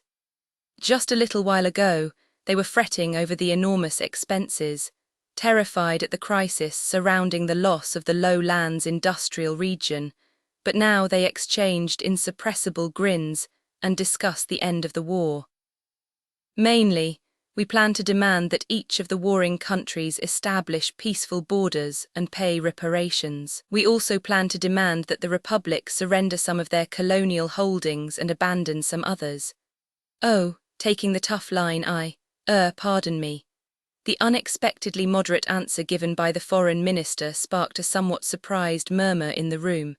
To those who had suspected aggressive demands from a hardliner stance, the conditions seemed very realistic. From the way the young bureaucrats were talking, I thought they would come up with harsher demands, someone whispered, and it was plenty loud enough to reach the foreign minister's ears. No, I understand how you feel, but we know what would happen if we wrote the peace treaty after drinking a swimming pool's worth of sweet victory, which is to say, I'm embarrassed to admit the younger officials did just that, so we waited till their hangovers subsided and made them rewrite it. Wincing a bit awkwardly, he presented the private meeting with an honest account of the behind-the-scenes workings and added that he realized other ministries were laughing at their somewhat extreme antics. In the current plan, with the vast concessions and large reparation bill, we're essentially treating them as a client state. It's not realistic in any sense of the word. Of course, I threw it back at them to have it redone. He chuckled wryly as he related the inside story. Excuse me. That was a tangent. Please strike it from the record. That's fine, Secretary, as he says. The clerks dutifully gave their verdict with the benevolence of those free of the anxieties of youthful error. A question. How will surrender be handled? Well, the army will take care of that. At least it wouldn't be good to put restrictions on the military leadership before the war is over. What's important is for us to do a proper job on our respective tasks, don't you think? The conclusion they reached was to do what they could to respond to the military's requests. Then they diligently moved on to the next topic of discussion. Now then, our next order of business is the trade agreement with the Federation. The same day, the 203rd Aerial Mage Company's garrison. What? The Republican Navy is withdrawing. Major Tanya von de Gurichaf's first response to the news was delivered in an even voice. So Visha didn't notice her superior was working incredibly hard to maintain that monotone. After all, it was the afternoon after they had invaded the Republican defensive lines and finished their anti-surface support mission, and as far as Visha could tell, the message from High Command seemed like good news. Yes, Major. It's a general message to all troops from home. Vice Minister Major General de Lugo has ordered the Republican Navy to stop fighting and move. Now the end of the war is only a matter of time. Notice of a ceasefire and word that the Republican Army was abandoning their position and retreating that had to mean the Empire's dream of victory was coming true.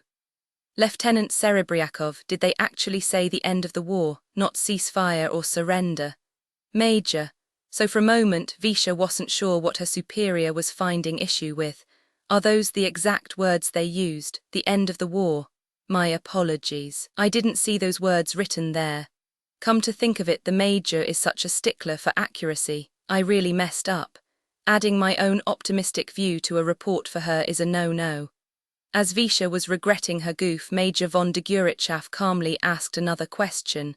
One thing. You said this is under Major General de Lugo's orders. Where are they withdrawing to? Please excuse the omission.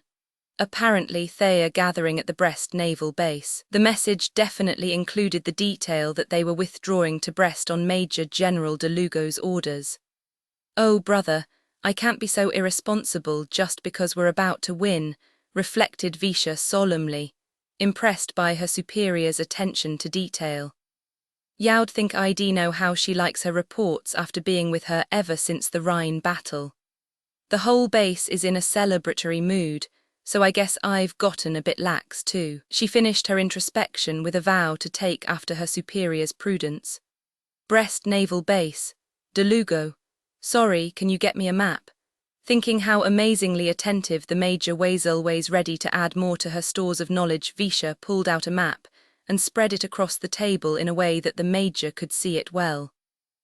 Her face, as she stared silently at the map, was so earnest that carelessness seemed like a foreign concept to her. So just as Visha was about to ask if she should be bringing coffee if it would take a little while, Major von de Gurichaf pounded her fist on the table and stood up, trembling all over. Shit, these gigantic numbskulls, why didn't they realize? Major.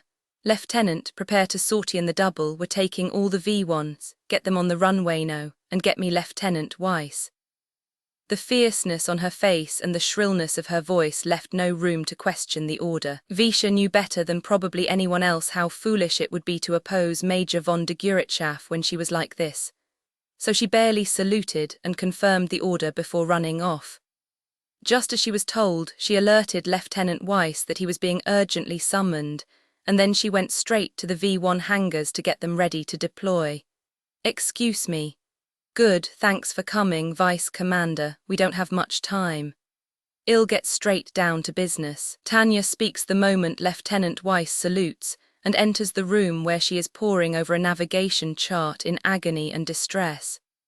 The enemy fleet is concentrating in Brest. The brass thinks this is the Republic withdrawing as part of the ceasefire, but I say that though they may be withdrawing, what they are doing is escaping in secret.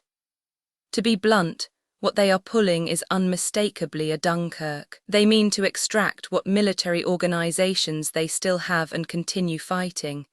If we don't beat them here, the war won't end. Major, with all due respect, the ceasefire will be declared tonight. Attacking now would be. Lieutenant, a ceasefire is not the same as the end of the war. It's something else entirely. And as of this moment we're still at war. He must not understand. Weiss' leisurely reticence to take her attack order is unbelievably frustrating. We can't get Dunkirk. We can't let them escape. We can't waste this victory. If we don't eliminate Himd Lugano, the war won't end. No won't be able to end it. And if that happens, the path forward leads to a morass, and the only way out of that is ruin. She can't let that future come to pass, not after being worked like a horse in a total war. She can't let her organization, the Imperial Army, go out like that in this nightmare scenario. My employer going bankrupt is the worst possible outcome, so it must be avoided at all costs.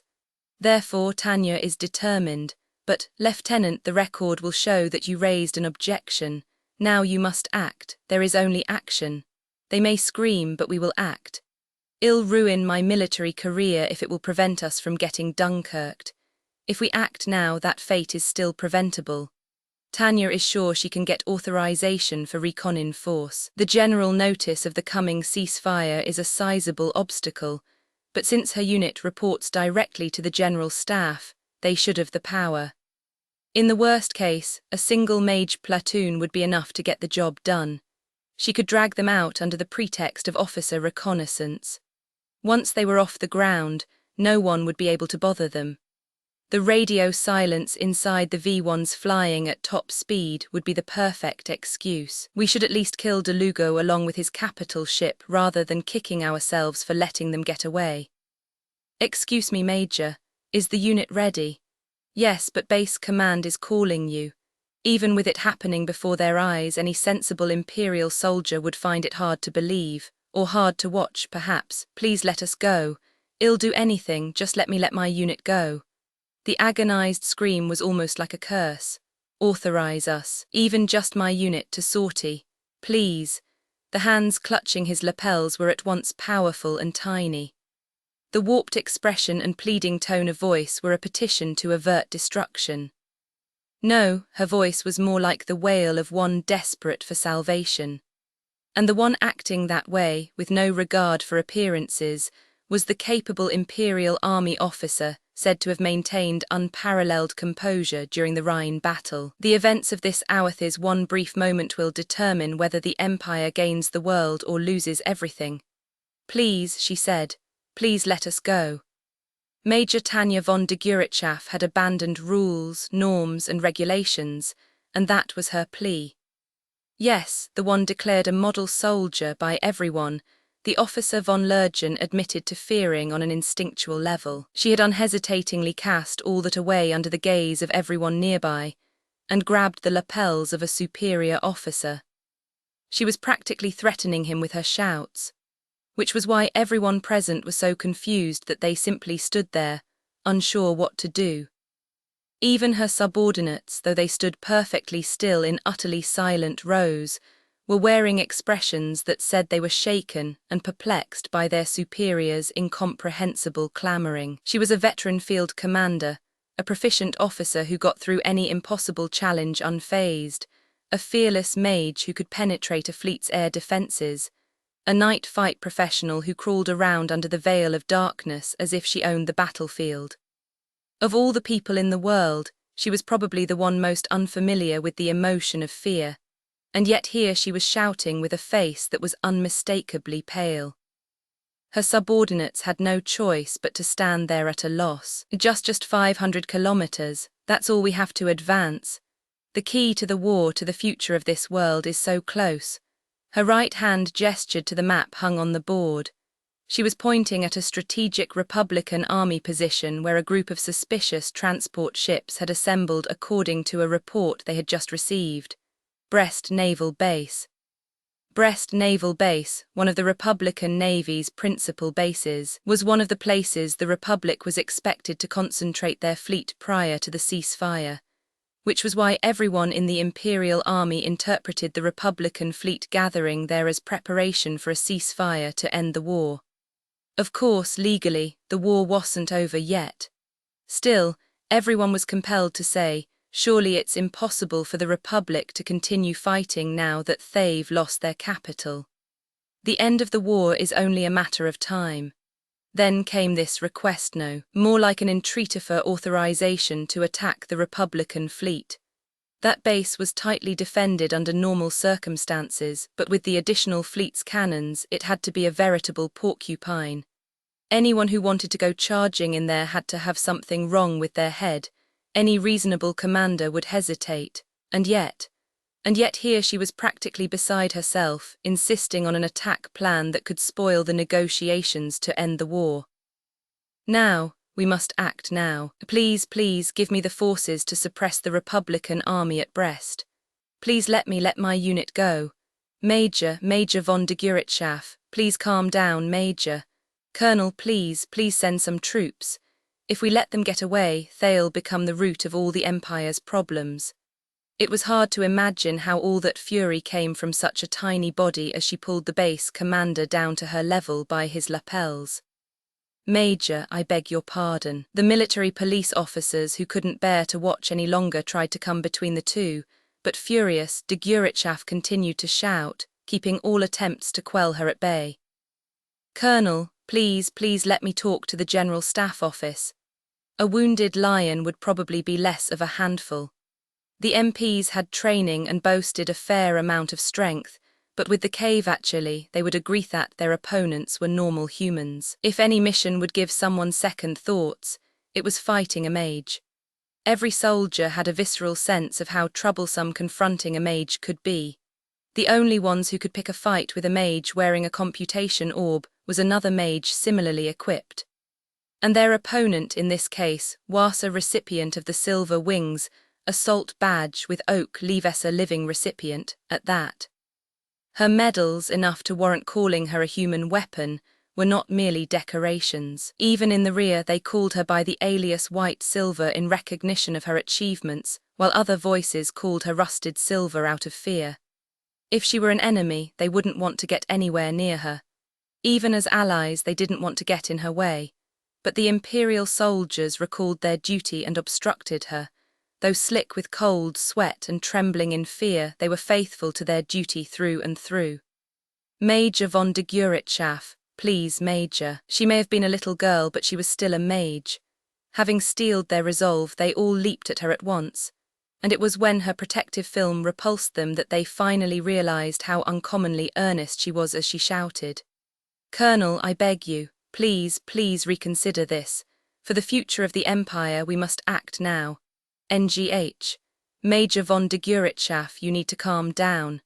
But even the commander of the base was an Imperial soldier. If he could be coerced by a commander stationed under him, he wasn't fit to be in charge.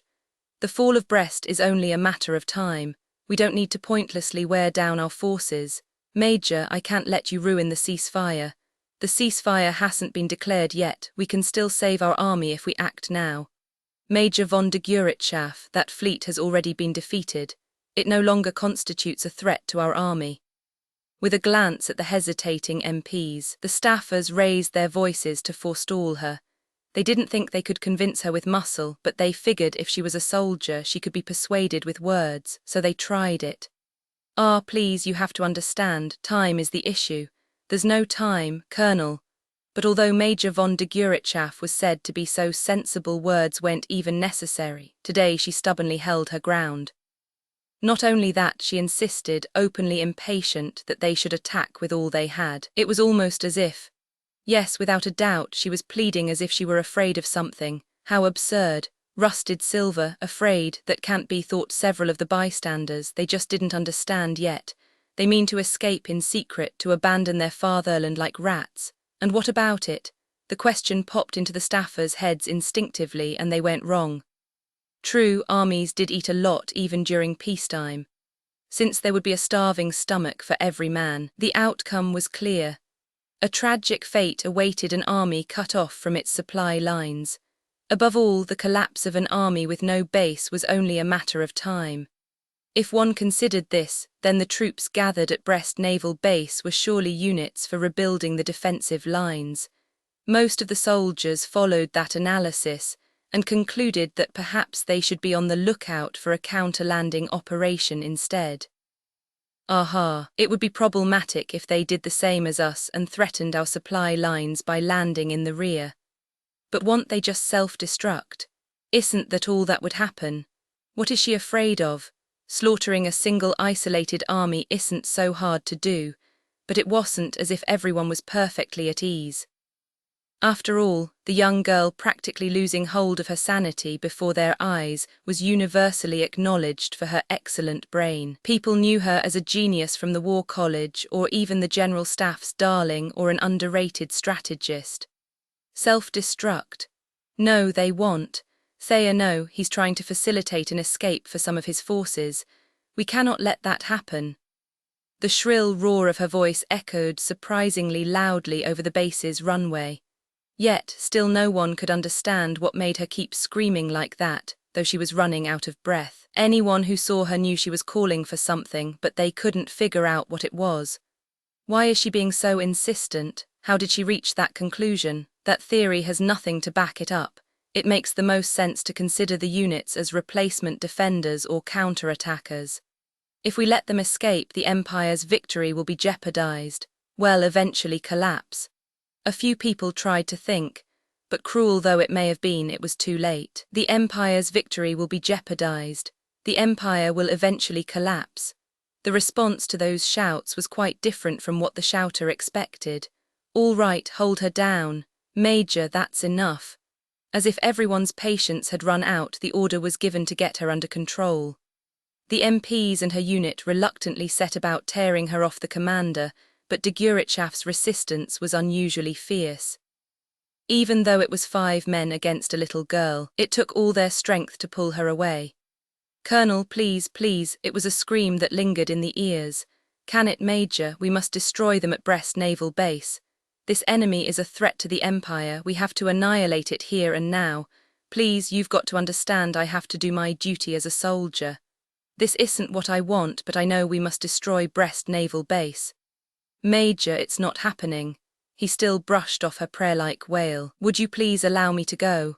Give it up. Major, please don't try to stop me. Commander, I should already have the authority to do this." The base commander's logic was crystal clear. Her action would endanger the ceasefire. But Major von de Guritschaf's refutation was also clear. "I don't give a damn. By the authority invested in me by the General Staff, I'm going ahead with a recon-in-force mission."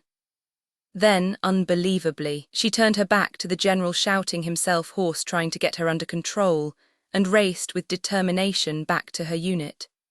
The MPs braced themselves, thinking they should stop her, but the look in her eyes froze them solid. In later days, they would talk among themselves about those eyes. If we got in her way, she would have eliminated us.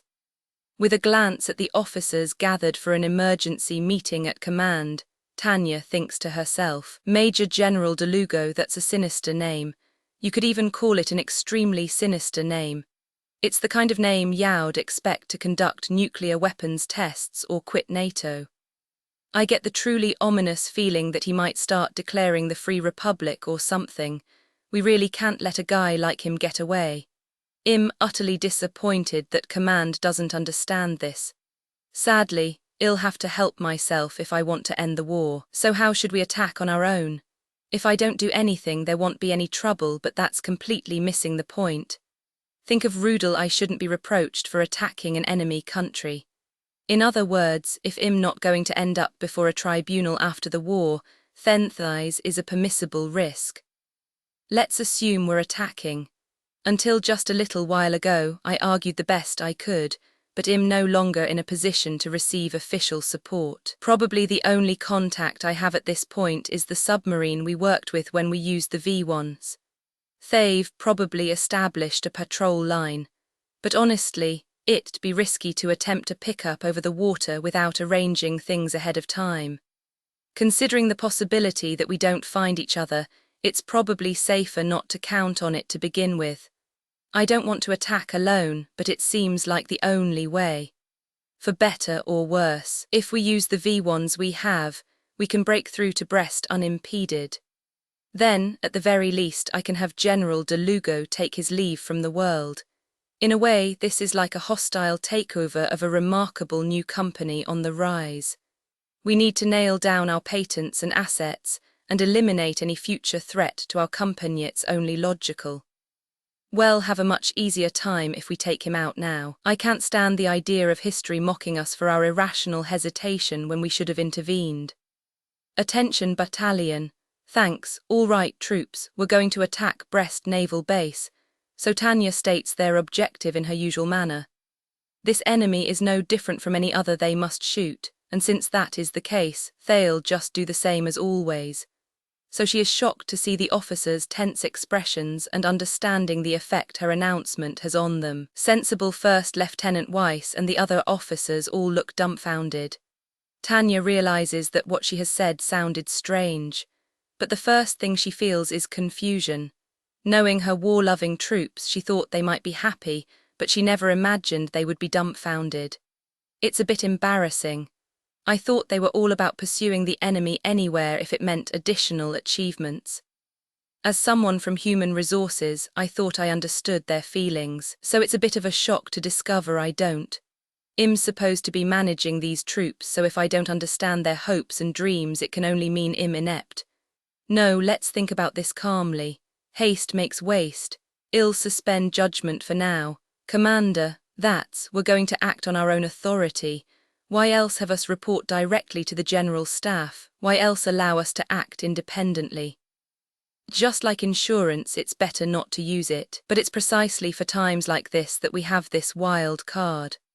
The higher-ups resent her authority because the standard chain of command is often tangled.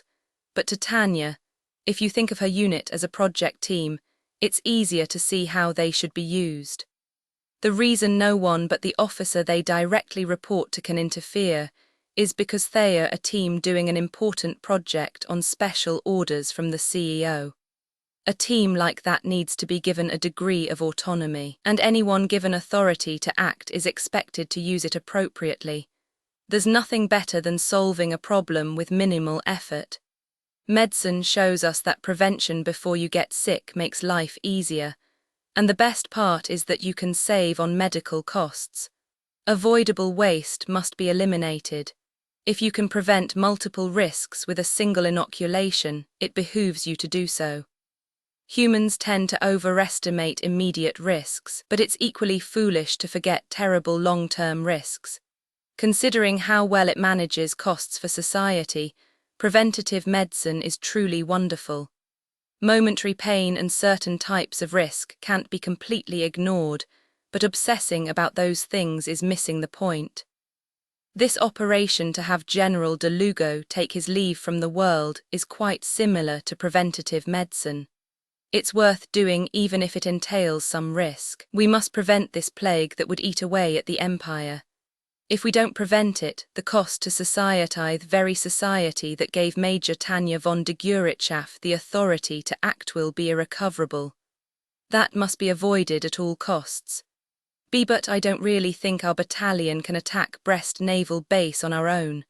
And besides, the only ones who used the V1 before were the members of the select company. It's not enough. Please reconsider this, urges Lieutenant Weiss, but to Tanya this is nonsense stemming from an attachment to preconceived notions. Certainly it would be logical for the Brest base to be heavily defended. Yes, I see how even an elite battalion could suffer serious casualties if they are shot at head-on by a unit lying in wait for them. Still, to Tanya, even taking all that into consideration, it must be done. And they have a way to do it. There's no reason not to. Lieutenant, we're only going to hit them and run. It's less of an attack than a recon in force mission. I'm confident our battalion can handle it and that it's a worthwhile objective. So Tanya argues, if anyone can do it, we can. After all, their defenses are configured for sea and land, and in the first place, we're only going to zoom in there on the V1s and then get out after delivering a single blow. In addition to those basic assumptions, she imagines Brest Naval Base's defenses are outdated. They didn't take aerial technology or paratrooper majors into account. On top of that, their defenses are an anachronism, and with no pressing reason they probably aren't rushing to update them. You can probably assume they are operating with old safeguards. Brest Naval Base's location makes it a good natural harbour. It originally developed into a port to shelter in a storm, and the topography allows large ships to dock. Geographically, it also has the distinction of being difficult for a land army to reach. There's a reason the place has been used as a base since ancient times. Another important point is its distance, safe in the rear from the Empire, a potential enemy. But that safe in the rear assumption brings with it an interesting proposition. In an arms race where every moment counts, there aren't very many resources available to outfit areas besides the front lines. So would a place considered safe like Brest be given priority? It's a very interesting question. But what if the enemy is counting on using the fleet's defences and firepower? It doesn't seem strange to expect that Brest naval base's defences aren't much to speak of. After all, compared to the state of defensive fire at the end of World War II, these anti-air measures are like pea shooters. We'll definitely be able to limit our amount of wear and tear as long as we don't drag out the attack. Besides, the Republican army isn't very experienced. The Imperial and Republican fleets have been staring each other down on the fleet in being principal for ages. That is to say, both of them are holed up. Of course, individual ships have participated in battles here and there, but we can assume that on a fleet level, they don't have much experience with fighting against air or mage forces. Well, it's no wonder, given that most of the mage units from both sides were pitted against one another in the attrition battle on the Rhine front. And even if the group included troops who lived through their baptism in the hell of the Rhine lines, most of them were reserves anyway. The inexperienced units won't be able to keep pace with the elites. The difference between having even a little frontline fighting experience and none is huge. And I'm in contact with a friendly submarine near the base. I confirmed that a friendly sub was patrolling the area, even if the most we can expect from it is alerts rather than preventing the escape entirely. Still, if we can succeed in catching a lift, we can attack more than once and make our getaway underwater. I'll be glad to have additional choices, and as long as submarine command doesn't interfere, it will be possible to attack simultaneously with torpedoes. Given all that, I've determined that the best course of action is to directly attack Brest Naval Base with V1s and then board the submarine and attack once more. In other words, we'll assault them with the V1s like we've done once already. I'm confident you guys can pull it off again. It's a rehash of a past operation. Since we're acting on our own, we can't get support to draft a new one, so there's no helping it. To have the most surefire plan, Tanya references the easiest operation she's been involved in. Of course, she doesn't want to use the V1s, but Chief Engineer Shujal's invention played a critical role in their previous operation. Tanya figures that destroying a ship is more than doable with the destructive power of those warheads. Plus, using those, we won't have any trouble with enemy interception or any allies trying to stop us.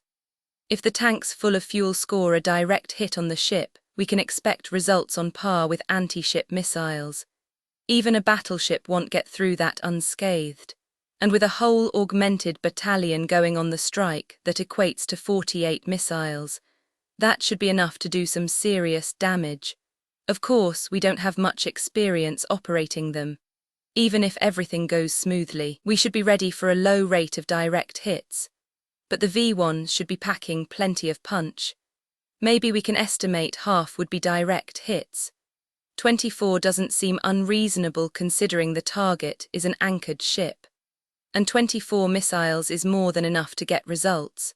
And if Majors attack on top of that, I have no doubt we'll get our sworn enemy Major General de Lugo promoted to full general in no time. We'll even give him a battleship for a gravestone.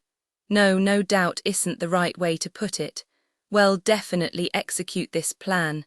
Yes, rather than let him become a marshal, we'll present him with a double promotion and a jumbo gravestone in the shape of a battleship. Major, I have a question. In response, her subordinates seem skeptical. She knows this, but if she can't get them to understand completely, the plan could fail. She nods benevolently, both cautious but with no guilt on her conscience. Go ahead, what is it? "Commander, where are we going to get the V1s?" I didn't expect a technical question. She misses a beat but figures it's fine and answers matter-of-factly, "The technical arsenal just happens to have some here." "Well, use those, so we have permission." "That's an annoying question, but I have an answer prepared. I can handle it. I've prepared the minimum argument necessary to avoid getting court-martialed." It really is the bare minimum, though. But no, making sure we have enough time to attack is more important than establishing the just cause. Working beyond my pay grade is gut-wrenching, but considering it's to stay alive, I have to do it. "What are you talking about? Didn't Chief Engineer Shujal request a combat test? We're simply following through." I never imagined a request from him would come in handy. Fate sure is ironic, but if we can use the V1s, then problem solved, we'll be able to attack Brest Naval Base. The General Staff received a request from the technical arsenal asking for more combat data and a reassessment of the fine-tuned V1s. We're the only unit that has ever used them, so no one should mind if we're the ones to do the follow-up test. It could be seen as not just assertive but overstepping your authority. If we don't make a move, historians in later generations will call us negligent. I don't want to let them laugh at me. Really, we don't even have time to be debating like this. If you have nothing left to say, then let's end it here. The operation is gono. We can't let him get away. If the withdrawal from Dunkirk hadn't succeeded, would the British and the French have been able to hold Britain's defensive lines? No, not only that, but if the British hadn't scraped together enough troops to defend their home country, would the inept Italian army have gotten such a beating? Not only that, but to think for just a minute. What if? Perhaps I'm talking irresponsibly, but if Germany had been able to smash Britain, maybe they could have fought the Soviet Union without worrying about their rear. The same could go for the Empire. To put it in extremes, if we beat the Republican fleet here, not only will the Commonwealth have to worry about how to control the sea, but with the Republic dropped out, it will also be facing the nightmare scenario of having to confront the Empire. If that happens, the Empire might even be able to create an environment that gives it the strategic advantage. In other words, an endless draw. The Commonwealth definitely can't defeat the Empire's land arm on its own, and the Imperial Navy is strong enough to keep up its staring contest with the Commonwealth's. Then, that face-off works in the Empire's favour. We can use the manufacturing bases in the regions we control, get our forces in order. Heck, we could even make ships if we took the time. If we could establish such a broad foundation, when we do, if the Commonwealth realises that we could even end the war, then we won't have to do these dangerous things anymore. Then a peaceful world will be right in front of us. In order to end the war, we have to decide things right now. We will end the war. I'll grab peace with my own two hands. Therefore, Magic Major Tanya von de Guritschaf gives her troops strict orders in a decisive tone to make her reluctant subordinates get moving. As she expects, the soldiers respond crisply. Her battalion personnel are in ranks. The engineers and mechanics are here to work on the V1s that were brought over. The V1s, virtually hijacked from rear depots using the shield of the technical arsenal's request, are already lined up on the runway. The engineers move them to the launchers and begin final checks. Seeing that preparations to sortie are going smoothly, de Guritschaf is able to look over her troops in satisfaction. It's great that they were able to get V1s outfitted for the larger fuel tanks envisioned for longer flights. And to up their destructive capabilities, I had to give up on the 80s, which are specialized for anti-ship attacks. But we managed to add warheads to the 25s. Any ship that gets hit with these going faster than sound will probably be sunk in a single attack. I doubt even a battleship's armor could stand up to these. And above all, we're targeting an anchored vessel. We should be able to get a great rate of bullseyes. Those prospects of a brighter future cheer Tanya up quite a bit. Even if we don't know which boat General de Lugo is making his capital ship, if we target them all, we're bound to get him at least once. That forecast alone makes her want to burst out laughing. It makes her so happy. We can expect a payout that will, in the worst case, still be plenty to have de Lugo take leave of this world. And even just whacking the residual units he's got with him would be a pretty good result. Commander, all units are here. Very good. The V1s are all prepped, right? I don't even want to say this, but I'd hate for one of them to blow up with one of my men inside. They were careful. The mechanics swear by their work and guarantee the machines are tuned up safely. All right, then what is it, Lieutenant Weiss? You look like you have something to say, so hurry up and say it. Major, isn't this too contrary to the wishes of the home country? I have no choice but to follow your orders, but I think this is an extremely dangerous move for you too. In contrast to Tanya's expectations of high payout, the leading officers in the battalion seem to have reservations. Oh, brother, she'd like to moan, but it's hard when their reservations aren't unfounded. That said, all they need to do is get results. Once her unenthusiastic vice commander sees the results of their attack, hell'll surely come around. Well, Weiss is the type who finds these sorts of unilateral actions unnerving. I should just be happy he can't stop me as long as we're operating within my discretionary powers. Lieutenant, I gratefully accept your warning, but I have no intention of changing my orders. Anything else? He's a soldier, after all. He won't slack off just because he's reluctant. I can trust him completely on that point. It's wonderful when people have so much passion for their work. Arg, how many times have I been annoyed by temps who passively resist instructions just because they don't feel like it, as if that's a good reason. And then to watch them giving the company a bad name, all the while paying their salary. It's a vexing situation, to be sure. Soldiers are different. They are much more reliable. Well, it's because if they slack off just because they are not into their job, they'll die. Of course, that's because the work isn't easy enough to let you slack off, but anyhow. No, ma'am, but are you sure you want to do this? The base commander is outraged and said he was going to have a word with the general staff. With the general staff? As long as I'm not overstepping, he can't do anything. Proper procedure. I sound like a jerk saying it outright, but fulfilling the technical arsenal's request is guaranteed as a valid move given the chain of command. Learn laws, learn the regulations, then you'll be able to find a way to justify any course of action. I was taught in the past fond memories. Rules are not meant to be broken, they're meant to be exploited and wriggled out of. That the commander on the ground rejected my proposal is regrettable, but nothing about that limits what operations I can undertake. Following the usual procedure, no matter how much authority, we have to act on our own, as a unit reporting directly to the general staff. Attacking Brest Naval Base probably wouldn't be allowed. But now, when we're in the middle of suppressing them, it's possible to broaden the interpretation of what discretionary powers are granted a unit serving in the war. Even if the base commander protests to the general staff won't publicly rebuke me. Of course, getting a stern warning below the surface can't be taken lightly, but either way, at that point, what's done is done. The fact that I can secure the freedom to act now at this do-or-die moment makes me happy. If I succeed, I'm plenty capable of handling whatever comes next.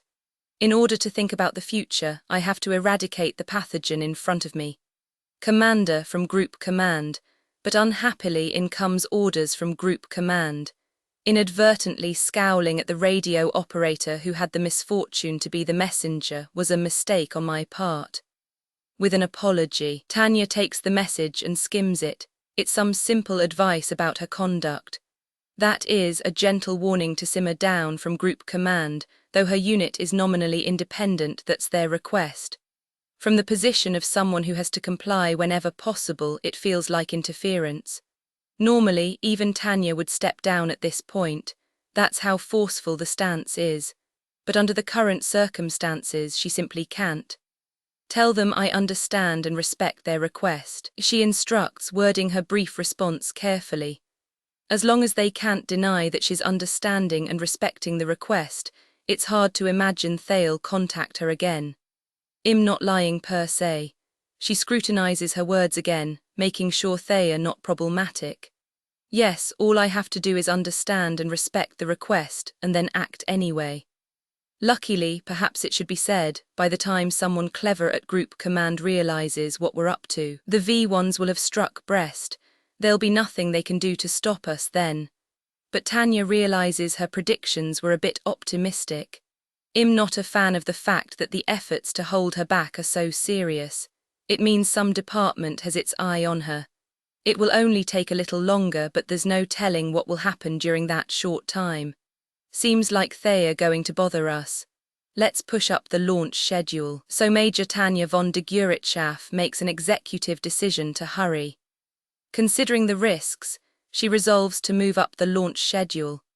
It took no time for her to decide that it was more important to prioritize going faster than humanly possible over securing perfect conditions.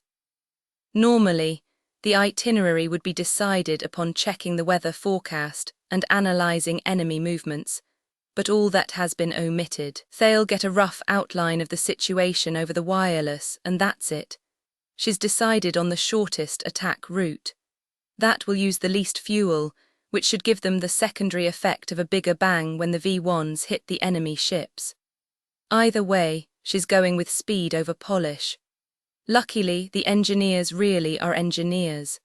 The way they briskly perform all necessary tasks provides a glimpse of the high caliber of technological support the Empire is so proud of. I'm genuinely thankful to have these precision machines properly serviced. It's only a little longer now. No, we can go in just a few more minutes. Should I order everyone to board? Just as Tanya is thinking to act, she sees a soldier from the communications facility racing toward her. It's the same soldier who had come with the warning from Group Command earlier. Tanya wonders if it's some other notice, but her expression gradually stiffens. It's the same radio operator from before, but he's changed color. He's running so earnestly, and that look in his eyes says he has something to tell her. She realizes at that point that he's frantic to get some message to her. Ah, damn it. So Tanya has no choice but to grumble to the heavens. It's not as if she believes in intuition, but she gathers that this will be bad news. She immediately looks over the unit, but it will be a tiny bit longer before they can launch. How fatal even an infinitesimal delay can prove in combat. It's only a few minutes difference, but it's enough for whatever that soldier is going to say to come out of his mouth. It's too late to wish she could have gotten them moving a bit sooner. She regrets it from the bottom of her heart, but the giant mistake has already been made. She abruptly considers knocking the messenger unconscious, but there's no way she could do that with so many people watching, so she discards the idea immediately. Panicking isn't going to improve the situation one bit. Is this what it feels like the moment before you get executed? In any case, this is the height of bad luck. Commander, special orders from the General Staff. Ah, I don't want to hear them, I don't want to hear anything. He doesn't even have to say a word for me to know it's lousy news. Arg, can't you be a little more considerate? You could have done your job just a little slower. I know quite well that my emotions are wailing irrationally. Just moments ago I was admiring him for his loyalty as a soldier. It wouldn't really be fair to take that back right afterward. Still, Tanya can't help the urge to throttle him. The ceasefire has been declared. This is from the General Staff with the highest priority to all units. The ceasefire, they declared the ceasefire. Before she can stop him, Lieutenant Weiss asks the messenger again, thanks to which all the others hear the news. Now there's no way we can launch the attack claiming we didn't hear. Not only would I not accomplish much on my own, I'd be shot for breaking the ceasefire. Commander, please halt the sortie at once. There's no misunderstanding that scream. It's a ceasefire, please halt the sortie at once. He's raising his voice to tell me to stop. Yeah, I hear you, Tanya waves in response. As long as this is your job, I should respect you for doing it. He's an ideal soldier. All non-coms should be so faithful to their duties. But Tanya refuses to accept this news. She's come this far with her solo action plan, resigned to some kind of punishment because she knows that this is the last chance for the Empire to avoid defeat. Now, if we don't act now, we'll have no way to make it in time. Major Tanya von de Guritschaf knows this horrifying truth. If we get Dunkirked, victory will slip away to a place beyond the Empire's reach. So we have to do it now. If we don't, we probably can't save the Empire. At the same time, she knows, if they sortie, she'll be the one responsible for violating the ceasefire. If she could find some way out of that, things might have been different. But now that she has been clearly instructed to halt the sortie due to a ceasefire, she's left with no room for fuzzy arguments, which is why Tanya's expression is extremely conflicted. She can see that if they don't go now, catastrophe and ruin will eventually befall the Empire. It's inevitable, but to go means her personal downfall. That is equally inevitable. In other words, for an extremely simple reason, she is unable to sortie. But not sortying could mean the slow death of a collapse awaits. It's painful. She can see the chance to completely obliterate that possibility right in front of her, but she has to let it go. And so, erupting angrily, she crumples to the runway with no regard for who might be listening and bitterly spits in an almost despairing tone, "NGH. Shit, shit, shit. Abort, abort the sortie."